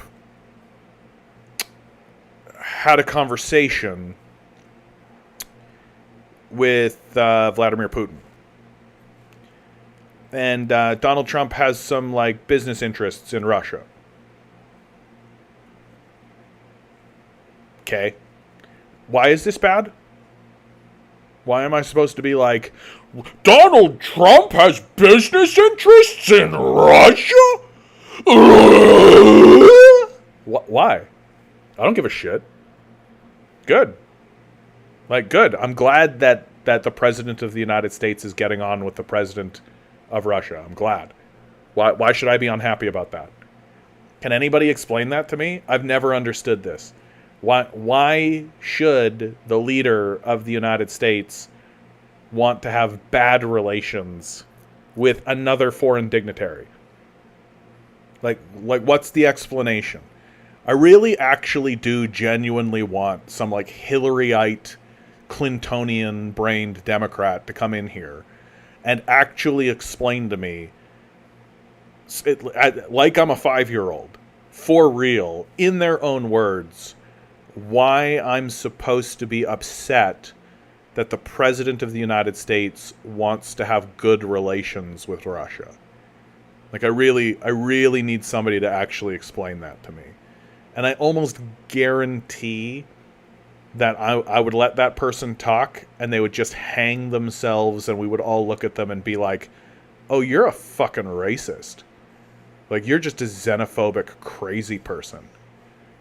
Like, you genuinely think that, like, Russia is, like, a spooky organization that's coming to get you. Like, bro, just leave them alone and, like, do trade with them. Like, what's the fucking problem? Well, you actually think Russia's gonna come over here and cause you any fucking problems? What are you, stupid? It's just annoying. Like, it is. It's just fucking annoying as shit.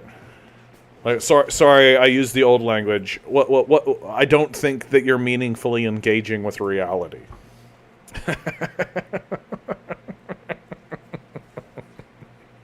Because, like, Russia doesn't want to come over here and cause problems for the United States.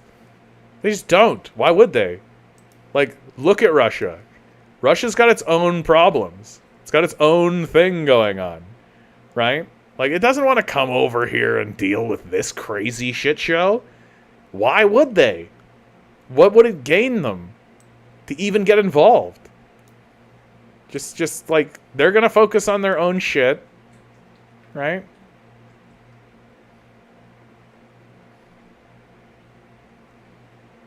Sable Wolf writes, Milley is a true guy who sanctioned Cuba and Brazil, Venezuela leftist government. Dude, Argentina is turning into just a total shithole. Like, its inflation is going through the roof. Like, people are going on strike. It's not working out.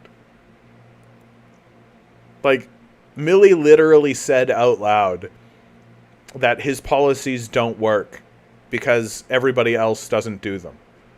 And if we were to try to pursue them, then we would be threatened with the enslavement by our neighbors. And it's like, yeah, bro, we know. We told you. Like, he just straight out says that his policies don't work and that he can't enact them.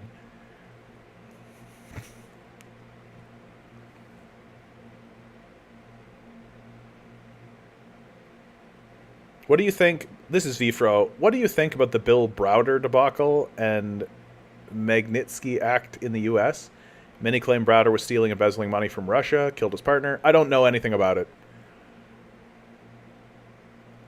So that's the end of that. I actually straight up do not even know who Bill Browder is. So it seems to me to be kind of low level, basic corruption, right? Like, look, I'm something of a realist, okay? Like I don't have it. Like, I no longer have within me this concept of moral purity, right? I don't take a moral purity stance. You should expect a certain level of corruption from your elected leadership. You just should. And if you're going to get hung up on every tiny little piece of corruption that happens, then you're never going to be able to organize or move anywhere ever, right? Ever. Like, it is always going to be the case 100% of the time that an elected official or an official somewhere does some corruption, right? Like, low-level shit you should just expect, like putting a meal on an expense account or something, right? I love it when these articles come out and they're like, Justin Trudeau spent $10,000 on a weekend meal spending spree. And I'm like, yeah, he's the prime minister. That's fine. $10,000 is literally like 2 cents from each of us. I just like, meh, I don't care. I'm not going to get my panties in a bunch about it. And besides, like, I want my prime minister to, like, look good in front of other foreign dignitaries, right? So if he's, like, taking other foreign dignitaries out for meals and they're, like, spending more money than you'd expect, nah. Low-level corruption, I don't care, right? I just don't care.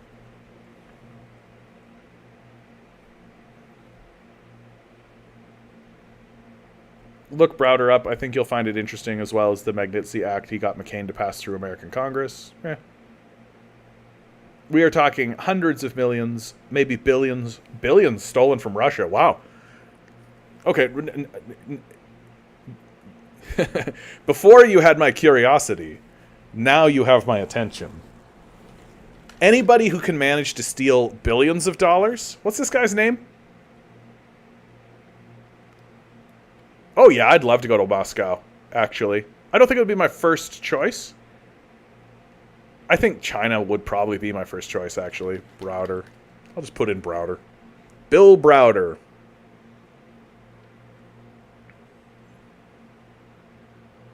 I don't know what to look for.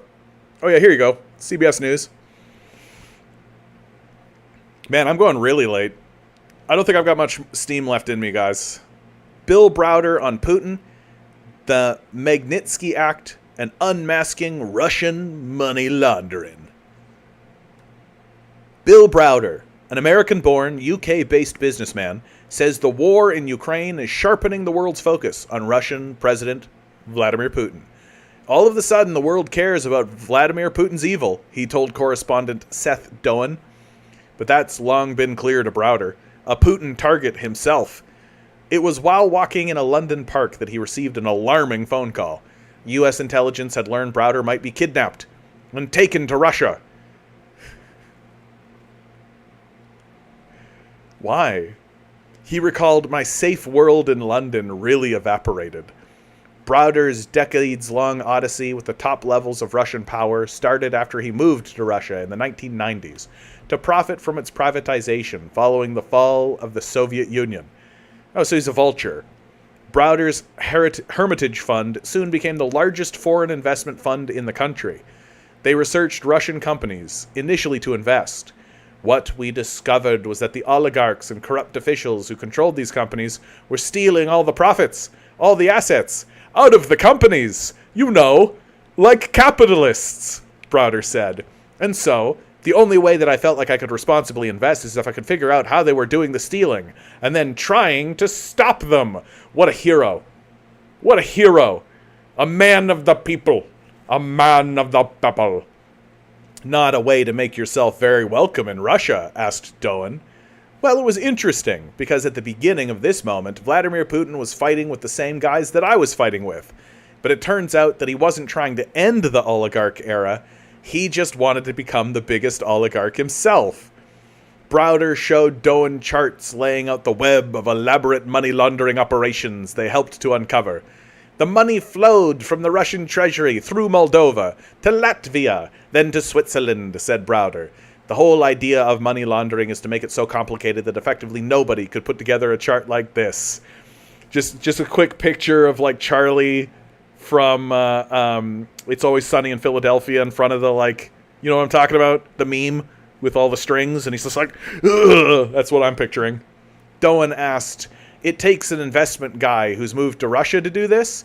It takes an investment guy whose lawyer and friend was brutally murdered and has made it his mission for the rest of his life to go after the murderers to do this, he replied. Wow, this is actually like a pretty kick-ass story. That lawyer and my friend was Sergei Manetsky, who'd been investigating a tax fraud scheme on Browder's behalf. My company paid taxes to the Russian government, said Browder. A bunch of Russian officials seized my documents and then organized an identity theft of my companies, and then organized for a $230 million tax refund of taxes that we paid back to those stolen companies so they could enjoy the money. Sergei was the person who figured out the whole $230 million tax rebate fraud. So how's that capitalism working in Russia, do you think? Huh? Aren't you so glad the Soviet Union collapsed? I know I am. Magnitsky then provided testimony to the Russian State Investigative Committee. But 5 weeks after Sergei testified, the same officials whom he testified against arrested him, put him in pre-trial detention in Russia, where he was then tortured to get him to withdraw his testimony. Sergei Manetsky died in a Russian jail in 2009. He was 37 years old. Do you feel responsible for his death? Doan asked. I do. How do you deal with that? I made a vow to his memory, to his family, to myself, that I was going to devote all of my time, all of my energy, and all of my resources to go after the people who killed him, to make sure they faced justice, Browder replied. He lobbied for a landmark piece of legislation called the Magnitsky Act. It originally sanctioned people linked to that tax fraud and Sergei Manetsky's death. Signed into law in 2012, it focused attention on the sort of corruption they'd uncovered. Some of the money from that tax scheme wound up in properties purchased in London, New York, and Dubai. Browder's search for justice was the basis of a best-selling book, Red Notice.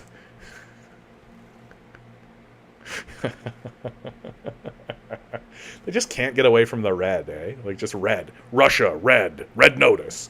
Now out this week is his latest Freezing Order, published by Simon & Schuster, a division of Paramount Global, which owns CBS.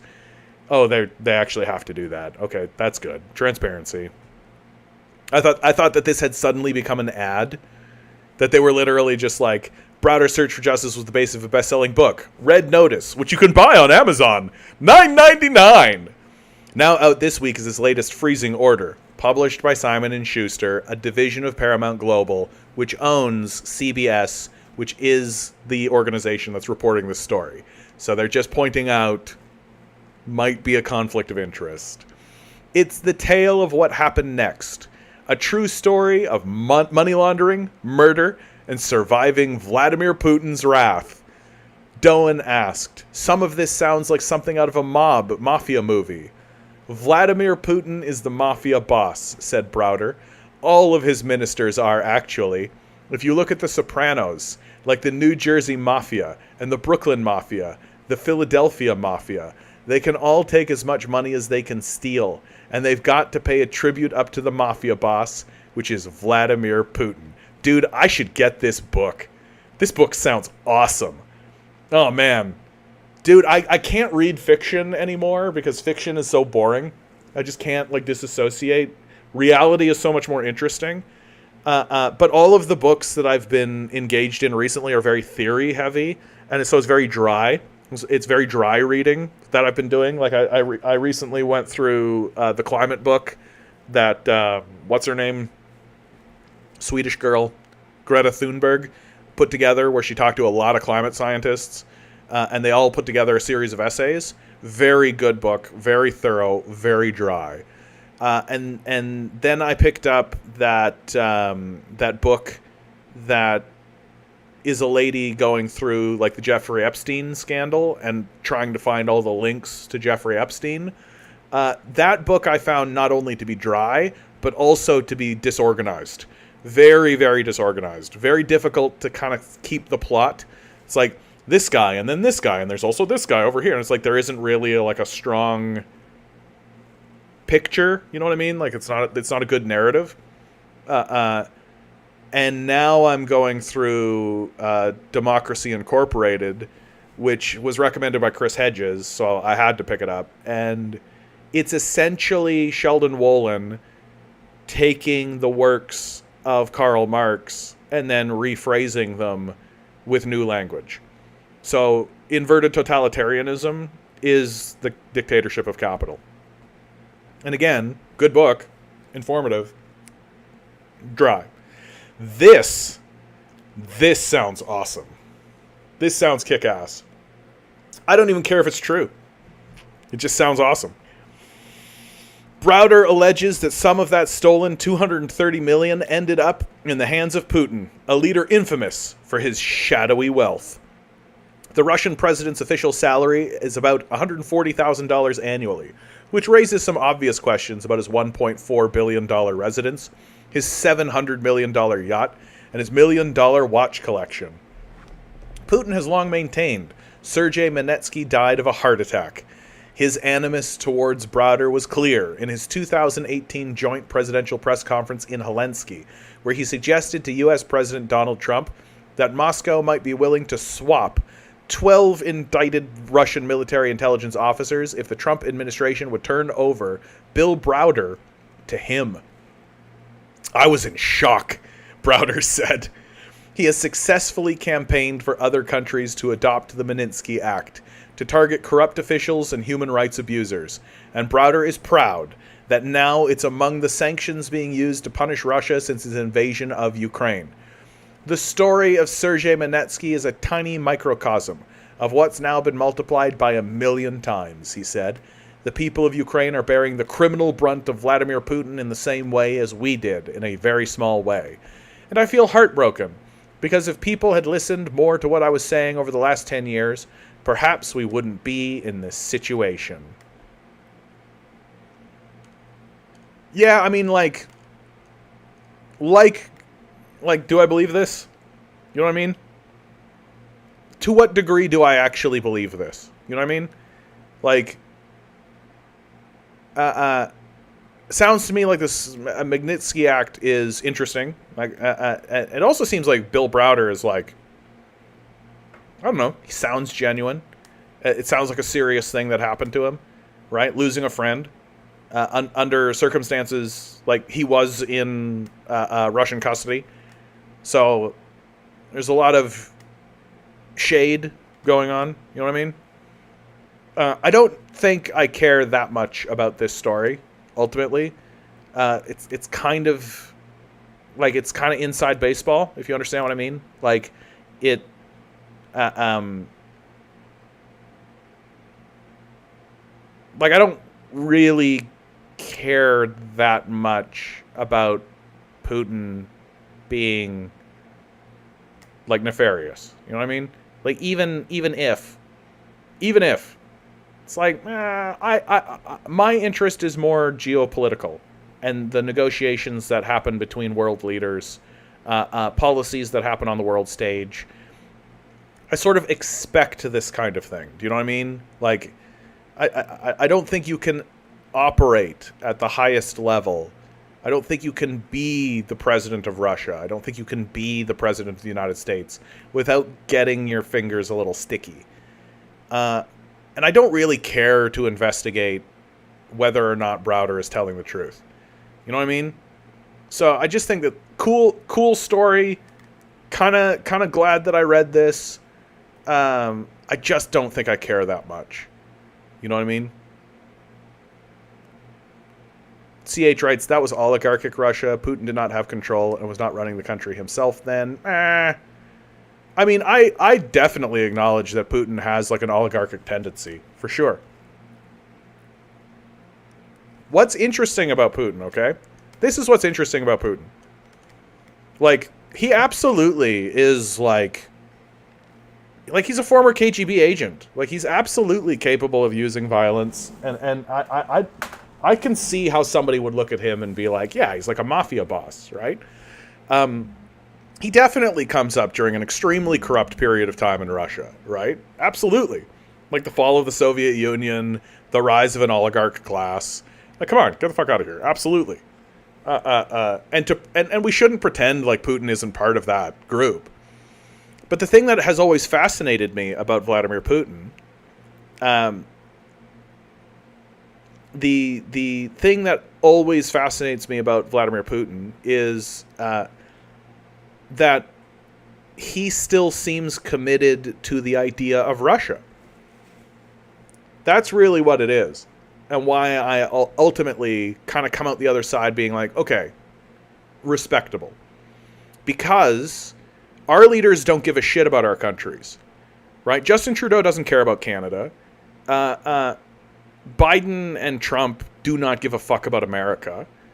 They don't care if these countries collapse under their own weight. They don't give a fuck about the legacy of Canada. They don't care. They are managing a project of extraction and abandonment. That's what they're doing, right? I don't think Putin is doing that. I don't think Putin is managing a project of extraction and abandonment.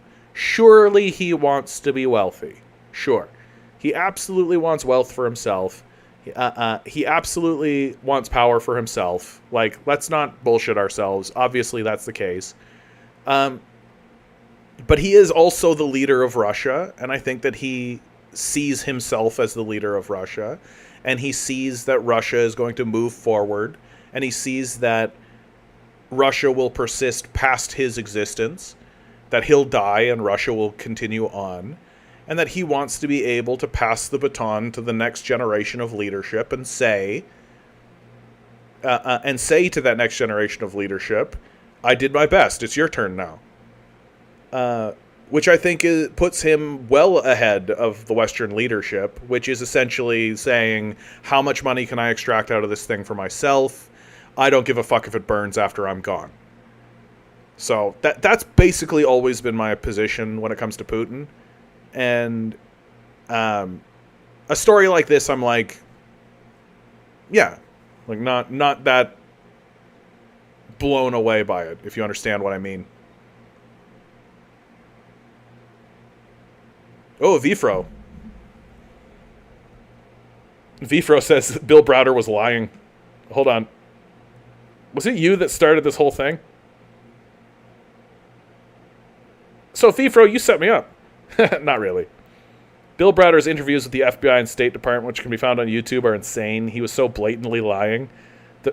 In fact, the FBI felt Browder was lying.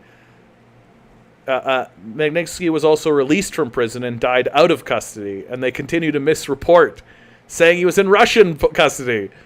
And money trails led to the nations Browder was doing business in. So Vifro basically just sort of confirmed what I just said, which is like, I don't know how much I believe this. And Vifro just basically stands in front of me and is like, yeah, don't believe it. It's all lies. Well, Vifro, you're the one that told me to do this. What are you doing to me? All I can say is that it at least makes for some nice entertainment for Westerners. Yeah, I guess so.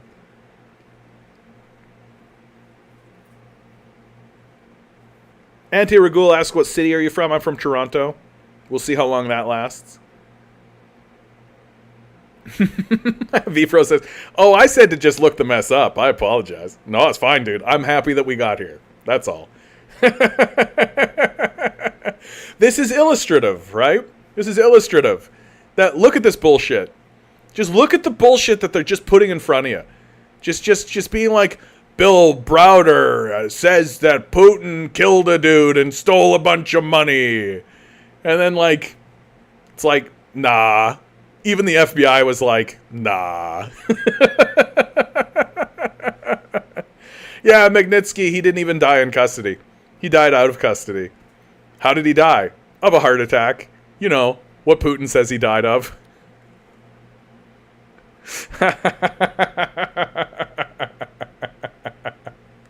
You know what's going to be, you know what would be great? You know what would be so fun? Is that after Putin dies, it'd be so great if a historian goes in there and investigates his life, and it turns out that all of like the wealth and the lavishness that he was surrounded with were all just like gifts. That he like lives in this mansion, but he didn't own it. And he had these watches, but they were all just like gifts from people. And that he was actually like giving the watches away. And it actually turns out that Vladimir Putin is like a saint. He like was saving orphans and shit. Not saying that he's doing that. I'm just saying it would be funny if that's what was the case. But like, I don't know, dude. I've never seen anything that anybody's claimed about this guy actually end up sticking. Right? Like that's the thing about Putin that I find so fascinating and so interesting. Is like, there's all these claims and there's all of these accusations and there's all this mud that gets thrown at him, but none of it ever sticks. Right?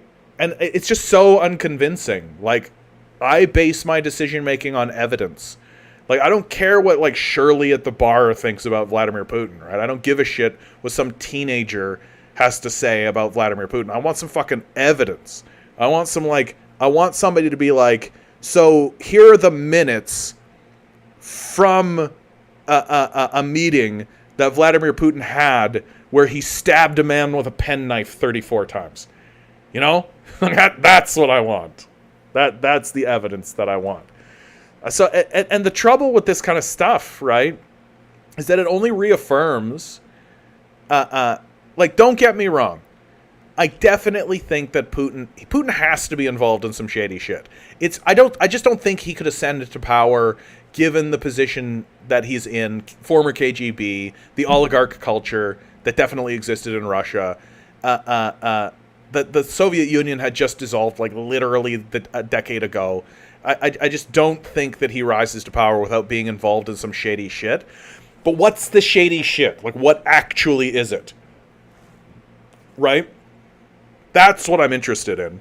Show me that story. Give me that book. Where's this book? Vladimir Putin. Like, all of the shady shit he actually did. That's the book I want to read.